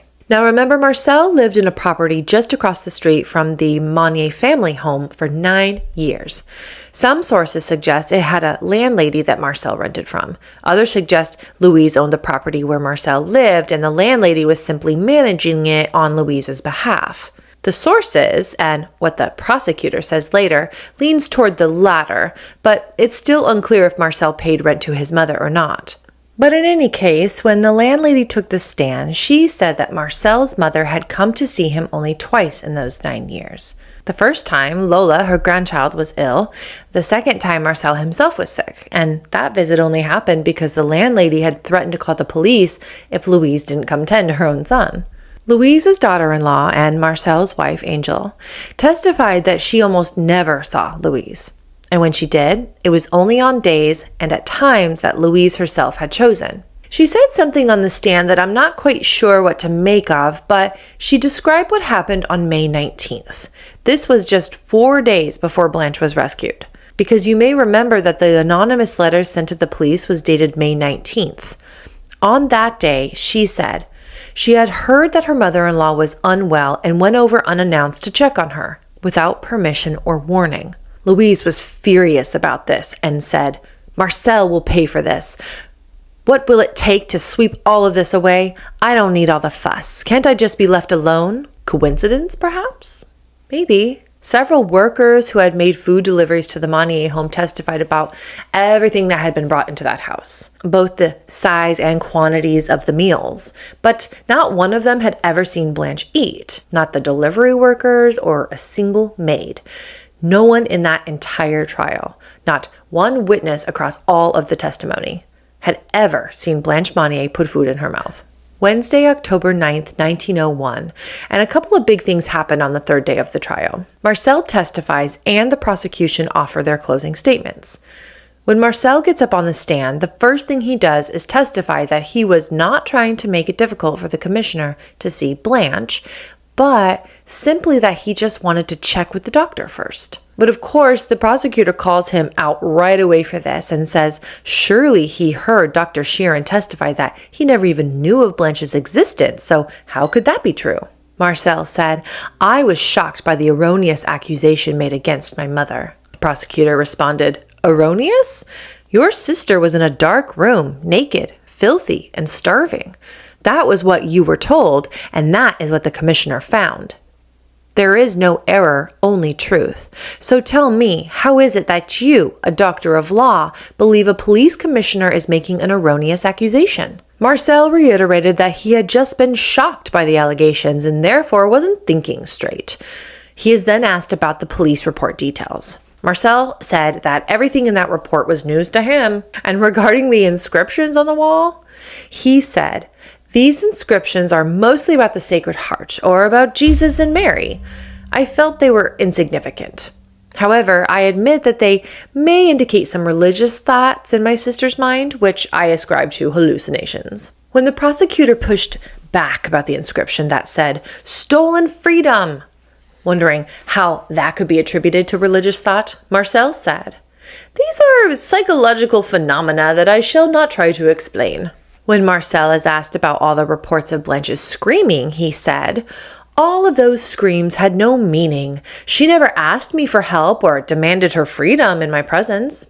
Then the prosecutor confronts Marcel with this question: "How do you explain that this rage and overexcitement of Blanche's suddenly stopped as soon as your sister was admitted to the hospital, and that it was replaced with a calmness and docility that has not wavered for a moment?" Marcel responded, "I don't have the medical knowledge to explain the psychological change. It is possible that moving my sister caused her to feel emotions that delivered a beneficial shock to her troubled mind." He also reiterated over and over again that he had no control or authority over his mother's wishes for his sister or how she was cared for. Plus, he said he had duties himself to tend to and couldn't be there all the time. And with a chef's kiss, the prosecutor says, "You don't have a job. You live in a house owned by your mother and you receive a pension. What duties?" Marcel took the stand and spoke about how he had pushed so hard to get help for Blanche, stating, "I insisted so much that my mother ended up kicking me out of her house. On one occasion, she threatened to disinherit me if I continued to insist on my sister being put in a care home. I remember that I even offered to transport my sister to my grandfather's apartment. My mother refused all of these suggestions and got very angry with me." The prosecutor leaned in and responded, "You obviously knew how unwell your sister was because you just said that you had proposed to your mother to place your sister in a nursing home. She refused to do so, and you obediently bowed to her decision. Was this because of your concern over money?" Marcel responded by speaking about his respect for his parents. Remember the filial piety he went on and on about before? But the prosecutor wasn't going to let this same excuse slide anymore. He reminded Marcel about his professional life, the years he had spent as a prefecture council member, as a sub-prefect, a man who had been responsible for reading and writing a large volume of important legal documents, a man who understood consequence. who understood authority, and a man who knew exactly what he was and wasn't doing. Day 3 of the trial wrapped up with the prosecution closing statements. And he didn't start with the law or crime, but with Blanche. With the girl she had been before any of this horror happened. A lovely young woman. Someone who, by all accounts, had shown early signs of what we might now recognize as dementia, perhaps already beginning in her 19th year. And I know we've talked about this before, but I need to bring it up again because I think it's too important to just move past in this moment. The potassium bromide. This tonic never came up at the trial. It wasn't part of the hospital doctor's assessment of Blanche either, because they simply didn't know she had been taking it. So when the prosecutor stood up and talked about Blanche showing early signs of dementia in her 19th year, that analysis was made in a vacuum. An incomplete one, because yes, something was causing Blanche to show signs of dementia. Something was making her confused, detached, erratic even. But I do not believe for a single second that it is a coincidence that those symptoms appeared right around the time she was being forced to take bromide every day. And she would happen to have the side effects that bromide caused. I believe, and I want to be clear that this is my read of it, that the tonic didn't treat whatever was wrong with Blanche, but rather was the cause of it. I think the very thing Louise was using to keep Blanche quiet and manageable was the thing that fractured her mind. And now, in this courtroom, decades later, the damage that tonic did is being pointed to as the reason she was locked away in the first place. They created the symptoms, and then they used the symptoms as the justification. And I agree with what the prosecutor clearly said next, that whatever had been fragile in Blanche's mind before, the confinement had made it catastrophically worse. The loss of her father, the loss of Marie Fazy, and then the room, the years of darkness, her deterioration wasn't just illness, it was manufactured. The prosecutor noted, almost in passing, that the servants deserved prosecution too, that they had no defense. Then he reiterated what he'd previously implied about Marcel when he was on the stand. Marcel Monnier was a doctor of law. He knew precisely, professionally, legally, the responsibilities he had pertaining to his sister. This was not a man who could claim ignorance of what the law required of him. He had spent his career reading and writing important legal documents. He understood obligation. He understood consequence. But the prosecutor did acknowledge something directly. There was no evidence of kidnapping. Not from Marcel anyway, but there was evidence, clear evidence, of violence, or at minimum, complicity in it. And he wanted the court to understand exactly what he meant by violence, because Marcel's defense would try to reframe it. Violence, he said, refers to everything that could infringe on a person's freedom and security, such as serious omissions, lack of care, deprivation of air or light. This next part is interesting and a little painful. In 1898, while Blanche was still locked in that attic, the French Penal Code had been amended, specifically to address the deprivation of liberty, to penalize those who unlawfully restricted someone's freedom. On paper, it felt like the exact kind of law that should have applied to what happened to Blanche. But there was a catch. The amendment only covered minors, and by the time this case reached a courtroom, Blanche was nearly 50 years old. The law that could have been written for her didn't apply to her at all, which is exactly why the prosecutor had to define his terms so carefully. He wasn't being poetic when he described violence as, quote, everything that could infringe on a person's freedom and security, such as serious omissions, lack of care, deprivation of air or light. He was building a legal argument out of whatever the existing framework would allow him to use. He was working around a gap that the law hadn't quite filled yet. But he also reminded the court that Marcel's responsibility had crystallized the moment his mother fell ill. That was the moment. And he did nothing, not one thing to address his sister's condition when he finally had the opening to do so. The prosecutor also issued a warning to the court. Do not let yourselves be swayed by the character witnesses, the friends, the colleagues, everyone who came in to say Marcel was gentle, weak, and incapable. None of that, he said, had any bearing on the degree of Marcel's responsibility. Weakness is not innocence. Gentleness is not a defense. And then he asked, Why? Why, even during his mother's illness, when he finally had room to act, did Marcel do nothing? He said, "It's because Marcel Monnier was afraid of his mother." And why was he afraid? As I said, it's a matter of greed, a love of money. He was afraid that if he upset his mother over the care of his sister, Madame Monnier would disinherit him. And so he let her control his life and his sister's life. Greed is the motive. It is what inspired Marcel Monnier's moral cowardice. He pointed out that Louise had more than enough money to have sent Blanche somewhere with treatment, care, and light. She chose not to. And Marcel, who knew this, said and did nothing, because the inheritance mattered more. The prosecutor put the question plainly to the court. Was Marcel Monnier a mere witness to his sister's imprisonment, or was he an accomplice? And then he addressed the argument he knew the defense would make, that even if Marcel had tried to help, Blanche would have refused. But guess what? When the police came to rescue her, Blanche did not fight them or refuse. They simply picked her up and carried her to the ambulance. It was that simple. It had always been that simple. He then reminded the court that throughout the trial, it had been said again and again that Marcel visited Blanche 1 to 3 times a day, that he would come in, sit down, and read his newspaper.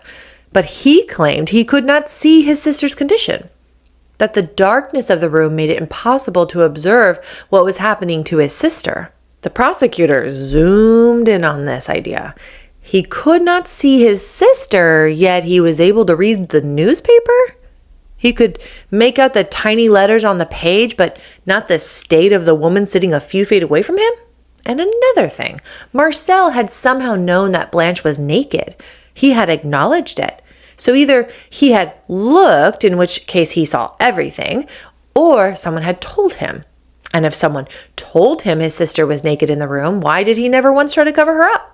And when Angel, his own wife, had told him about the vermin and bugs crawling across the bed, he had done nothing at that point either, even knowing his mother was sick and the responsibility had shifted to him. When the prosecutor ended his closing statement, the courtroom did not stay quiet. They applauded and shouted, "Bravo!" before shuffling out of the room at the end of the day. Thursday, October 10th, 1901. On day 4 of the trial, it was the defense's turn to deliver their closing statements. But before they did that, and before the court really started for the day, Marcel's capable defense team did something very strategic. They created, printed, and distributed a pamphlet to the press titled "The Truth About the Prisoner of Poitiers." Then Marcel's defense lawyer made the unfortunate mistake of starting his closing statements by saying how Louise did indeed love her daughter so much and devoted her life to her. This upset and pissed people off so much that it took several moments for silence to come back to the court.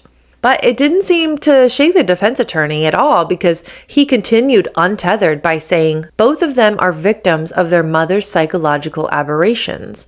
From all sides, a great deal of harm has been done to this weak-willed man. Then, and I know it's his job to defend his client to the best of his ability, but then he said something stupid as far as I'm concerned.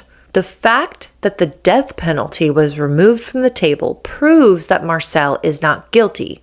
Because if he was guilty, the death penalty would be on the table. This is a fallacy we call a non sequitur built on a false premise, and it's a pretty brazen one at that. The argument assumes that guilt and punishment severity are the same thing, but of course they aren't.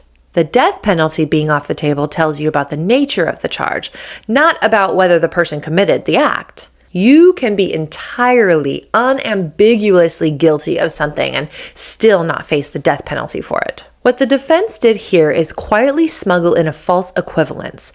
Maximum punishment available equals measure of guilt, which means by their own logic, anyone not facing the death penalty is automatically not guilty of anything, which of course is absurd. It's also a lot manipulative. Because to a court that isn't thinking carefully, it can almost sound reasonable. Like the prosecution itself already conceded something. They didn't. They just charged him appropriately for what the law allowed. The defense attorney then made an unsupported assertion that Blanche's confinement was voluntary. It conveniently reframes 25 years of captivity as a lifestyle choice, and he presented it as fact with zero evidence. And what he said next, I find to be sinister. He said, "Any doctor of the insane will tell you that mad people constantly ask for justice to deliver them. This is what's called dismissal by diagnosis, or medical gaslighting for a more modern term. It's a circular trap. Blanche asked to be let out. Therefore, she was mad. She was mad, therefore her asking to be let out means nothing. You cannot win inside of that logic because the illness is being used to cancel out the very evidence of the crime. It's also exactly the kind of thinking that allowed this to happen in the first place. The idea that a woman's pleas for freedom can be categorically dismissed because she has been declared unwell or hysterical, my favorite. Who declared her unwell? The people keeping her in the room. The defense offered no doctor, testimony, or evidence, just a sweeping claim that conveniently renders Blanche's own voice inadmissible. The defense then turned to what he called the fundamental question of criminal intent, and he had a simple answer. There was none. Louise and Emile were a generation that believed mental illness could and should be treated within the family home. It was not cruelty, but rather duty. A personal maid was appointed, and fine foods and drink were offered. He asked, where is the criminal intent in appointing a personal maid? Is there criminal intent in Blanche refusing to eat it? Louise, he said, was not a criminal. Authoritarian, emotionless, and vindictive? Absolutely. But she never spoke a bad word against Blanche, and therefore her intentions could not be criminal. And then he produced the letters, correspondence between Louise and Marcel during the times Marcel was away from home. The letters were private, unguarded, and challenged the court to find anything sinister in them. How do the two torturers, when they are not with each other, talk about their victim? They talk about her in the most affectionate terms. In all their correspondence, there's not a word betraying the criminal thoughts of the two accomplices. If these were conspirators, he argued, they were remarkably poor ones. Louise's will, he said, was the final proof of Marcel's innocence. No reward for loyal accomplice. No mention of him at all, because there was no accomplice. Louise had a grievance against her son because he had spent years arguing her to place Blanche in professional care. That is not the behavior of a co-conspirator. That is the behavior of a man who tried to protect his sister. Then he spoke of Marcel as a simple man. The court had heard it from witnesses themselves. A man whose own father understood his limitations so completely that he had written to a former student begging him to find Marcel a place in the judiciary. This was how Marcel got his job. Marcel was not a mastermind by any account, and he was a man propped up by the people around him, doing as he was told. And then came the moment that is difficult to stomach. He said, the shocking idea that Louise could be considered guilty of harming her daughter is what killed her, framing Louise not as a perpetrator, but as a victim of the prosecution itself. And from that, he drew his conclusion. Marcel Monnier had the right and obligation to believe that his mother's intentions were pure.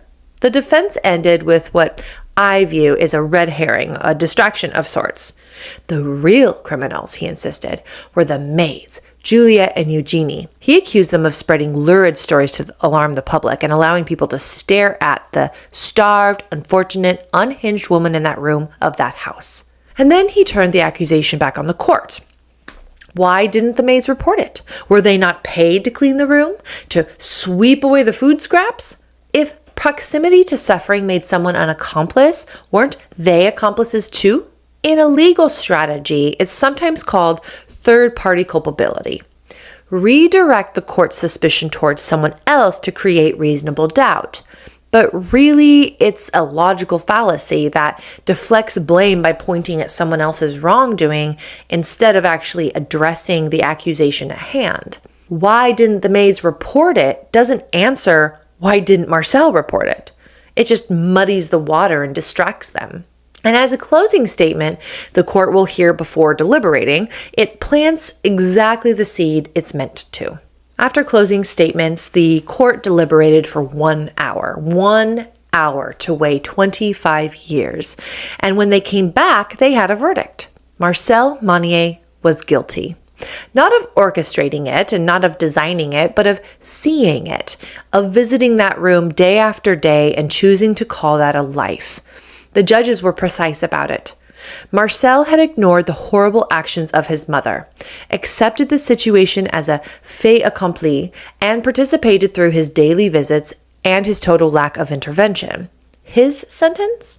15 months imprisonment and payment of legal costs for all parties. Marcel stood there in the courtroom and appeared reportedly completely dejected. And then he turned to the police officer beside him and said quietly, "That is a very beautiful result." He apparently thought 15 months was a win. The public did not agree. They wanted blood, not what they considered a light sentence. But Marcel and his defense team had one move left. And when they made it, the very idea of justice became a joke. So the trial is complete, and as Marcel is being escorted back to his cell, he was swarmed by 100 to 200 irate citizens. They were throwing rocks at him and even hit some of the police officers. Someone even managed to punch Marcel right in the face. Even though Marcel was happy with the results of the trial, his defense is going to do the lawyer thing and does so by immediately filing an appeal. A 2-day hearing was scheduled for about a month later, starting on Thursday, November 14th, 1901. The defense had one argument, and they kept it simple. Marcel Monnier had never committed a violent act. Not once. No assault or physical harm done. And if there was no assault, there was no offense. He was a man who did nothing, and doing nothing, they argued, is not a crime. The prosecution had a question for that. If a man gets behind the wheel of a car and drives recklessly and someone ends up dead beneath his wheels, did he intend to kill them? Almost certainly not. Does that make him innocent? The law says no. Ignorance of consequence is not the same as innocence. Passivity is not the same as innocence. Standing by while someone rots is not the same as innocence. Marcel visited that room and saw what was in it, and he still went home every single night. 2 arguments and 1 question the court now had to answer was, does silence make you innocent? The appellate court reviewed the evidence over the following 4 days. Then they met on Wednesday, November 20th. And they did not mince words about what they thought of Marcel Monnier, stating, "It is not possible to believe that Monnier ignored the lamentable state in which his sister found herself, and that the purely passive role to which he thought he had to resign himself and his cold impassibility, which did not inspire any effective approach, deserved the most severe reprimand. That his conduct not falling, nevertheless, within the scope of the criminal law to which the judges cannot substitute, it is necessary for the court to pronounce his acquittal." In other words, there is no way Marcel didn't know how badly his sister was suffering, and his decision to do nothing, to stay passive, cold, and emotionally detached, deserves harsh moral condemnation. However, his behavior does not technically break any criminal law that the judges are allowed to apply. Because of that, the court has no legal choice but to acquit him. Marcel is released. Marcel walked free, and France had opinions about it. But here's the thing about acquittals. They may end a legal case, but they do not end a reputation. Marcel Monnier walked out of that courtroom a free man in the eyes of the law. In the eyes of virtually everyone else, he walked out as something else entirely.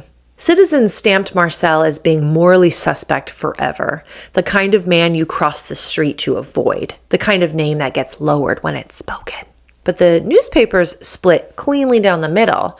On one side, Marcel Monnier was innocent, always had been, and the people who had prisoned him in the first place deserved every consequence of the law they themselves had failed to properly apply. On the other side of things, the appellate judges had been bought, that the acquittal had nothing to do with the law and everything to do with the kind of quiet corruption that protects certain families and certain cities from certain consequences. When reporters found Angel, she was willing to talk to a certain degree. Marcel would be leaving Poitiers immediately, she said, but wouldn't say where they were going. But she did say that once they secure the rights over Blanche's inheritance, they intended to have her placed in a nursing home. Angel framed it carefully. She and Marcel would have preferred to keep Blanche somewhere familiar, with people to care for her. That would have been the kind thing to do. But if anything were to happen to Blanche while in their care, anything at all, they were terrified they would be blamed. After everything that had happened in 1901, they couldn't take that risk. It was, in its own demented way, the most honest thing anyone connected to this case had ever said out loud. Not, we want to care for her, or we love her, but rather, if she dies near us, they'll come for us again. Blanche was not a sister to be protected. She was a liability to be managed again. On May 6, 1902, the court ordered the liquidation of Louise's estate, which included her inherited parents' property, Les Pilet. And somehow, despite claiming throughout the trial that he had no funds, Marcel managed to purchase Les Pilet immediately. Once everyone named in Louise's will had been paid and enough money had been allocated to the hospital for Blanche's care, Marcel received what was left, £86,000. And with the property factored in, Marcel walked away a very rich man. He could live the rest of his life quietly. Later, there was a rumor that they moved to an oceanfront villa in Cibourg. His daughter married a lawyer from Poitiers, and Marcel was able to give her a substantial dowry. The kind of dowry that opens doors, smooths introductions, and makes people forget, or at least pretend to forget, where the money came from. About a dozen years after Marcel's release, he dies on June 23, 1913. He was 65 years old and is buried in the Cimetière de Chelver back in Poitiers. Marcel left all his money to his wife Angel, who died a couple years after her husband on October 15, 1915. She left all the money to their daughter Lola. I was unable to locate a cause of death for either of them.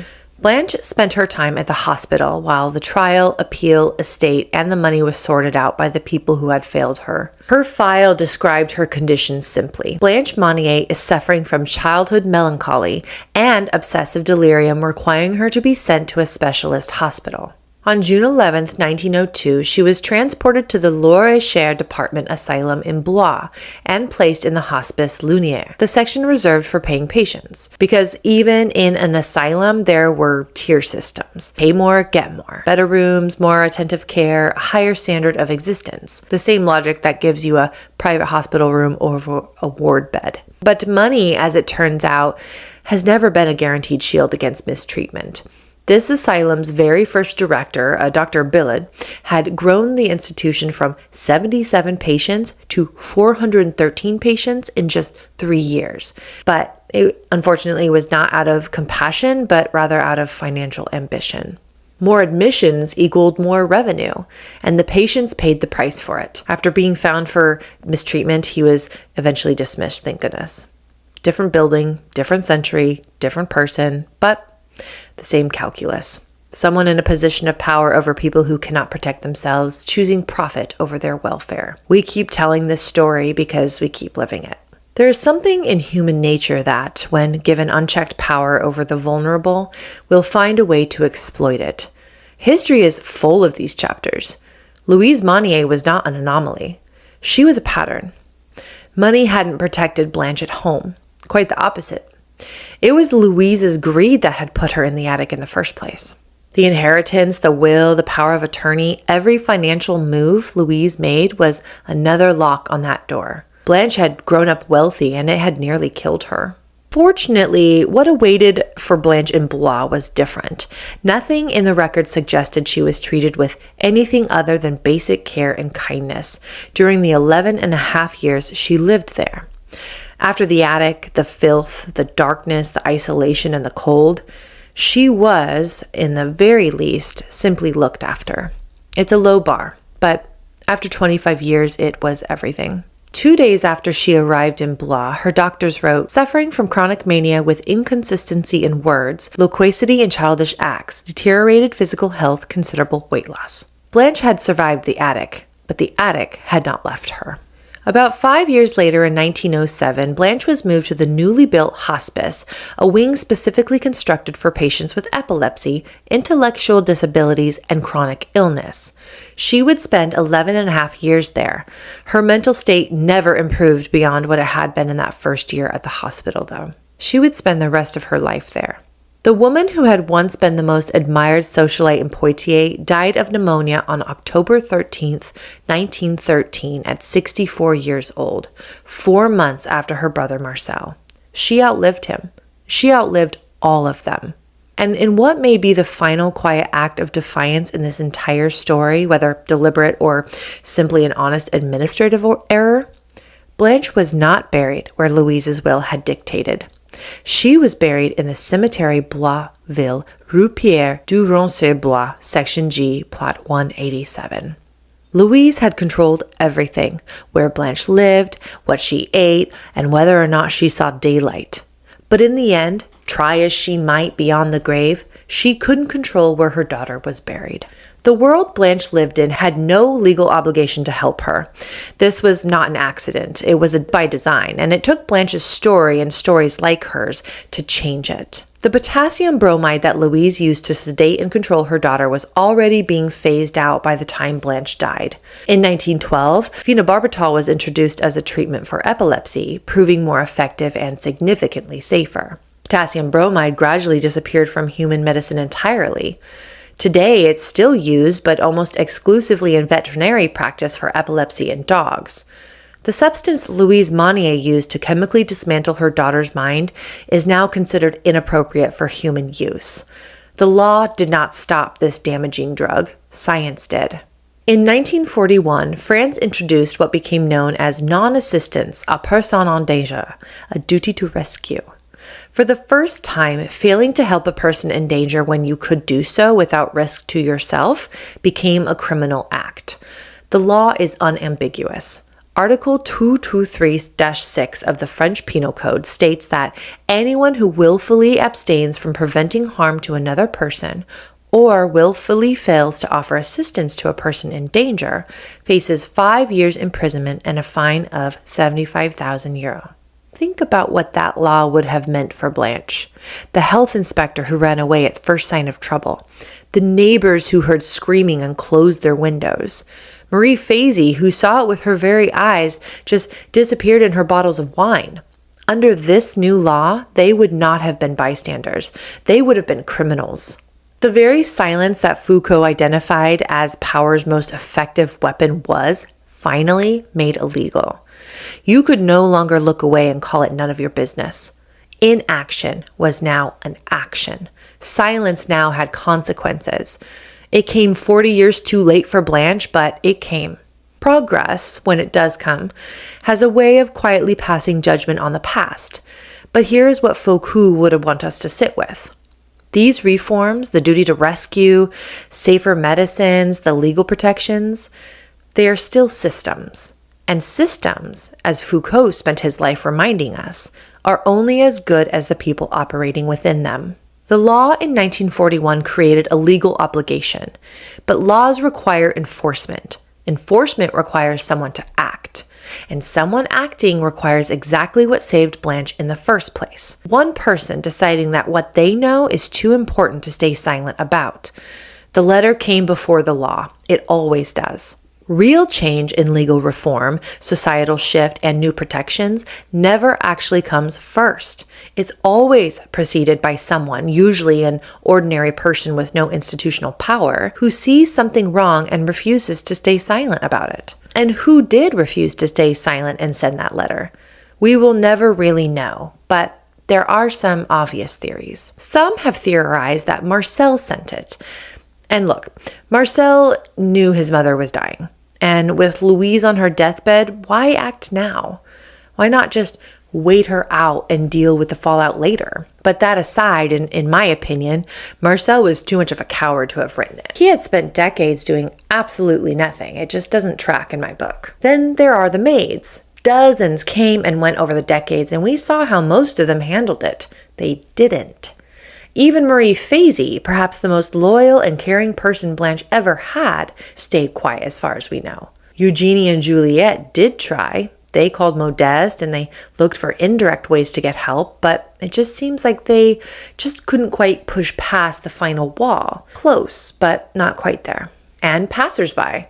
Neighbors who heard the screaming, but again, we had seen and heard from witness after witness who did nothing. These were the same people who had built entire internal narratives to justify their silence. That Blanche was ill, that it was a private family matter, that Louise was respectable. I find it hard to believe that one of them suddenly woke up one morning with a change of heart. Which brings me to the person I keep coming back to. Around spring 1901, Juliette brought her boyfriend, a French lieutenant named Jean-Luc, to see Blanche. This was around the same time that she and Eugenie had been showing others what was in the attic. But Jean-Luc's reaction was different. He left shaken and angry, and visibly upset in a way the others hadn't been before. And not long after that visit, the anonymous letter arrived to the police. But that's just my theory. Drop yours in the comments below. Whoever wrote that letter didn't need a philosopher to tell them that silence is complicity. They already knew. And in knowing that, in acting on it, they understood something that Foucault spent his entire career trying to get institutions to understand. That power isn't just something tyrants wield. It lives in systems and in silence, in the collective decision to look the other way, in the quiet agreements societies make about who is worth listening to and who isn't. He argued that the most dangerous power isn't the kind that announces itself. It's the kind that hides inside categories and labels. Mad or insane, normal or abnormal, respectable or not. And once those labels are applied, everything that follows becomes invisible. Not because people don't see it, but because the label gives them permission not to look. We saw every single one of those mechanisms at work in Blanche's story. Louise didn't need chains. She had a diagnosis and a social standing. The label of madness was enough to make an entire city look away. The health inspector who turned back at the door wasn't a monster. He was operating exactly within the system Foucault described. Respectable family, a known name, a daughter who was, everyone understood, unwell. The system told him what to see before he ever opened the door. And so he didn't open it. Foucault also argued that knowledge and power are inseparable. Whoever controls the narrative controls the outcome. Louise controlled every piece of information that reached the outside world about Blanche. She controlled what the doctors heard, what the neighbors believed, and what Marcel was allowed to say. The letters that Blanche tried to write and were confiscated. We hear this a lot, but the system failed Blanche at every level.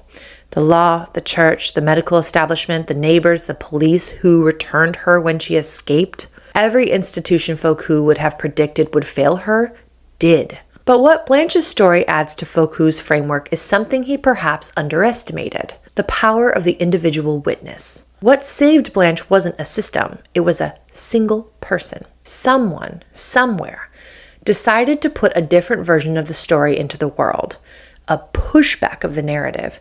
One person with one letter, no name or powerful institution behind them, just a decision to say, something is wrong here and someone needs to know. So how do we prevent something like this from happening again? Foucault would probably tell us that the question itself is naive, that power never disappears, it just finds new shapes and labels. New categories of people society decides it doesn't need to look at too closely, and he wouldn't be wrong. Institutions will always have blind spots. They're designed to protect the people already inside them, and the only thing that has ever broken that open is one person deciding that what they know matters more than what is convenient. Because somewhere out there, there's always a Blanche. And the only thing standing between her and 25 more years of darkness and pain is whether or not someone decides to pick up a pen. À la prochaine. See you next time.